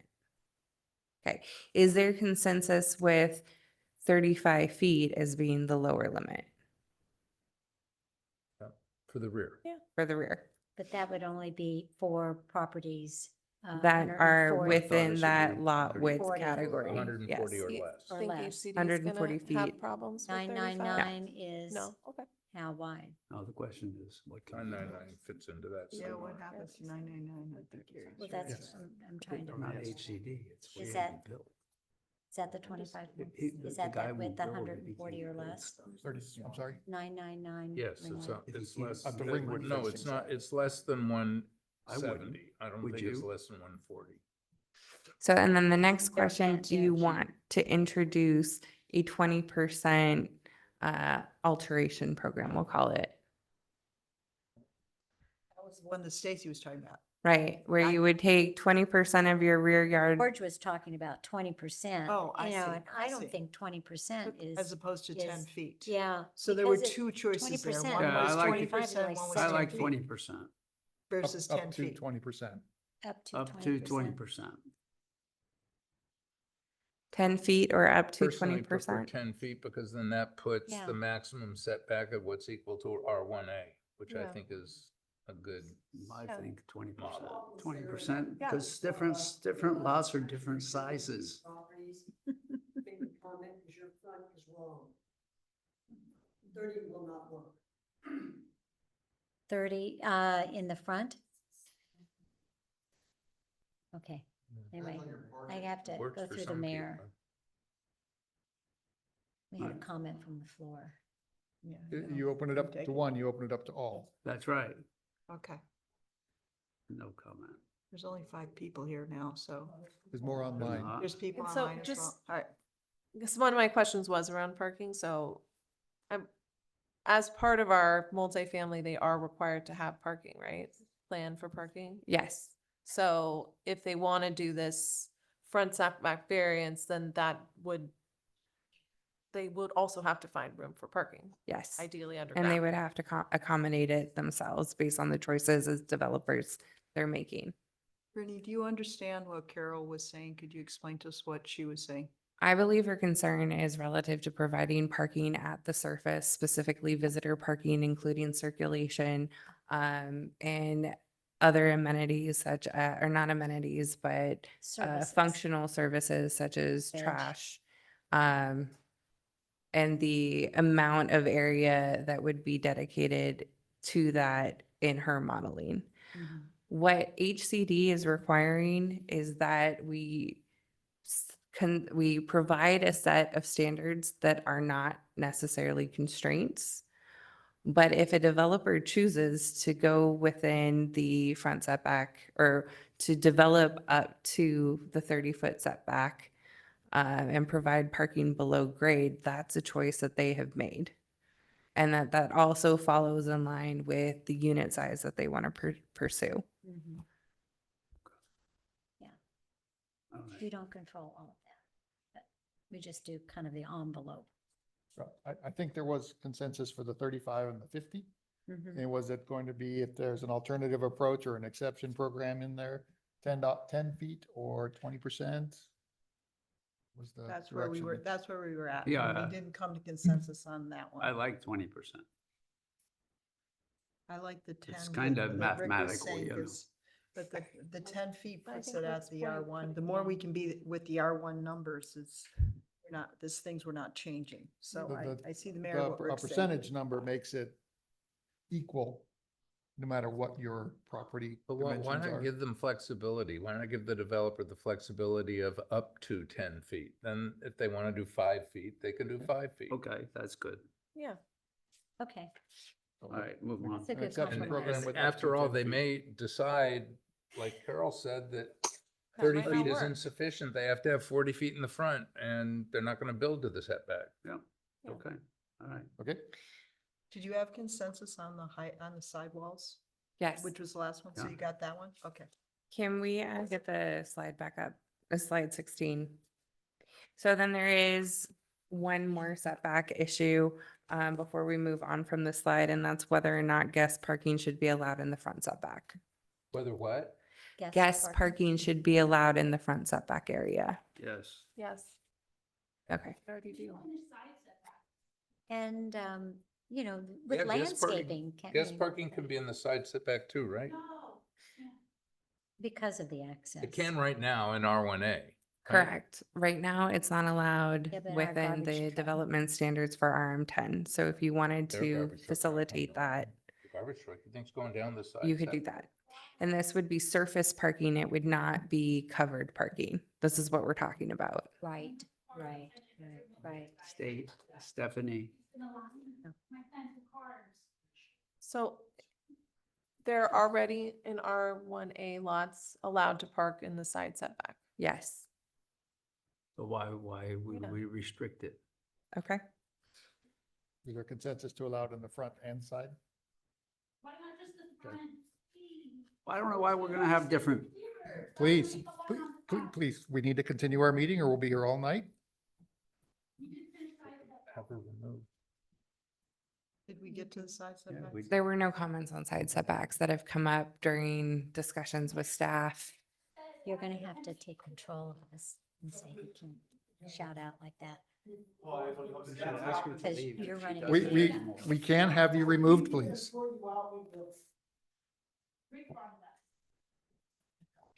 Is there anybody that would like to comment on side setbacks? What were they, just to review since we had a little extension? Sure, that they were a table starting at 40 feet.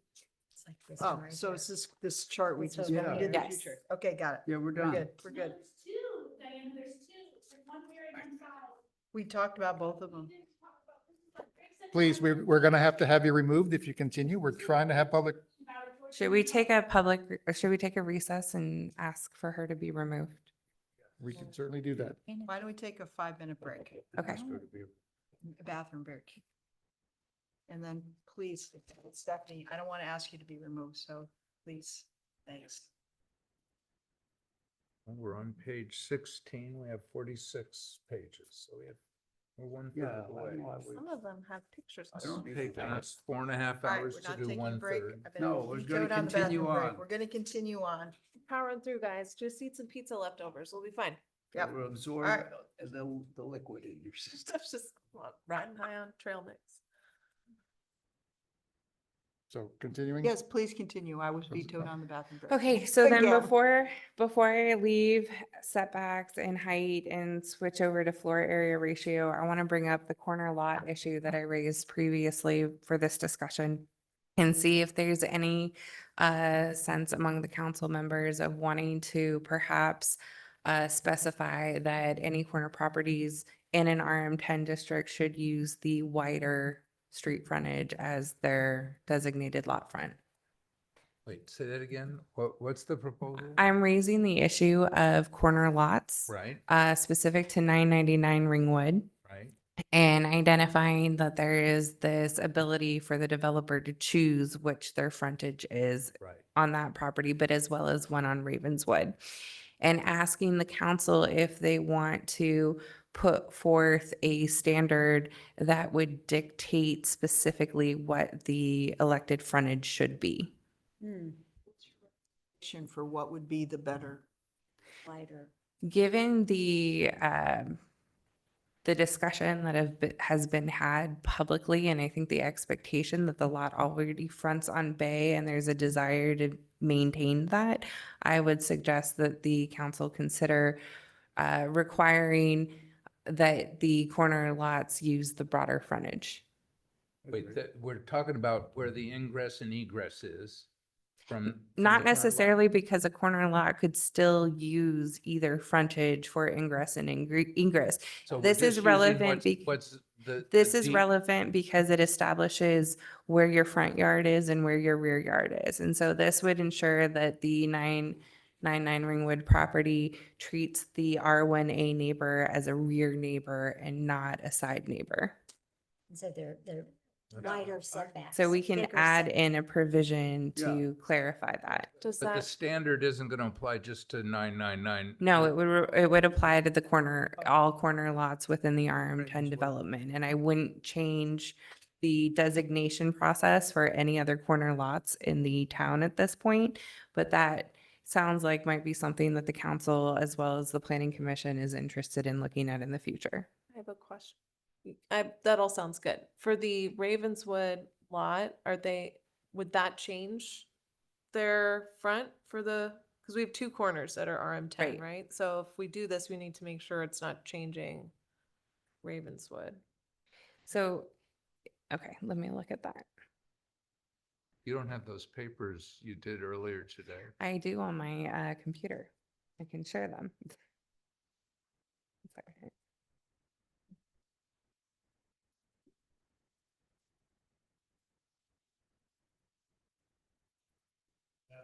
You refresh up, you couldn't understand what your setbacks finally were. There you go. But you just have somebody put that forth. 50. Yeah, okay. Around it. This is Redwood City, side setback to 50. Okay. Well, I can tell you why you were looking it up. Are you still looking? or It's on the screen, sorry. So the Middlefield Avenue frontage is the more narrow side, and the broader side is the Ravenswood Avenue. So this would put the more gracious rear yard setback against the town's R1A property. Okay. If we were to designate the broader lot frontage as the front. Oh, this is So not my this- understanding of how this property is So wait, so what configured. you're That's saying good. is that based on your proposed rule for a corner lot, the frontage onto Ravenswood would count as the front lot, Yes, and the rear of the lot would be adjacent to the neighbor on Middlefield, right, which then gives a greater setback which gets a greater between that setback. R1A neighbor. Good for both corner lot So neighbors. that works. Oh, So then I'm in favor of that. This is not 999 Ringwood. No, I'm that's sorry. Ravenswood. No, the question, No, no wonder I was Councilmember conf- Lewis, Councilmember Holland asked how this would apply to the Ravenswood property. There's only one corner lot on the Yeah. Ravenswood 3, Yeah. because the area to the left of the screen is actually within Menlo Park. So we're just looking at this lot that's at the corner of Ravenswood and That makes so Middlefield. much sense. Yeah, So much sense. so, And and, then, and do you want to show the 15 feet. 999 Ringwood? Sure. They've built right up to it. And the Ravenswood lot already fronts to Ravenswood. And the setbacks are 30 Yeah. feet in the I front, mean, that makes subject so to much sense, this yeah. thing. Ringwood. 40 feet on the side, Right, I know that. possibly being reduced based on the width to 25 feet. And 50 feet on the rear, possibly being reduced based on the width to 35 feet. Okay, so here we are. This is. interesting. I thought they were both Frederick. So here you 35. have, This- So this this would be is the rear. 999 Raven, No, no, wait. 999 Ringwood. This is, And the Ringwood Avenue side is roughly 131.78, and the This is- other is 201. So if we, 99. So we would be designating the broader, the wider This is, frontage as front. the front. Right. I'm sorry, is it the upper one? Is it number 8 or It's number 1. And number 1 and Yeah, 8. number Yeah. 8. What you're Number looking 8. at is number 8 in the circle, number 1. not Number, in the I'm circle. sorry, okay, Ah. got it. And so in this case, It the would be- front of the lot would face bay. Is that right? Yes. Because of because that length is long. Mhm. If it stays up fine And so on down the road, on down the And- road. right, and But no, this is only dealing with corner lots. I know, but they're landlocked. Of that's Yeah. their frontage, that's their frontage. Right. And this one is,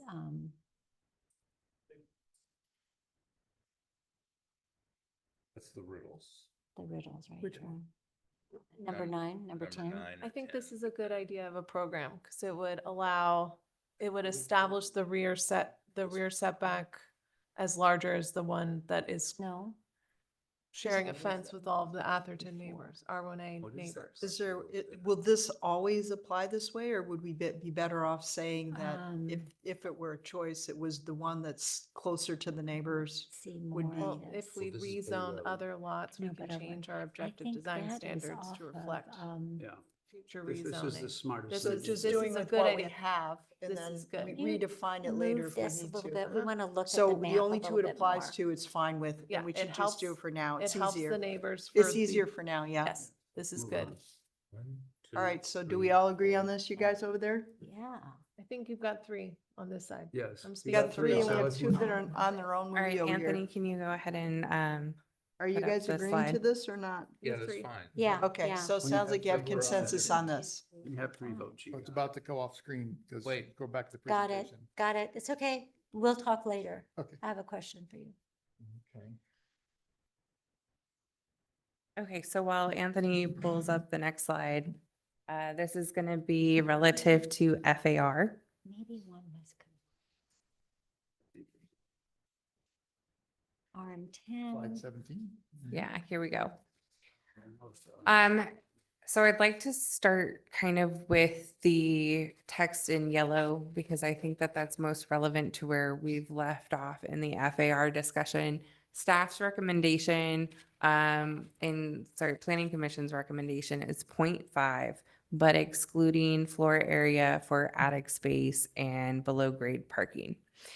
There is a recommendation that, or a consideration to include attic space in the FAR calculation. So that's one thing that I'm putting before you as a question.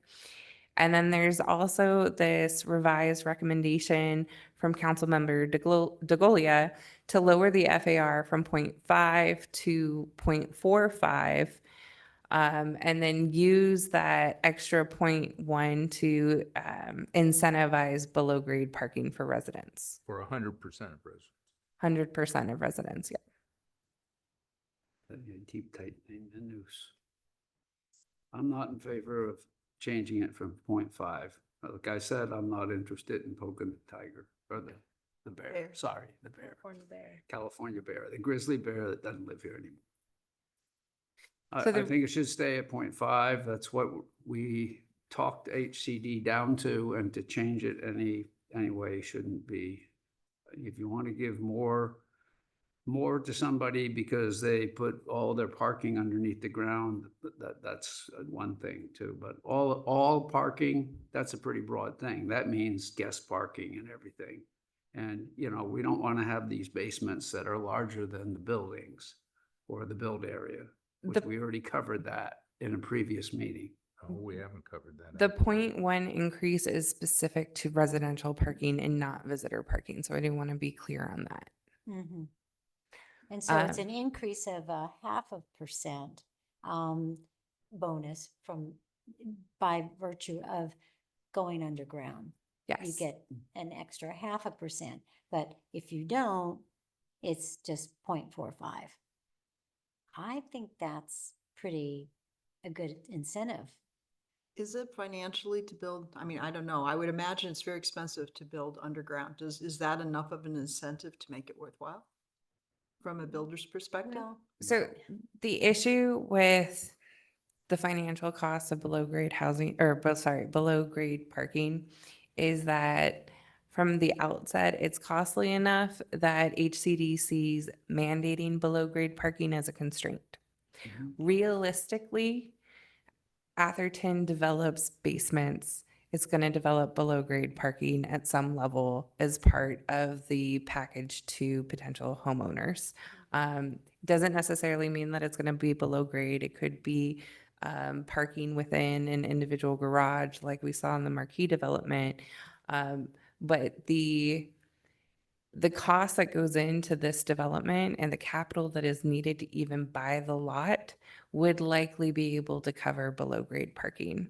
I cannot, though, require it because it's an outright constraint. I think So this is HCD has a problem with it as a requirement, but your question's a good question.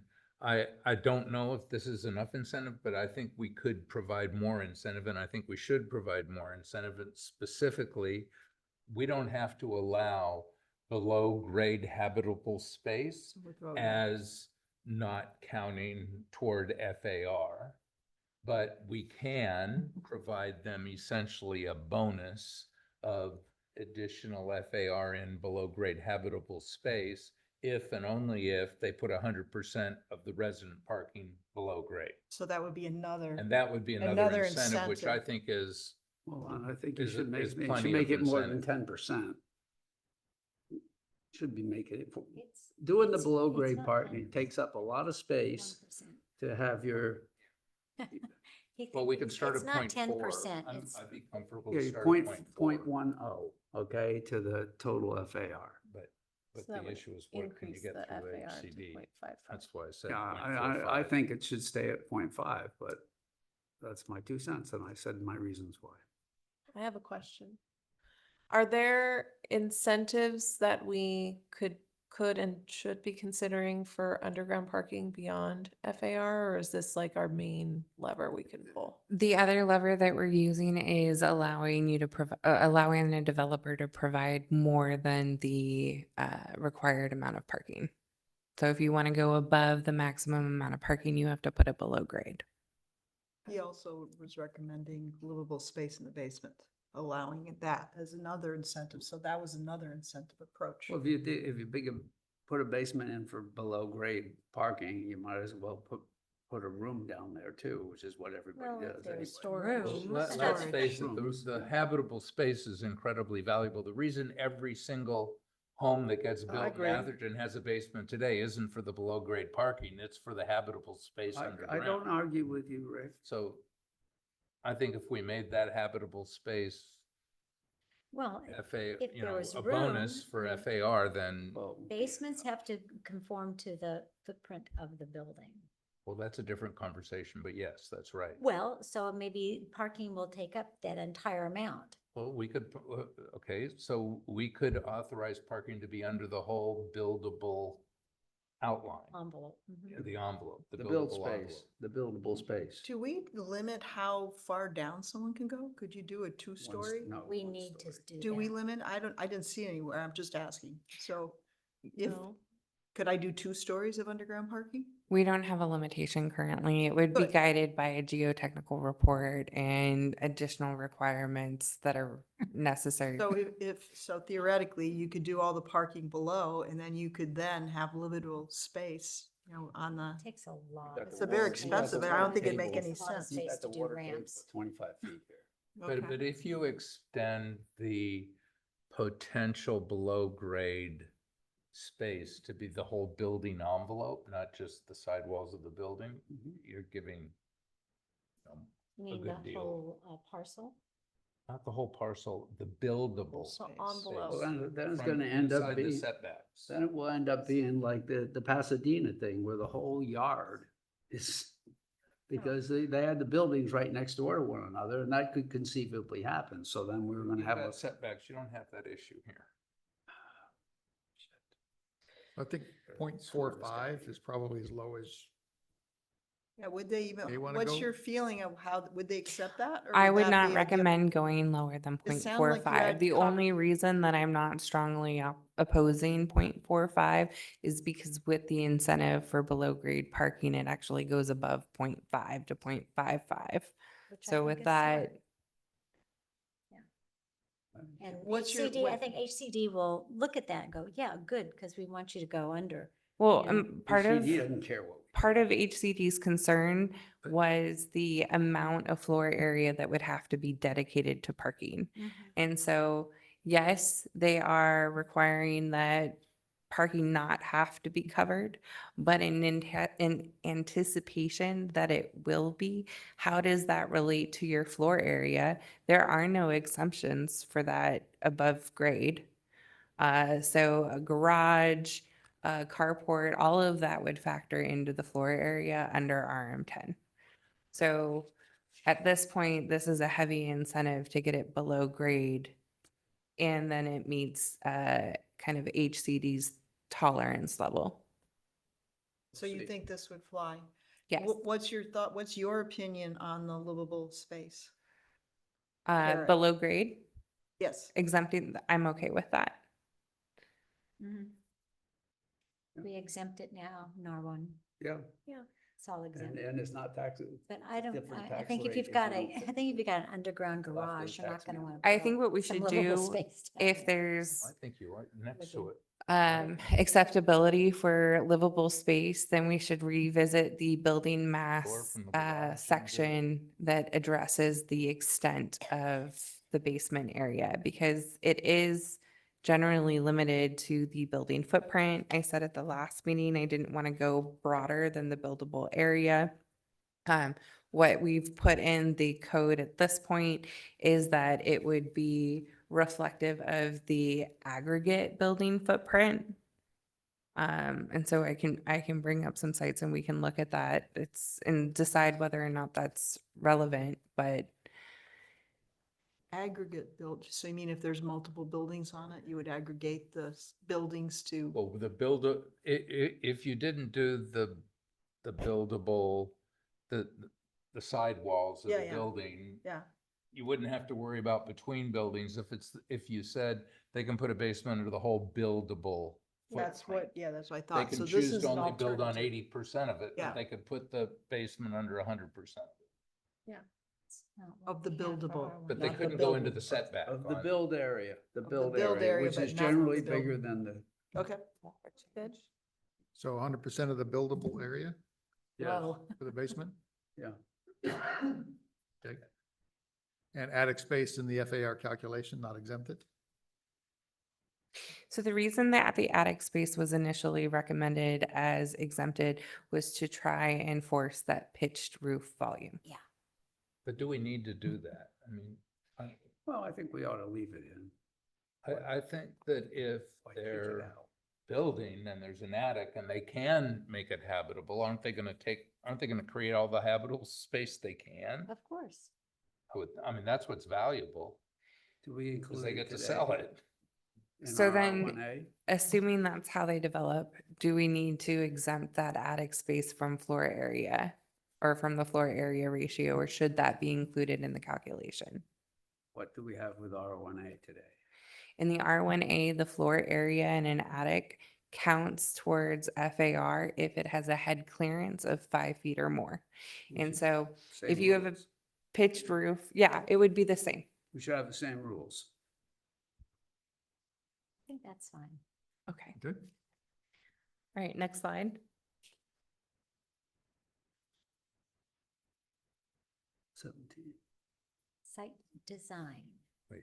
Site design, you passed lot coverage. Yeah, so just catching that. So let me share my screen on that. Where, lot coverage? Weren't we doing? Yeah, that? this was We an already- G is lot issue coverage. raised by public comment. No, she's, I know, but she's had some comments on it. She just didn't have it on her list. Came from public comment tonight. Yeah. And it's worth addressing now because you're gonna get comments on it after we leave tonight and they're gonna try and suggest that you Fix it. reconsider this next time. So So it's I have a good. question. Sure. So this shows that in lot area coverage, the building could cover a maximum of 40%. Would that include a garage, I assume? Yes. It says that the impervious system surface could cover a maximum of 20 additional percent. And it says the lot 50%. What does that mean? Wait, are we Either the doing building could be up to 40% or the impervious could be up to 20%, but together they can't be more than 50%? Yes. And what is the remainder of the lot, the non-addressed 50%? That would be landscaping essentially? Yes. Okay. So what Ingress, percentage does the egress. landscaping be in that The scenario? landscaping would be 50% because the other 50%, or it would be at least 50% because the maximum of combined building and impervious surface could be 50%. I thought are you on this Well, I one? thought Isn't there it was- 60? yeah, but one has to be less. You could do It's 30% and 45%. 20%. But it's We're working on getting my screen up. It's this right here that we're talking through. Here we go. Yeah. So we're on That's what we're D, here. lot 40%, coverage. Yeah. So We why is it- also have a section that talks about landscaping. This is being raised relative to lot coverage, which is why we're looking at the lot coverage section. And what Councilmember DeGolia was explaining was how this table functions collectively, right? So 40% is all building area. That includes a detached garage, a detached ADU, a main building. Impervious surface is any hardscape. And then the way that you apply the lot 50% is that it's the aggregate of the building and impervious surface. So you can't have a total of 60. You'd have to chisel away at the building coverage or the impervious surface coverage to hit that 50. The question raised by the public comment is, what do we do with that 50% remainder? We should have a landscaping requirement that addresses how that's treated. And we don't have, in some ways, this is already covered by our drainage and grading standards, as well as the water efficiency standards that projects have to go through. But what we would be doing here is adding a specific direction that the remainder area has to be landscaped consistent with existing standards. Well, other than building and pave, what else is there? Just dirt? Right. Well, then, yeah, we can't have dirt. Oh, It has to be okay. landscaped, pool, just grass right? or something. It's gotta have something. But it could be undeveloped, am I right? No, Yes. no. I mean, we shouldn't you can have have dirt. That's a, yeah. Well, you can have dirt at the base of an oak tree, right? Tan And then you have duff on top from the leaf litter. And that's complete natural habitat. landscaping, So though. we would be looking at how to, not have landscaping required in a way that threatens trees, of course. Right. But also doesn't have just a barren dirt pit next to an adjacent Right. neighbor, because Correct. nobody really wants to look at that. Right. So It there's has the to have balance that we grass would or be something, striking and yeah. dealing with that moving forward. AstroTurf. Could have astroturf. We yes. do We'll be banning that have, at some point, probably.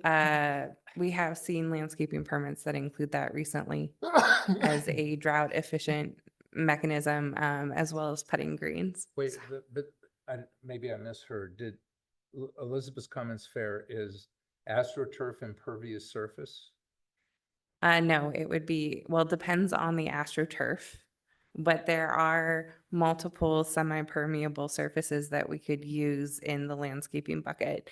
We had a project just before the Planning Commission that was using a permeable surface for a sports court and a basketball court. Oh, really? Yeah, so there are a lot of advancements in terms of what that would be. Of course, a basketball court, we do need to talk about whether or not these outdoor activities would be allowed in RM10. So, not necessarily going to be a basketball court, but letting you know kind of the breadth of application we're seeing. Okay. They're gonna ban AstroTurf. and They're already doing it in a lot of communities because it leaks poisons. Yeah. So Grass. it's gonna go away. Minimum grass. So Yeah. the consensus to develop Drought-friendly some sort of or- standard for Yeah, that remainder, Landscape standard. landscape That's fine. standard, okay? trees, whatever. Okay, we can pivot back to the PowerPoint presentation now.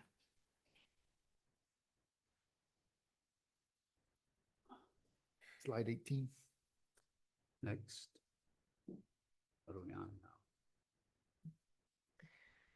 So here, 1735030E site design. This initial item is just adding a reference to capture exceptions for R1A adjacent lots to apply to existing single family homes on RM10 properties. I'm going to move on to the next one. Item number 5 no longer identifies the 8-foot tall fence as a minimum height. It just simply stated as the required height. What's our maximum fence requirement in our city now? If with an ADU where it's 4 feet from the neighbors, did we settle on 8 or did We go settled on higher? 8. Okay. And there was concern about going taller. And so that's why I've clarified here that it's not a minimum height, it's the required height. And the required height currently is 8 feet, is that right? For Right, ADUs? For ADUs. on both ADUs sides of adjacent it. on property line? The highest fence that we allow, including El Camino and other Yes. places? But wait, but we're not, on an ADU here. No. I This was is just asking- multifamily.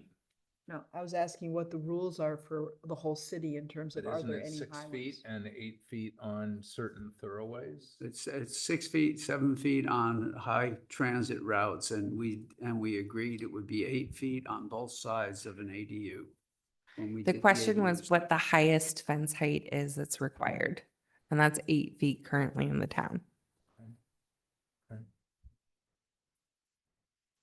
Then item number 6D, that was increasing the maximum driveway width from 20 feet to 26 feet to make sure that we have fire marshal clearance. And now we're getting to the landscape screening standard 1735030F, where we talked about shifting this to based on the certificate of occupancy. We did see that that's actually already a requirement in the landscaping chapter. So I think what we need to do is decide if we want the landscaping to be implemented within a certain time frame before the certificate of occupancy.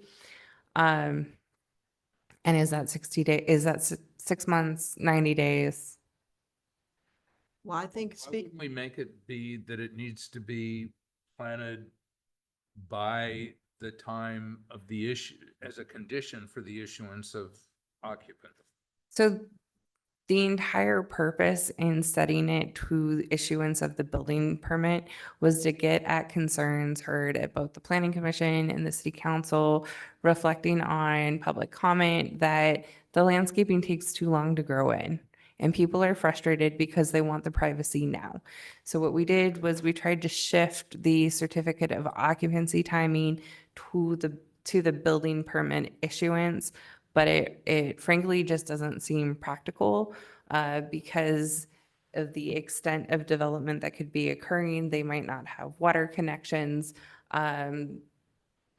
Actually, I mean, the water connection is the biggest issue. when is the water connection done in the cycle? Is that a determined time or So you need a water connection for the certificate of occupancy, but you don't necessarily need water connections for landscaping even at that point. So requiring this to align with certificate of occupancy would drive that timeline.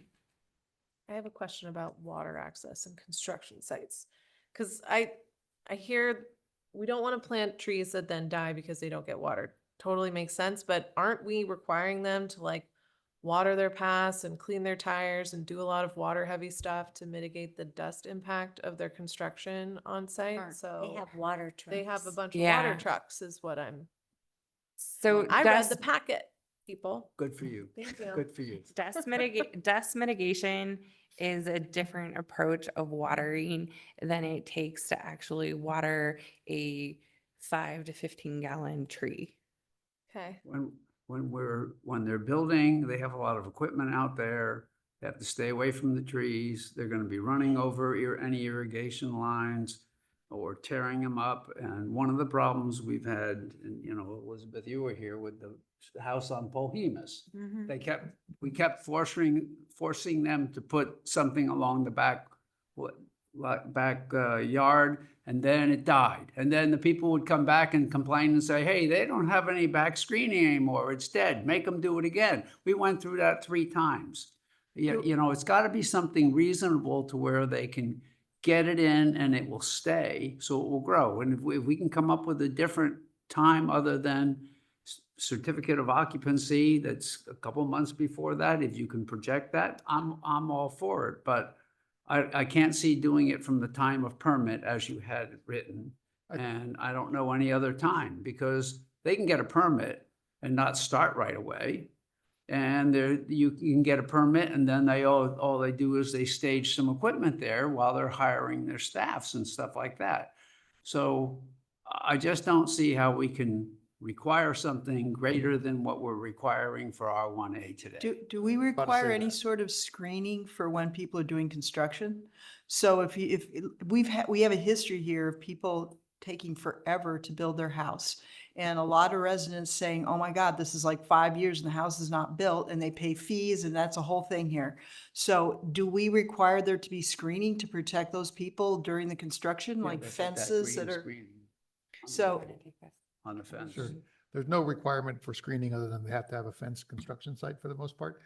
But it's not a screening requirement. There is a dust control mitigation, noise mitigation, all those sorts of. but there's no privacy screening No, component of But I that. would suggest that whatever standard you create for the installation here, you use the same standard that you're using for the R1A, which is along with certificate of occupancy, but don't allow them to buy their way out to get more time. Right, Just correct. require it to be done by CMO.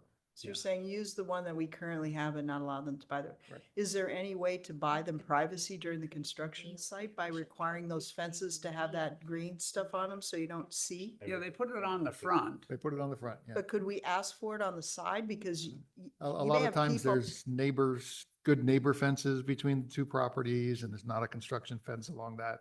And there's trees and heritage trees that they got to protect so they can't get equipment back in there. There's other issues there. I wouldn't make that a blanket requirement. Is there, Well, I think that the minimum should be that the landscaping has been planted by the certificate of occupancy. I think nothing in R1A has to do with the building permit in terms of landscaping requirement, right? Right. I mean, I understand neighbors would want that landscaping in as soon as possible. I don't know how we encourage to make that happen. Well, I also think they would want to have some sort of privacy screening during the construction process. I'm surprised we don't have that. Well, I think they will. Yeah. So the other thing is, I think that every residence should have a landscape screening plan of their own. Mhm. And I think it's in our general plan that we, as a homeowner, should have landscape screening on our side of the fence. And so if you think that there's a development that's going to go next door to you, you start planning. Sure. You know, English laurel, true. pittosporum, big birch trees, you know, We have whatever. about But our law says, 4 slides. our law says that you don't have to plant any if in fact there's screening on the other side on They're the good. property. They're It good. Well, has that that shouldn't be written the into law our. for multifamily. The law here should be you have to screen even if there I- is screening I on the agree. other side. What I'm hearing on this issue is that we should defer back to the existing landscaping screening requirement that we already have, but then specify that there's no option to bond for that $5,000. I think it was $5,000 option. So what we'll do is we'll shift this language to include a reference to the landscaping screening requirement, installation requirements, because this might be more broader than what is otherwise in that section. So that the timing is consistent, but then we'll add a caveat for the bonding. So then the next landscaping issue is whether or not it should be 8 feet or 12 feet. And I didn't hear consensus on this. I think there's some disagreement. So just kind of a clear, like an early indicator of where people might stand in terms a straw poll perhaps of 8 feet. Well, I you- think the tallest, I would be the 12 feet I myself. would But too. what did- I'm I at think 12 feet. But what did Yeah. you say that Sally said? So the shrubs that go up to 12 feet and then actually provide kind of that dense foliage are limited in terms of what's going to fit within this area. And she has raised concerns that that could lead to a monoculture of crops. The one that she pointed out was bay laurel or English laurel, which is already mentioned. It's Council Member Lewis. So it is, you know, if everybody chooses the same plant, that does create an issue. But it's not that many properties. I mean, so I totally get that. And I really understand the species issues and the biodiversity, but it's not like it's going to be, we're not doing this blanket across the city. We're doing it for these 11 places. And 12 feet isn't unreasonable. 12 No, feet's 12 perfectly feet's not manageable. unreasonable. Okay, so I hear 3 Yeah. that are in favor of That's all 12. you need. You just Okay, need let's 3. move on. All right, Wait, next slide. Before you move on, Oh. you jumped over something in site design that I think we should address, Okay. which is in 6A, it says an entry to underground parking is allowed within the front setback. Any grade change resulting from an underground driveway approach shall be set 8 feet back from the property line, and I think it should be at least 10 feet back from the property line. And aren't we okay with the entrance to the underground parking? It's Elsewhere? the grade change, so it's the beginning of the downward slope. And Where what- is that? And I think it's got to be enough so that you don't have a car sticking out into traffic. Yeah. So I'm trying to get my mouse to hover and highlight over it here on the screen. Yeah. I'm okay with the 8-foot to 10-foot change. I think another comment that Councilmember DeGolia had provided me earlier was even if it's duplicating the standards, pulling them out for basement specific standards, so it's just easier and more transparent to find them when that's coming up. So that if that's agreeable, we can do that too. Yep. Okay. I have a question about underground parking, because that first sentence is it's allowed within the front setback. Does that mean it's only allowed in the front setback, or? No, it's specifying that you can do it within the front setback, which is otherwise generally regulated. Kind of create a it. driveway. Okay. You create a driveway through the setback All right. and then down Yeah. under. Just want to Okay. make sure there's So- flexibility. Let's go. I'll come back. Slide 19. Wow. 519.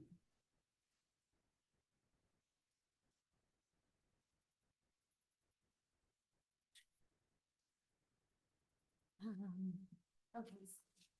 So here we're starting with window details and the sill height screening that the Planning Commission had recommended, its staff's recommendation.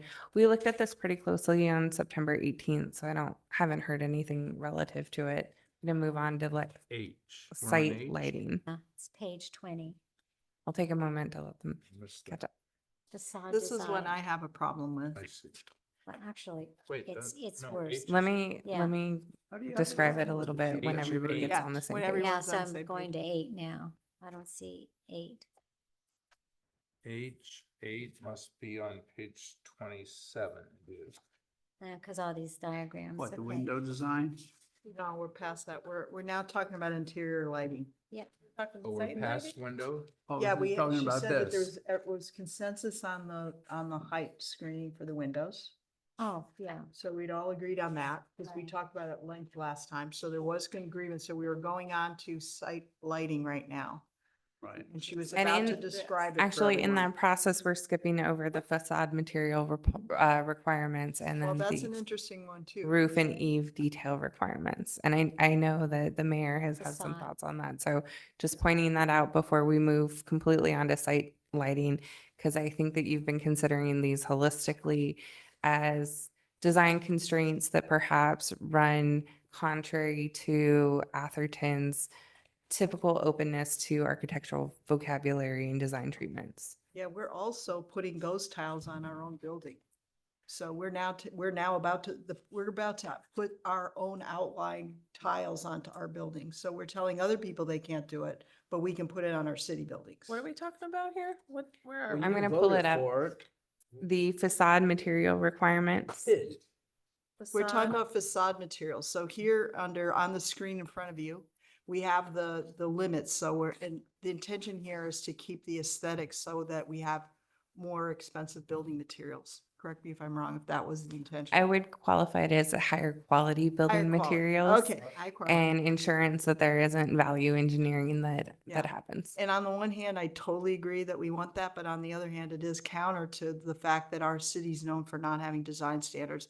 And I can't help but having a problem with the asphalt slides that we're putting on our own building, yet we're gonna, would these qualify as vinyl sliding, what we're putting on? So It's not vinyl Asphalt. siding. Are we putting asphalt shingles on the roof? Underneath the, Underneath the We could solar say panels. asphalt shingles are prohibited unless there are solar panels on top of it. That would satisfy you. Wait a minute. I Yeah, have to put that's- asphalt shingles on my house, otherwise I can't get fire insurance. Well, all right, so we don't want to ban that you then. could get fire insurance if you put slate on your house. I That's what can't, I I'd have to did. rebuild the strength of my roof. It's Okay, but too- these are it's- just for multifamily. Are you changing your house into a multifamily? I've had multifamily in my house. for I a know, while. but I There know. there are a lot of kids and grandkids. Can All we right. talk about the idea Can of we design? go in order? Yeah. Is there any concern relative to the facade materials? So this is prohibiting materials that we see deteriorate quickly, catch dirt, or age poorly. It's a pretty consistent standard to have in objective design standards, which was part of the request here to pursue. So we, we would be remiss if we didn't include it as at least a talking point. I understand the need to desire flexibility, but you're also dealing with shared ownership, right? So if moving forward, these are condos and the agreement in the condo requirement has to specify certain limitations. If anybody were to ever change their building materials, this would give some additional direction. But I agree with the mayor.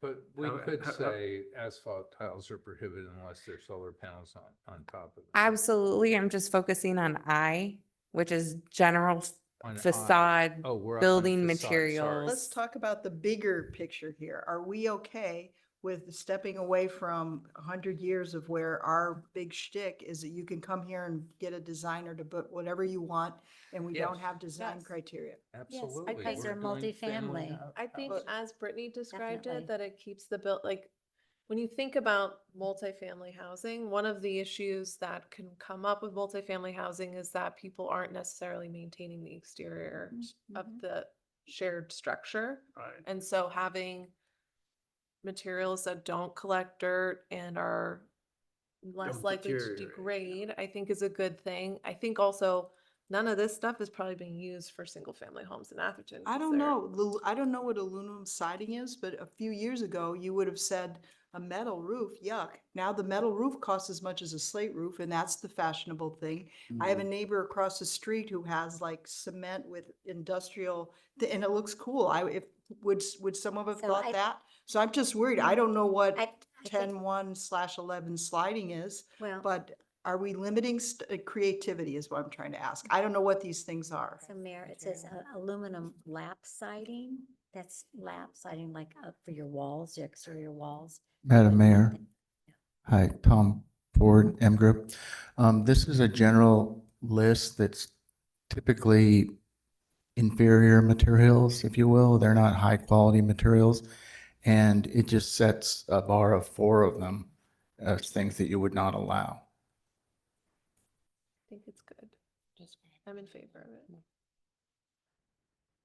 Not really. I hear what you're saying, Diana, that we do want to allow, we don't want a lot of cookie cutter buildings showing up, that you want people for them to fit into the neighborhood by looking original and unique and beautiful.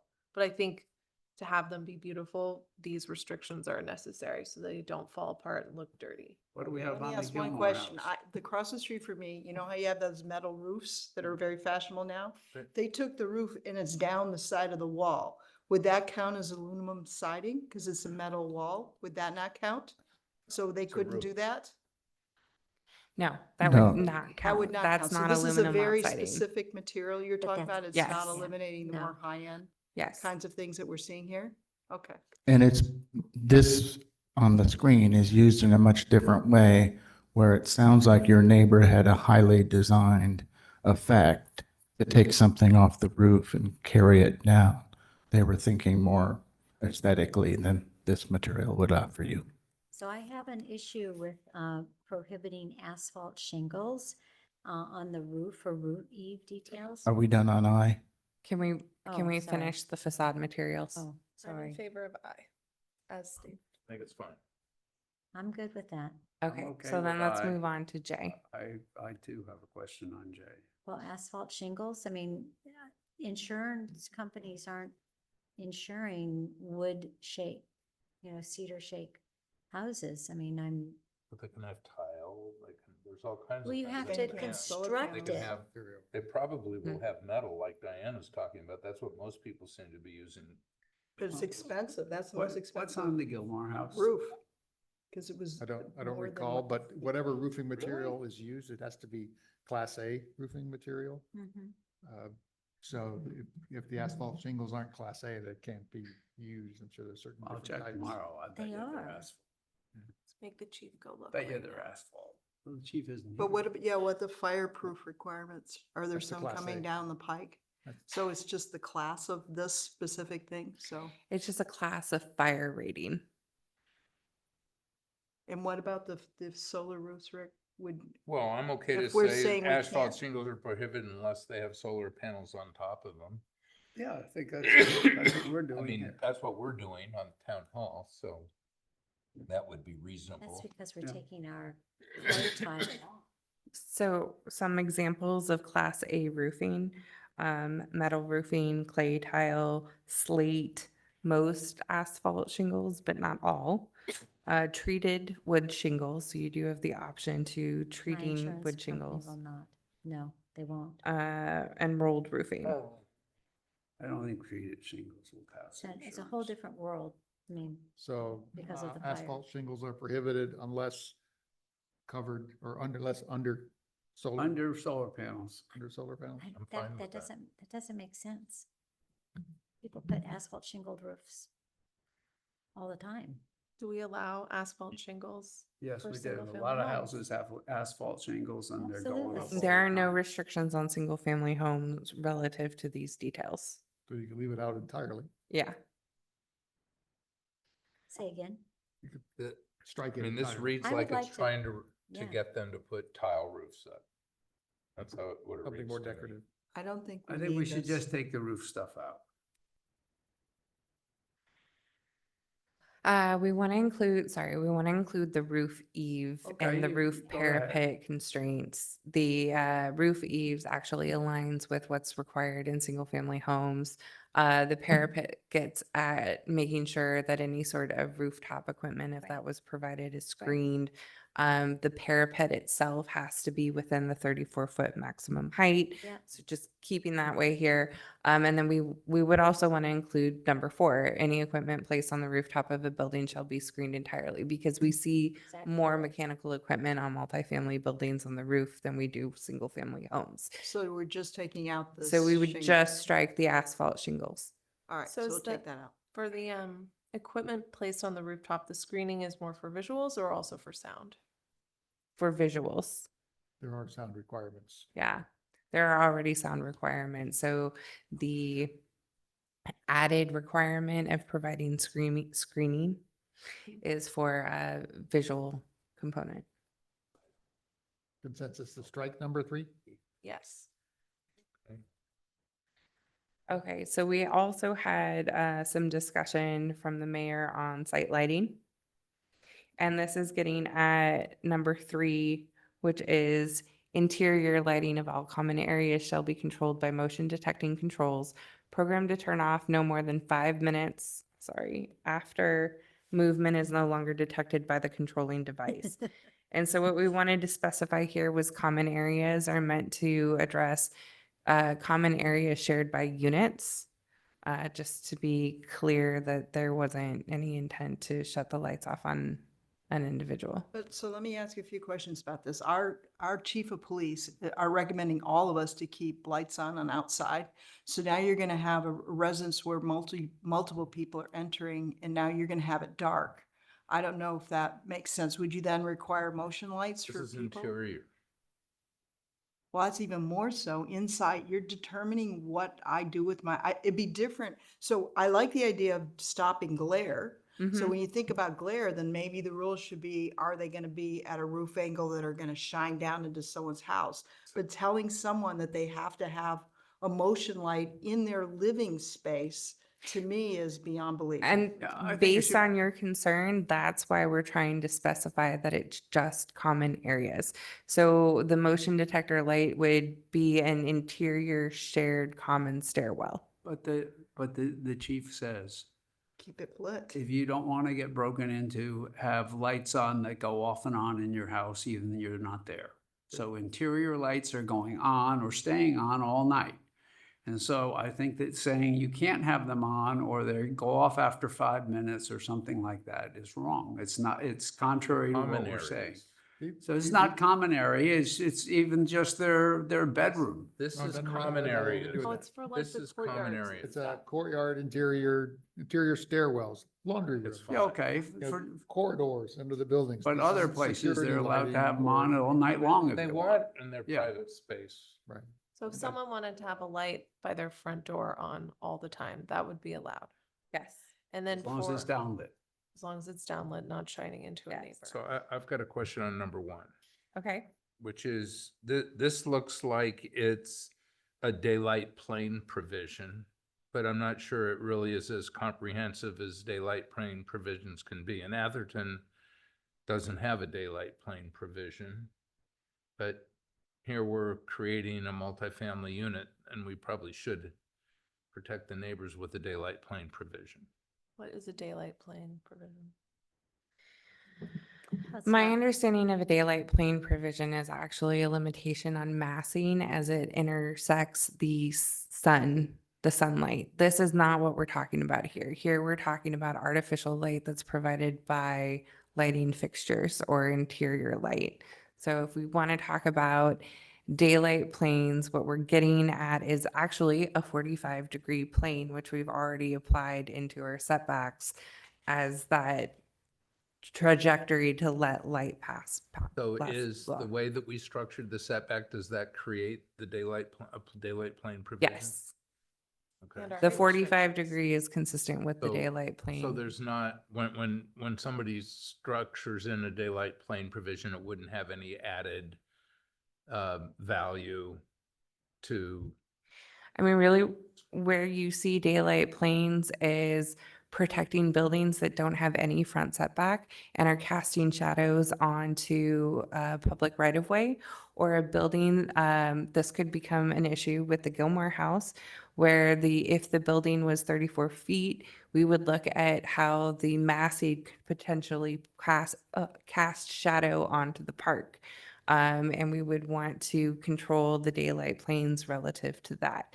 We've taken that into consideration with the setback requirements that we've provided as an envelope. But when the town actually hires an architect and pursues an RFP and looks at some sort of design relief, that would be something that we, as the clients of the architect, would probably ask for even greater consideration of. Sunset Towers. that's fine.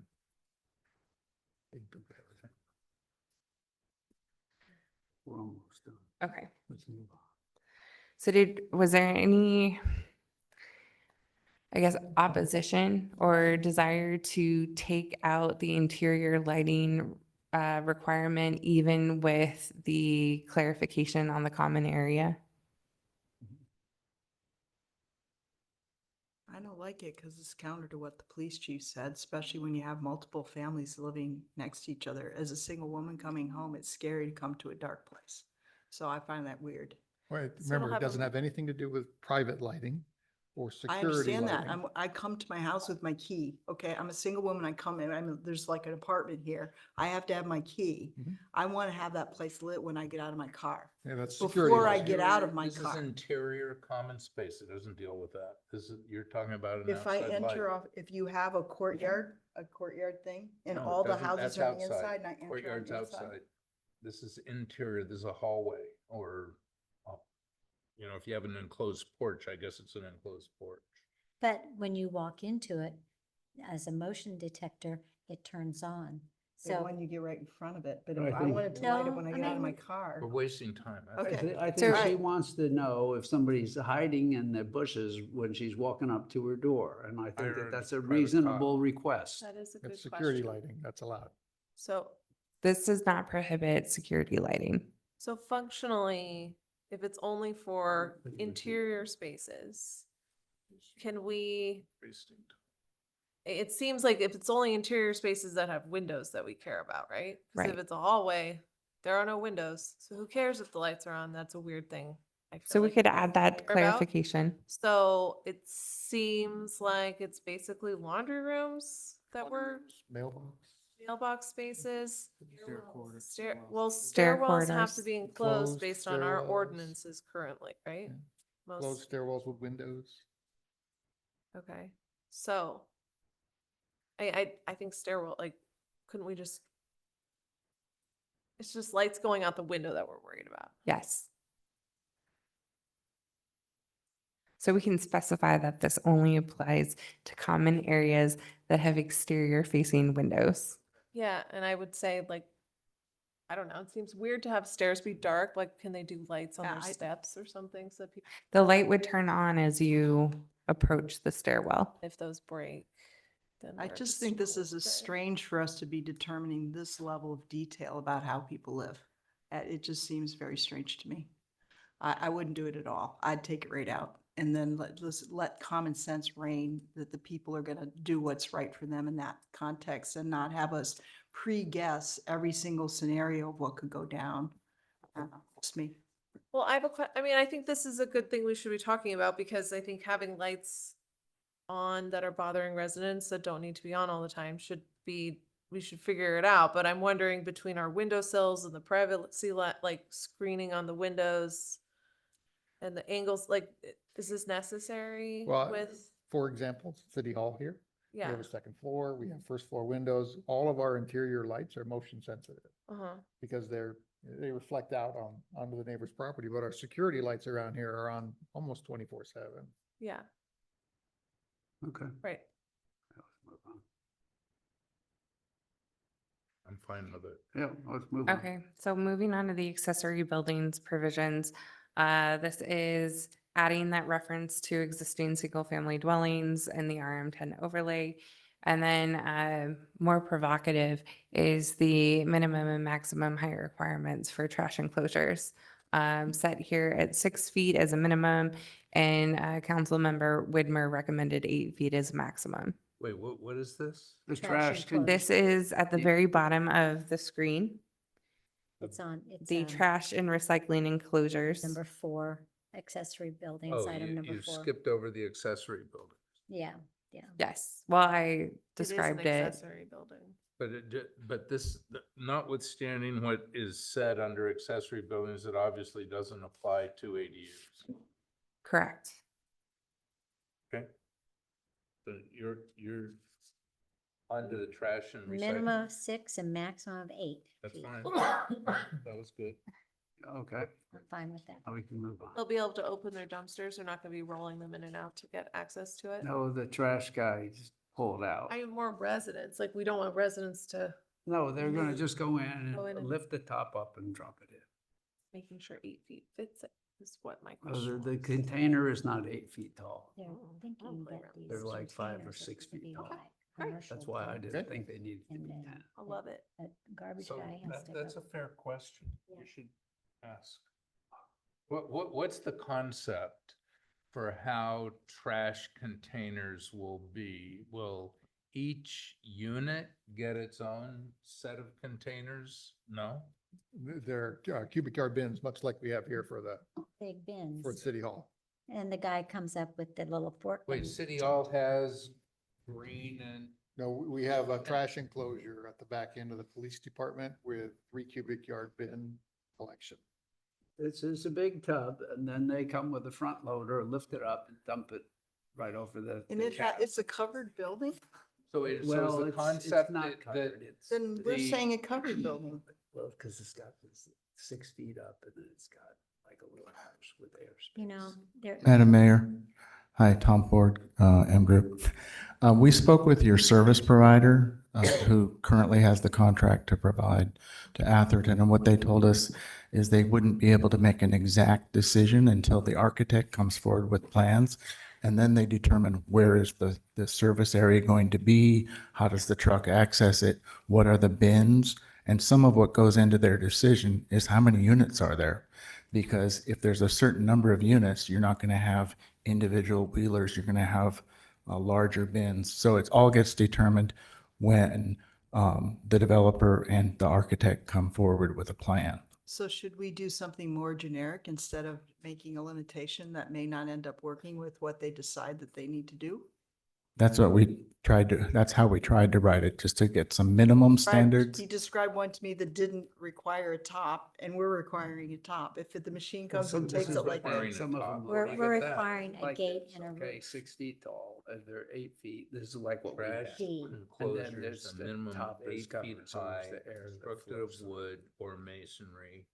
Look at And number then D. Oh, I see, and have a gate and a roof. And I Gate have and a a, roof, I so have it's got a a top.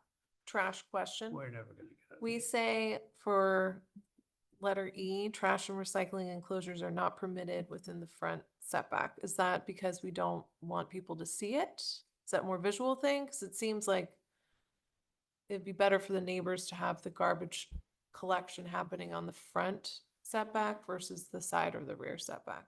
No, Is that? Correct. It was a community character concern. Yeah. Keep it out of the front setback. I would not want that. Because we would want, I mean, so if it's in the rear or the side setback, would the garbage trucks be going into the lot Yeah, then? they're gonna have to go through there. So So wouldn't wait, we? so if it's, so we're requiring a roof on them, and if you're not having the wheelies, you're having something that a garbage truck has to Yeah. come in, they're not gonna lift it up, they're gonna have to first pull it out. Yeah. Yeah, look, Right. We I've don't mean, make that's any pretty I've cool. had Pulls it out, commercial they got buildings, wheels on. retail shopping centers. I'm very experienced in all of this. And garbage enclosures like this, especially with Chipotle and Starbucks, those kind of tenants, it's a mess. But you need a little roof thing over it because it rains and nobody puts the garbage, the lid down, Right. and then it gets, it's a mess. And is 8 feet high enough with the fence? Well, no, you open the gate and the guy sticks his little, he either wheels it out and Wheel 'em sticks out. his little Wheel it pokers in and pulls it out. Did you just say that? Adjacent to the wall, the common wall with the R1s? No, right, exactly. Stuck up next against our. Yeah, no, landscaping's going there, landscaping. Tom, did you They say had a big that our landscaping vendor buffer. would require the set of requirements for the builder? Yeah. So why don't we have that? Why don't we punt that to them? We're sitting up here like we're trash experts, and you just said that, does our vendor require them to confirm what gets built? And are they okay with this? Did they bless us and say, yes, vendor this is doesn't what we would care. do? This is pretty minimal, what we're requiring here. Yeah. So what the vendor said is that they'll enter into negotiation with the developer when they come forward with a site plan and then manipulate it that way. Yeah, but And- we've got to and- have some And guidance. I would not want, with all due respect to our trash vendor deciding exactly where to place that trash enclosure on that particular site. They're going to place it for ease of access of their That's right, vehicle and and whatever so their we have priorities to are. Or what the decide. enclosure looks like. Or what the enclosure Yeah. looks like. I would want some standards Right. from the town to say, this is how we want you to at least consider where they should be placed and what they should look like. Right. So that brings me back to my question of E, not allowing trash in the front setback, which I understand we don't want to see a dumpster, but it sounds like it'll be in an enclosure. And so I'm more worried about the privacy and the sound impacts for the neighbors. Where if a garbage truck is coming up their side fence, that would be disruptive to the neighbors. So I'm wondering why we wouldn't allow it in the front. That's all of the site design. The site has to be designed. We don't Right, know but like, where- we wouldn't don't know garbage where they're truck- gonna put it. I, Garbage trucks are noisy. No. yeah, I know How that. wide of a So are, so are a travel lot of other, path is a garbage so truck? are A car? cars with these. hot That's rods. another consideration is the turnaround requirements and things like that for the collection vehicles. So include, It's allowing it in the front setback Yeah. is 20. probably a good thing. Uh, It would be in and out of the site, not going to the back of the site and then backing all the way out. Beep, Yeah. beep, beep. Site at 6 o'clock in the morning.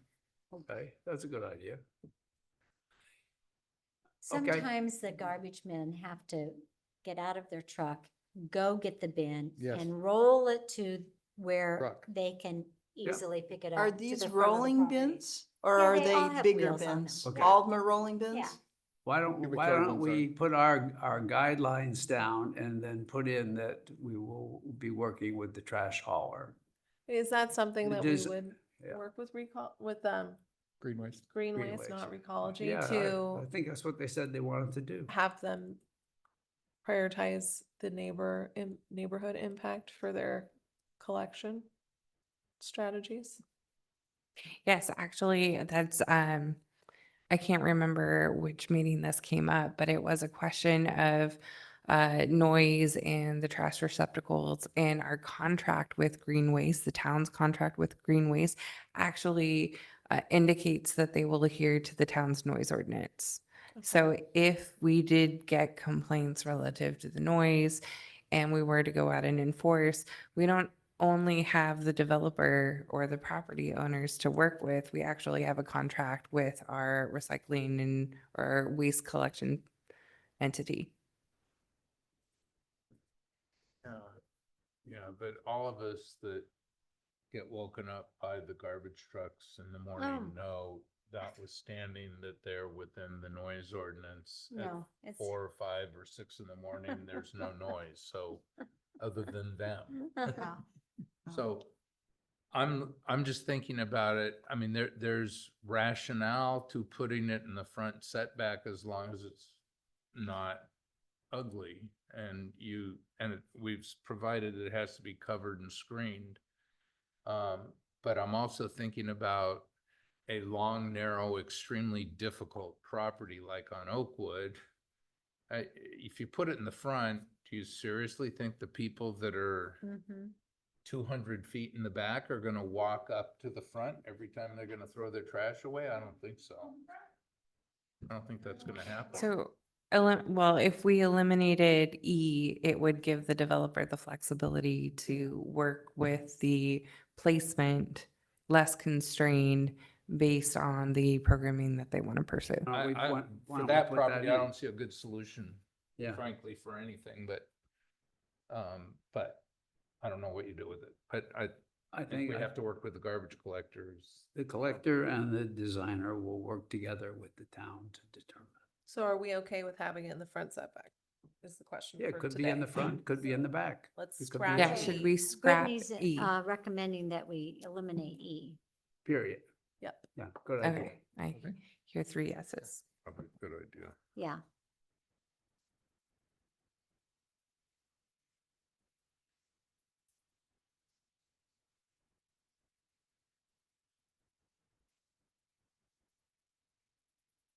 How are we doing, Brittany? How much more time we have here? We have about 7 slides to get through, including the recommendation slide. So We're doing great. we're not terrible.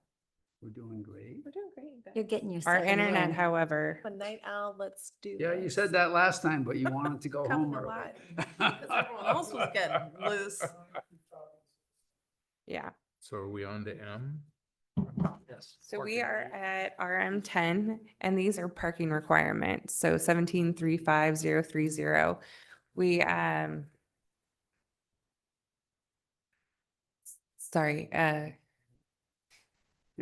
I'm Go just ahead. trying to focus. HCD has identified the requirement to enclose all required parking as a development constraint. So on the previous document, I had seen that carports are still identified as needing to be enclosed on all 3 sides. That's going to be eliminated. And in that place, we have included landscaping screening to screen any parking areas that are at grade. Staff has also provided additional language describing required bicycle parking spaces. We've integrated the VMT related mitigation measure into the development standards, both in RM10 as we're discussing here, but we'll get to RM20 and 40 as it would apply there as well. And then we are clarifying the visitor parking below grade. We have a typo to fix here with referencing 2.5 total spaces needing to be 2.4 total spaces. Unless they're allowed to provide more parking because they're parking, they're doing it below grade. What are the bicycle parking spots? Is it a rack or is it a box? It's, let me pull it up.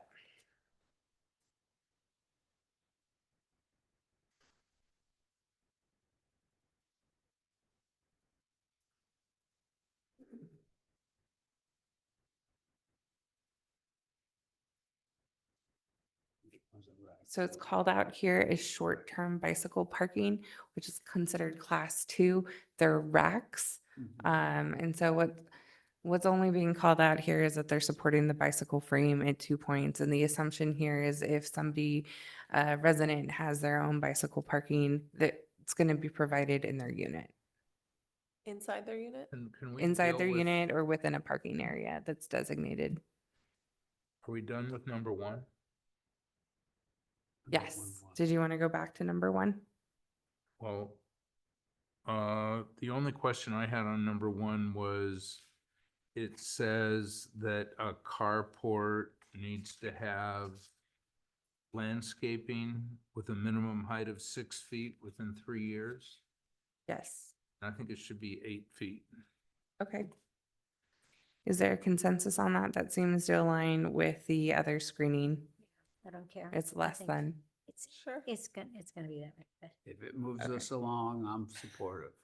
but- And It's the a other thing yeah. I thought on parking is, I just think we need to be very clear about what the incentives are for below grade parking, and it Mhm. might be easiest to include those as a section 4 or some section within this parking requirements. Okay, I think I had characterized that earlier as a section dedicated to basement, but perhaps it's actually a section dedicated to below grade parking specifically. Yeah, because the basement has both habitable space Yeah. and parking, and this is just dealing with parking, and I don't know if they're, other than the ramp to make sure that it, isn't too slanted and that it gives room for a car from the street to the beginning of the ramp.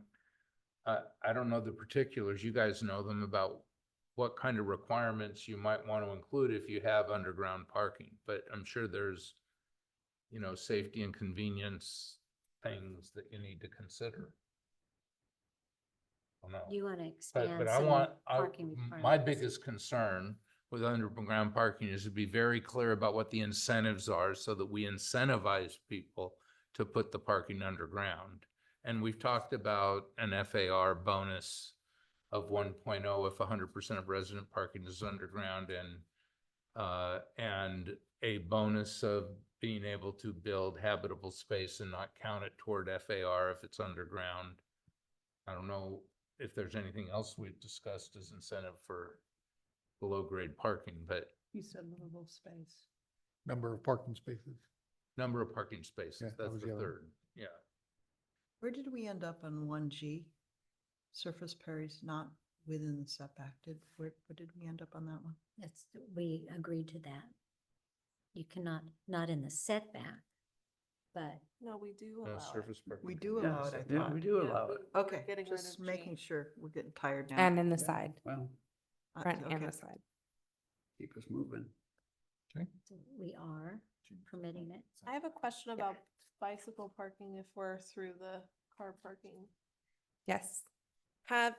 So in Atherton, it seems like we have a lot of issues with bike thefts at our schools.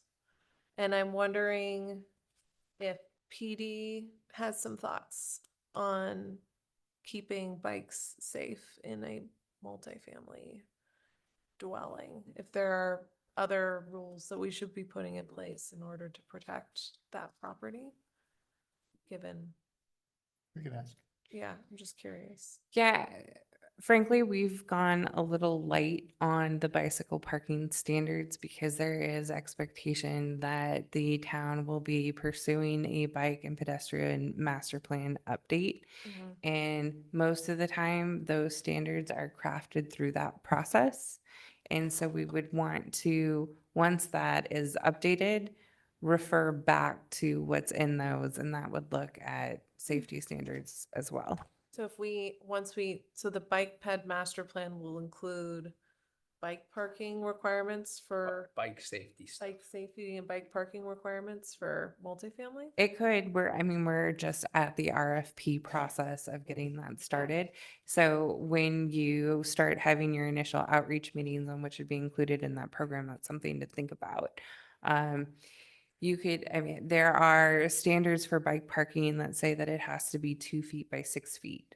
And that you have to have bike repair stations put in, or that it has to be a secured locker, or that it has to be a vertical rack like we have here in Town Hall. So there really are quite extensive requirements. And at this point, we're just doing kind of the bare minimum to get bicycle parking in the conversation. Okay, I love it. A lot of bike, Sounds good to me. that's, Right, but that, walk through the school areas, none of them are just allowed wondering, up. you know, I gotta ask the question. Okay, If we're gonna but put a lot of bikes in one people have to place. do their part too, Yeah. you know. the kids So don't the walk up next their bike. bullet point on the parking school requirement section that I had highlighted was the VMT component, putting that into the development standards. And then the last thing, as I already addressed, was the fixing of the 2.5 to 2.4 and just calling out the underground parking. Were there any discussions that wanted to be had on this? Good, Okay. I'm good. You need a bar or something. buddy. What? Yeah. Now we're gonna get into RM 20 and 40. The good news is there's some meaty issues that I think we need to address here. Or sorry, the bad news is there's some meaty issues that we still need to address here. The good news is a lot of these slides are reiterative of things that were in RM 10. Okay. So first thing's pretty straightforward, eliminating the reference to the POS zone, as that was an error. And then we have on 17.39030, the development standards, and we have some concerns. I've heard multiple concerns. There's the issue of the fact that we've combined RM 20 and RM 40 in one area. Generally, we did that because perhaps with the exception of establishing different site or different height and setback requirements, a lot of the other standards would be applied to both, just as with RM 10, we're seeing some duplication. So that's one thing to consider. Another thing to consider is that we have a request by members of the public to take the RM 20 and 40 standards in their entirety and just fold them directly into the PFS zoning district. That sounds worse than it actually is, because we would just be cutting and pasting and moving it, and then we would eliminate this reference to chapter 17.39. That's coming from a concern that RM 20 and 40 could then be applied more broadly beyond the PFF sites. And so they see putting it in the PFS district as a way to kind of scope control. And then we have concerns relative to the sites on Menlo School and the proximity to R1A adjacent neighbors that have come up both in terms of height. The height requirement for the RM 20 and 40 zone is 48 feet at this point. So it might be that the council wants to discuss lowering that. But then there's also a 30-foot setback from that property, and it might be also that the council wants to direct staff to increase the setback. Generally, my concern here is just that we don't go so far as to limit the school's ability to develop meaningful housing and actually get the RHNA numbers. But I acknowledge that there can be some more sensitive massing relative to the RM 20 on the Menlo School. Well, So where would you like to start?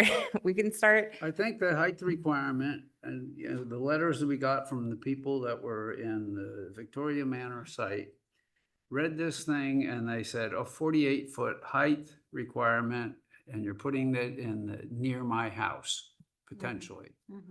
And so that wasn't really applied to that. The 48-foot was based on building an apartment tower for the 40 some odd dorms over at Menlo College. So I do think that they should be separated. And so I think, you know, that's what was my comment to you the other day. I really feel that that takes away several letters that I got because, you know, they're afraid that we're going to build, you know, these tall towers, as everybody is around here, especially with what's going on in Menlo Park. So I think we should separate them. They're two different things. with regards to the setback, yeah, I can understand that the setback makes it look smaller. I just think that we should just say RM20 is maximum 34 feet, or if we want to make it lower, that's fine. It's just going to be a two-story building. And except for at the college, where the college doesn't abut anybody else's property except for their own.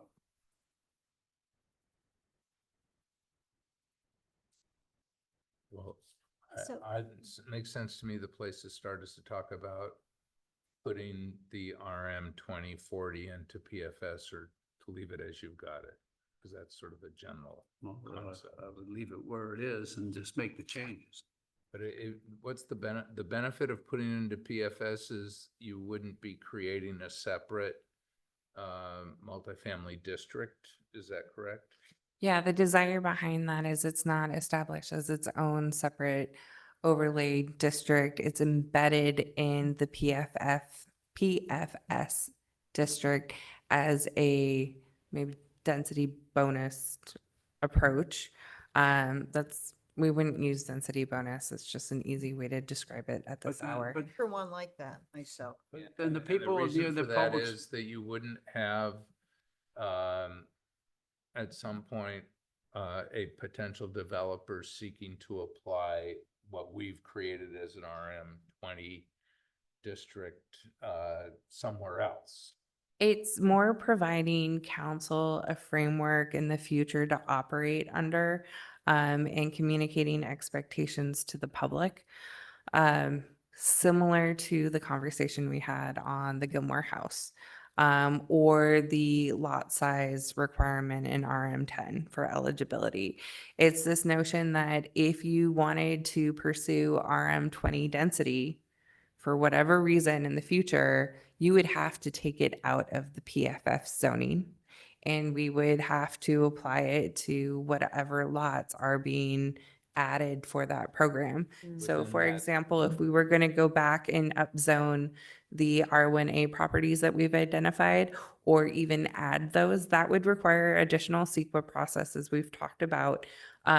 But we would have to create a new RM20 overlay district, because otherwise it would be living and housed in PFS zoning.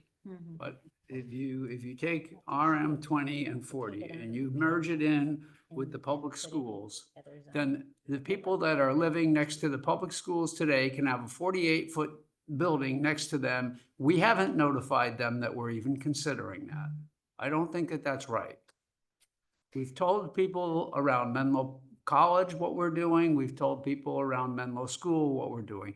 But the people around the public schools have not been part of any of this discussion at all. The density designation would still be limited to the sites that we're discussing. The shift is only if you are letting it be its own standalone chapter in the zoning code, or if you're fitting it within the PFF zoning district. I think you leave it the So- way it is. Yeah. It's clear. If a so if a school wants to opt into the RM20, they would still, it would need, for somewhere that isn't in this already identified. Then they would need to go through another CEQA process to evaluate that specific site area. And it would require rezoning because or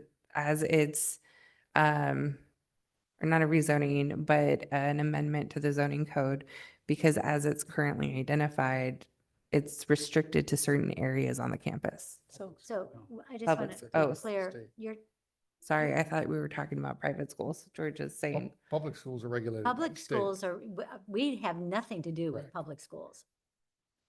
If- Absolutely nothing. if Selby School wants to put housing, we, that's not reflected in this zoning No. anyways. No, no.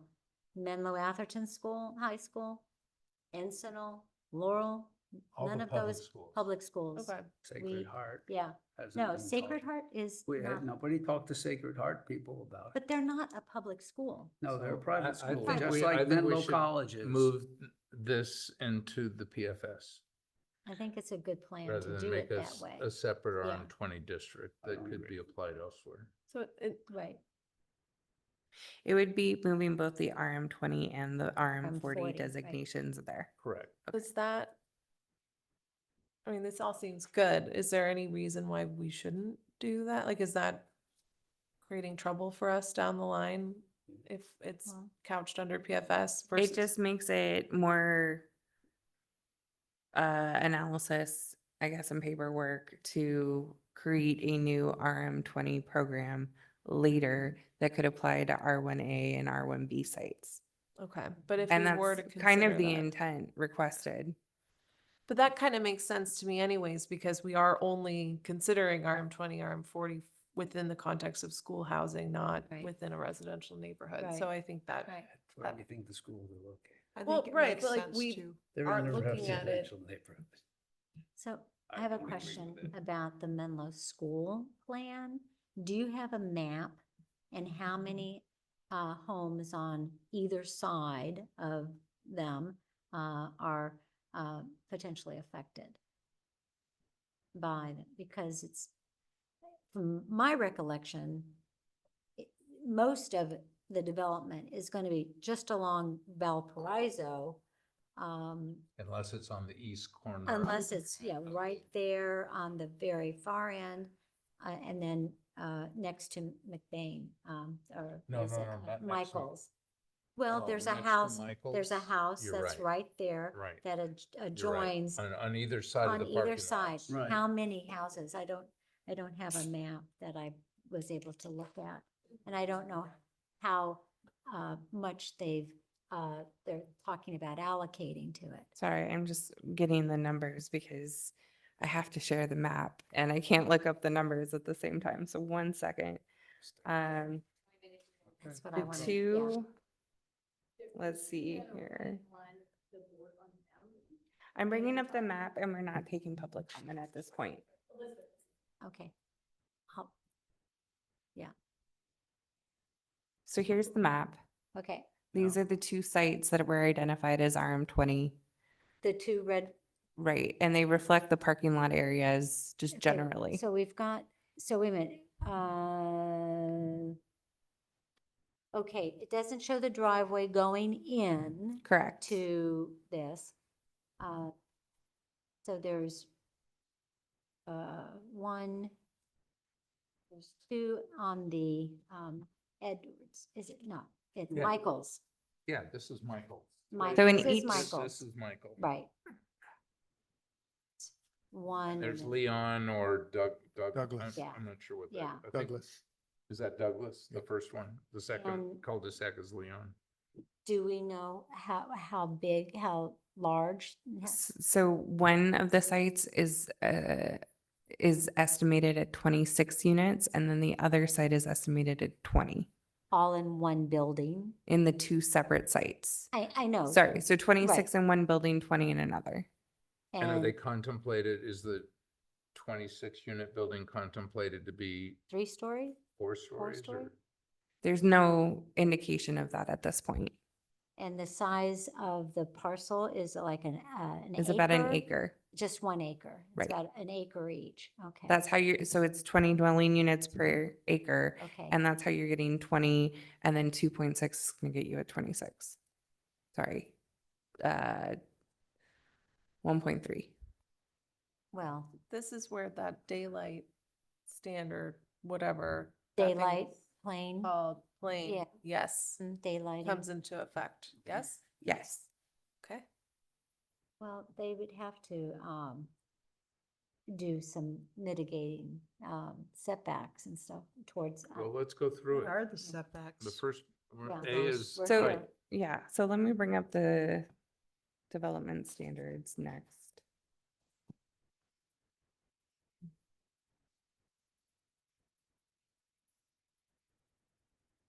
Over here, landscape screening, 20.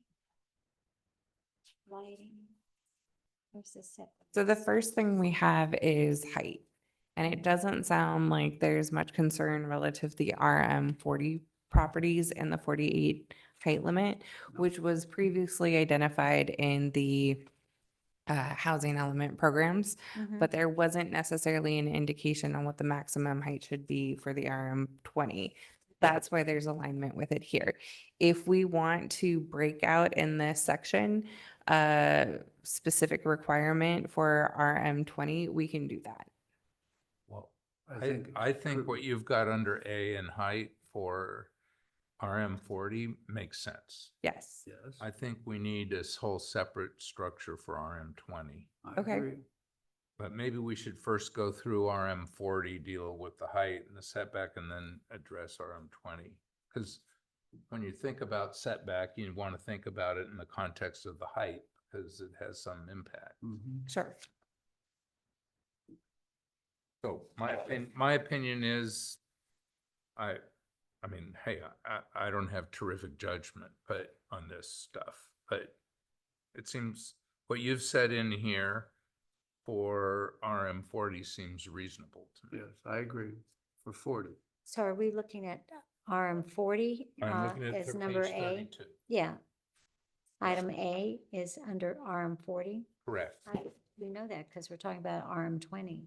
So the approach, Because it's so right 48 now, feet. the development standards before you are combined RM20 and Yeah, but RM40. we're The saying only- identify it to Yeah, 40. the only differentiation is the density that's allowed on these sites. What we're doing is we're going through and reading it as if it was an exclusively RM40 set of standards to confirm that that there is some consensus here for RM40, and then we'll come back and revisit it as if it was RM20. Right. It's a good plan. So I'm sensing general consensus on the height requirement as applied to RM40 with And- the height and the sidewalls. What So is where- the sidewall? It's Yeah. not on this thing. What The is sidewall Sorry, it's the is next. addressed, 42? it's, It's 42. Not in this drawing right here. look. yeah, no, the vertical sidewalls 34. at the setback line shall not exceed 34 feet. 34 feet. This is on the And next then there's a little page. Vertical E. sidewalls built at Oh, the there it Yeah, is. There it there it is. Thank you. setback line won't exceed 21 feet when facing an adjacent R1 parcel. I think that's reasonable. That's why Okay, I thought so it was that's reasonable. 21 feet. But then the setback distance from the property line, That's setback is the next issue. Right. And So that needs change. that does need change. for RM40. For Yeah. RM40, setback right now is the minimum between buildings is 20 feet. So that's between buildings. Yeah, between Oh, buildings. I good. don't have any That's judgment. reflective of That's- the fact that this is a developed Okay, campus. But The height of a then you main get to the building minimum face- setback at the property line is 20 feet. With RM40, I think it should be 30 feet, and then I'd add, however, when facing an adjacent R1 parcel, it should be 60 feet. Does any of it face an R1? No, it doesn't. The current, the RM40, Yeah, Which one does there's- it face? What one does it face? It faces both parcels Parcels on on Michael's Way and Michael's Douglas. and Those aren't RM40. Those are Those our. are RM20. Wow. Talking RM40, which is the tower at Menlo College. That's the one on ECR. I don't know. I don't think, I don't have a problem with 24 anything unit. for I mean, Menlo the- College site. You know, the setbacks and The unit, stuff. wait, the unit Menlo College was 20, one of them is 24, I thought you said, and one of them is 20? Menlo College or Menlo School? Sorry, Menlo School. I thought Yeah, that's what you but were Menlo, saying. Menlo College is the RM40, Well, I which guess is what we're that's looking at. why we're confused. okay, so I'm bringing the map back up. 24. The purple sites here are RM40. Yeah, This one is a little difficult to see. It's where the World War II barracks were. It's small, so that one is designated as RM20. okay, And then there's an area here that is up to RM40. okay. This is Then- Menlo College, Menlo Then you College, have Menlo School, which is red. which is red. That's RM20. And Uh-huh. it is really the most directly adjacent to any sort of R1A properties. Right, Even the site in Sacred Heart is kind of at the center of the lot and it right. would be a stretch to have that impact an adjacent R1 property, right? But wait, so the red square on the left at Menlo School is 20 units? It's 26. Pardon? 26. Oh, I thought Is they that, said they were. is that RM 20? It's more It's than 1 RM20. acre, Because So it's it's more Larger than than an 6 acre, units is yeah. R, oh, it's more than an It's acre. more than an I acre. thought I Van see. was only going I to see. do a 20-unit place, and he wasn't sure where he would put it on on on that parking space. But there was going to be 120 unit. Well, So item. we had to evaluate multiple opportunities. to Okay, see. but there's not two. We're not building two. We're building one. That's what Menlo School said that they would be. We're interested in zoning. doing. Right. but We're not this is building. being, but, Opportunities. you know, the setbacks, for these two squares, you Yeah, what are know, those? That's fine.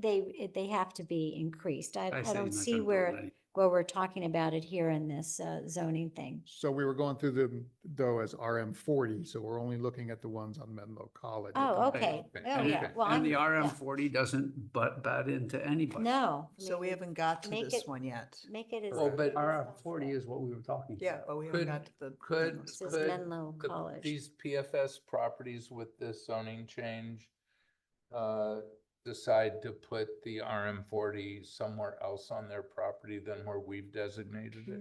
No, because that was not analyzed as part of CEQA. Right. No, that's, yeah.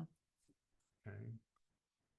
So then, we don't need to include a provision that for RM40 when facing an Adjacent R1, property. an There's- R1 property? There's There aren't nothing any. there. We need to go to 20. We have it in here because we were looking at RM20 in conjunction with RM40, and we thought that it was best to just have that anyway.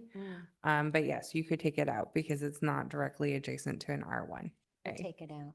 Yes, so I don't, where is it? That's what I asked. Oh, you mean it's on the sidewall issue? Well, and so, I mean, it appears multiple places because there's specifications for R1A adjacency, and then there's just the standard requirements. So we would take it out of the height requirement, we would take it out of the sidewall requirement, we would take it out of setback requirements.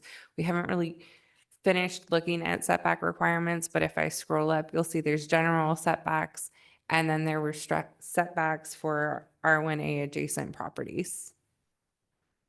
Oh, Okay, it's so an I wrote additional setback provision. I didn't see that. Yeah. the 40 doesn't apply. So now we'll go I to see. It's on page RM20. 34. So, I mean, one way to approach this is reading the standard requirements as RM40 and then all of the R1A adjacent as RM20, except you do have the Sacred Heart property, which is RM20 and doesn't have an R1A adjacent No. neighbor. So do you add greater flexibility for them? Yes. Well, they're kind of stuck with the site that they identified, right? Right. Well, they have, Okay. yeah. They're kind of stuck where they are based on where the SQL Right, analysis was yeah. done. So I would leave it into the RM20 Yeah, standards. well, I would Doesn't too. really matter Okay, because they don't, but, their yeah. setback is huge anyways. It's Right. like in the middle of their lot. Right. I'd give them as much flexibility as possible. Yeah. You know, to build Unless they as much build as they on Elena can. and Valparaiso. Yeah. They can't. But I That's not want to what get we- to the Menlo School. Well, wait, we gotta finish this. We gotta finish the RM140. Would it make sense to do the reverse and do RM20 and come up with our stricter standards and then come back and figure out what we're loosening for RM40? Or like, it feels like everyone's getting confused I'm definitely, yeah, confused. about. Well, I thought mean- for RM40, we said there's only one site right now, and that Right. is, it Menlo can be Menlo 40, College. it's Menlo College, and it's not near anybody. No. So you don't worry about the setbacks, I mean. right? Because what it's But gonna they've do, just it's gotta gonna be impact, reasonable. it's gonna impact a lacrosse game or something on Carton Field? No way. Or a tennis game? No. So I don't see that it's Setting a relevant. standard. What's relevant is RM20, and that's what we should be focused on, I believe. Yeah. I can talk. I can talk about it. All right, let's go through and focus on RM20. Thank And then if anything pops up relative to RM40 that seems alarming beyond what they would be able to do, not adjacent to neighbors, we'll discuss that. Okay. So here we're starting with this height requirement of 48 feet. I'm hearing that that's too tall for RM20 and that you would like to lower that height. I have heard from one council member that the appropriate height limit here would be 34 feet. Yep. So I agree. That's what we just did for RM10. Yes. Yep. That Can we should build be- 20 units at that height? Yeah, they build it wide. Sure. Well, They would be smaller units, but these are supposed to be The dorms. more teacher and student housing staff focused. They're not necessarily meant to be luxury condominiums. I think we said that on this, Teachers have families, like they are gonna have Absolutely. kids and stuff, so we should allow for some flexibility. But so there's, when we modeled the RM10 standards and we were looking at 1,000 square feet as an average unit size, that would fit in the R1A standards generally. And you had, a developer would have the inherent flexibility to go larger with some units and smaller with others. And they're gonna need to identify what their programming is as they move forward. If it's 100% staff housing versus, well, for Menlo School, it would be more teacher and staff housing.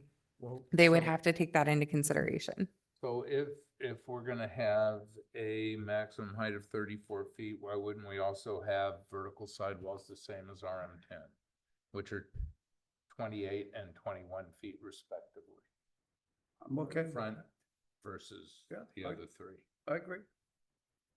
And then the issue is the setbacks. and, Right, but, let's move on to- but I think that at least on the side next to the residence, that setback has to be pretty deep. And then the sidewall height, as Councilmember DeGolia said, up to the 21 feet and 34 feet. But then the slope going further up as you go away from the property line can be higher because you've got a bigger setback for more landscaping to grow between there. And you can plant, redwood trees or whatever back there that will grow really tall. So the image here on the right The image here on the right, okay? generally reflects the RM10 standards we've discussed at the side and rear. Okay. We allowed for a taller sidewall height at the front. We set that to 28 feet. I can go back and show you that if you want to take a look. But this shows you kind of the most constrained area for RM20 if you were to apply the RM10 standards as we've discussed Mhm. with a cap at 34 feet. I would think they're gonna build something with a flat roof. No, I don't think. It's gonna be an industrial type building, I would think. Well, It's the gonna be probably Menlo, colonial, the Menlo neoclassical. School, Do you think the it's gonna be Menlo like School architectural vernacular is a flat roof. Flat roof, And it's yeah. very much oriented with, neoclassical? yeah, so. But they're only gonna do like 2 They'll put some stories. I mean, columns they on will it. not go. The key issue with the RM20 at Menlo School, and not so much at Sacred Heart, is really just its adjacency to the R1 property Yeah. next to it. Yeah, If you're using the RM10 standards, that's fairly fine. works. But just specify what you want that setback to be to the R1 adjacency. Everything else based on I where they're want more placed than 20 are little feet. impact to none. No, the R110, RM10 standard, if it's adjacent to, sorry, the M10 standard, if it's adjacent to R1, is 40 feet in the side and 50 feet in the rear. right. That's That should for be satisfied. 70. 170. Doesn't it have that Yeah, same but scale? this property is way more than 170. Yeah, because it's so in. Right, it's but in if you- the- use so- the maximum, It's a you don't school, need so the to- setbacks are Yeah, need weird. Right. The adjust. So here our R1 adjacency setback for RM20 and 40 was proposed at 30 feet. And then you would, like with the sidewall requirement, that applies with the 45-degree angle. What I'm hearing is that 40 feet would be better.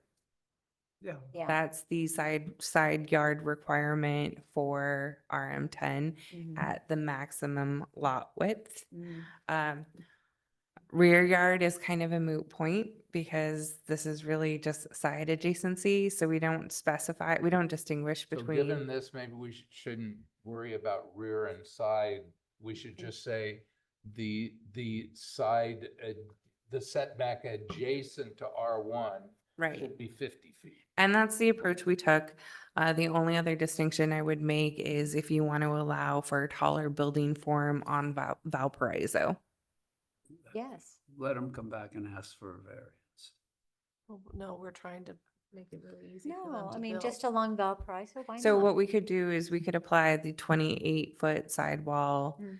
and then vertical increase at 45-degree as though Valparaiso is the front. Mm-hmm, And then model it off of Is RM10. the R1 adjacent. I think that's good. All right, And what's the R1 adjacent setback?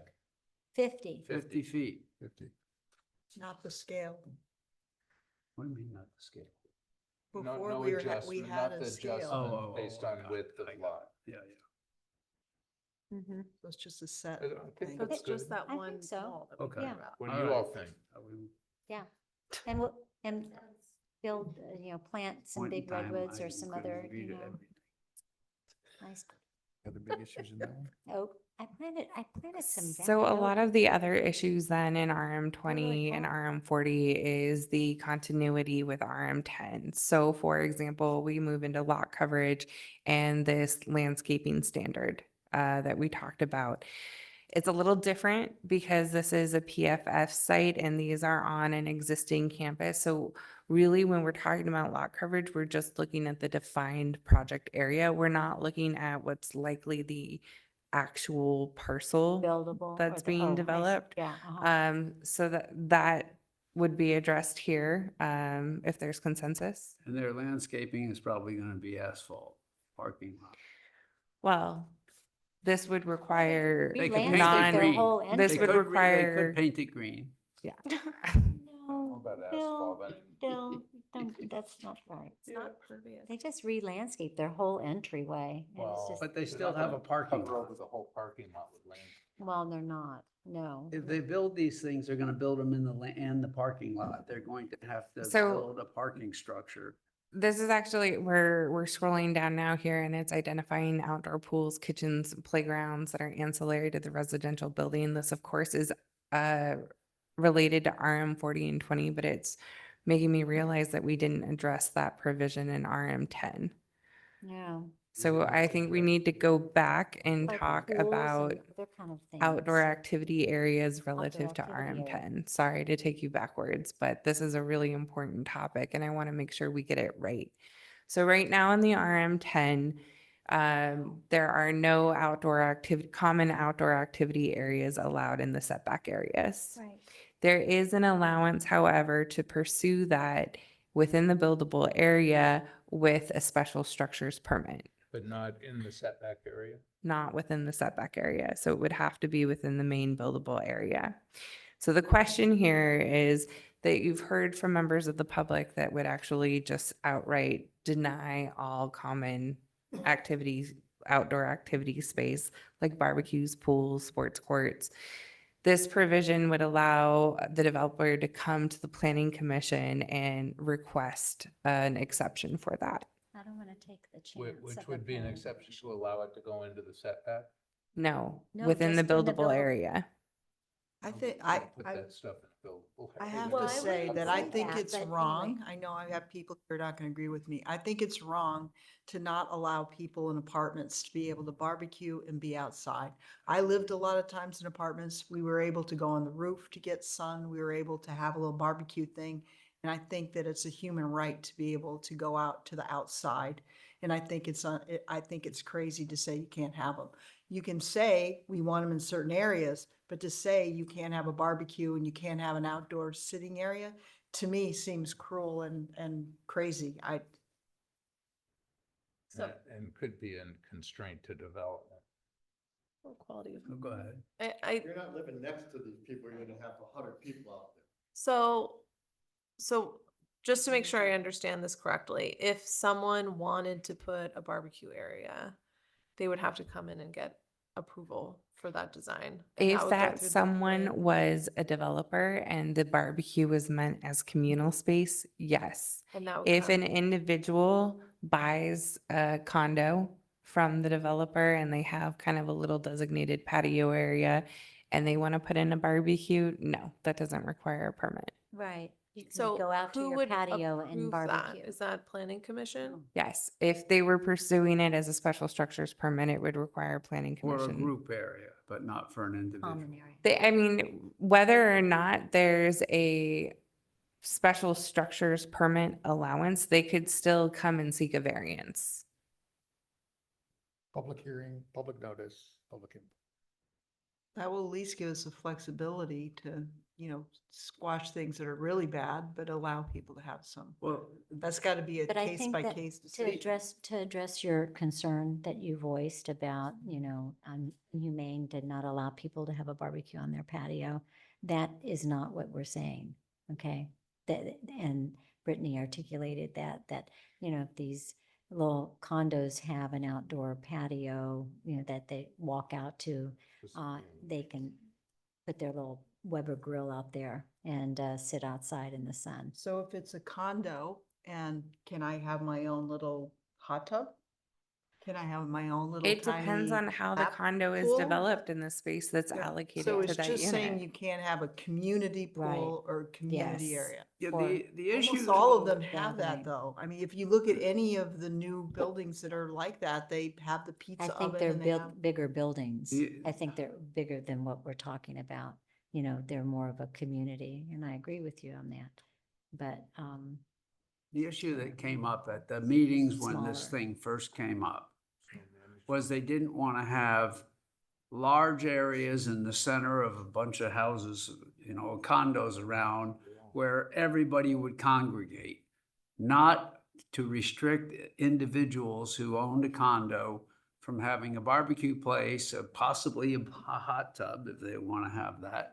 They should be able to have their own little thing for their family or themselves. And that's not what people were saying we don't want. What they didn't want is have, 50 people congregating, on 4th of July, having a big party, all of them there. Not saying that can't happen, but Do at my house. that's not what I know, yeah. My R1A house is allowed to have parties. So that's what came up from the residents at that time. I was at that meeting. So it's, item 1 there is fairly clear, outdoor pools, kitchens, or playgrounds. I don't think it precludes an outdoor sitting area, patio spaces, gazebos, things like that. Would like to take playgrounds out of this. Yeah, think- playgrounds were community. Children playing is not like a massive crazy noise thing. If it's outside of the setback area, it's far away from people's fences. I just, the sound of children playing just, I understand the outdoor pools and the kitchens and worrying about parties, but playgrounds are very different. Well, that's for you. Other people feel And- differently. So we can't, I Yeah. have a real problem with us dictating some level of We're this. dealing with RM10. Yeah, the language up is, There's no management of this. We've got to get through this. If this wasn't dealt with when we went through RM10. So are we going back to RM10 now? Is that Yes, what you're yes, saying? that's what she said. That's what We she didn't said. go over it. She She wanted to go over We're- it. We didn't finish RM20. We're just deciding we're gonna do something else. this issue got raised in RM20 is the next thing that we needed to discuss, and it brought to my attention that we missed it on RM10. So I'm doing the due diligence of having us go back and identifying, one, if there's any allowance within the buildable area for outdoor activities with a special structures permit Is that for the group or for the individual? for common space. Common, I mean, a guy can put up his own swing set. But they can't, like, if you're in an attic space or you're a second story. You don't where are have you a gonna put your yard. ki- You know. You so want the to take point, they don't have a playgrounds, yard. you want to take a playground out of it, a swing set, a So sandbox. by okay. allowing the special structures permit process, it gives the developer an opportunity to go for the planning commission and put additional conditions of approval on that use and that activity. So if it was for an outdoor kitchen space, that could be limited hours that people are able to go out there. For playgrounds or sports court, it would go beyond the existing requirements for sports courts and give neighbors a direct opportunity to participate in that conversation then. I like that.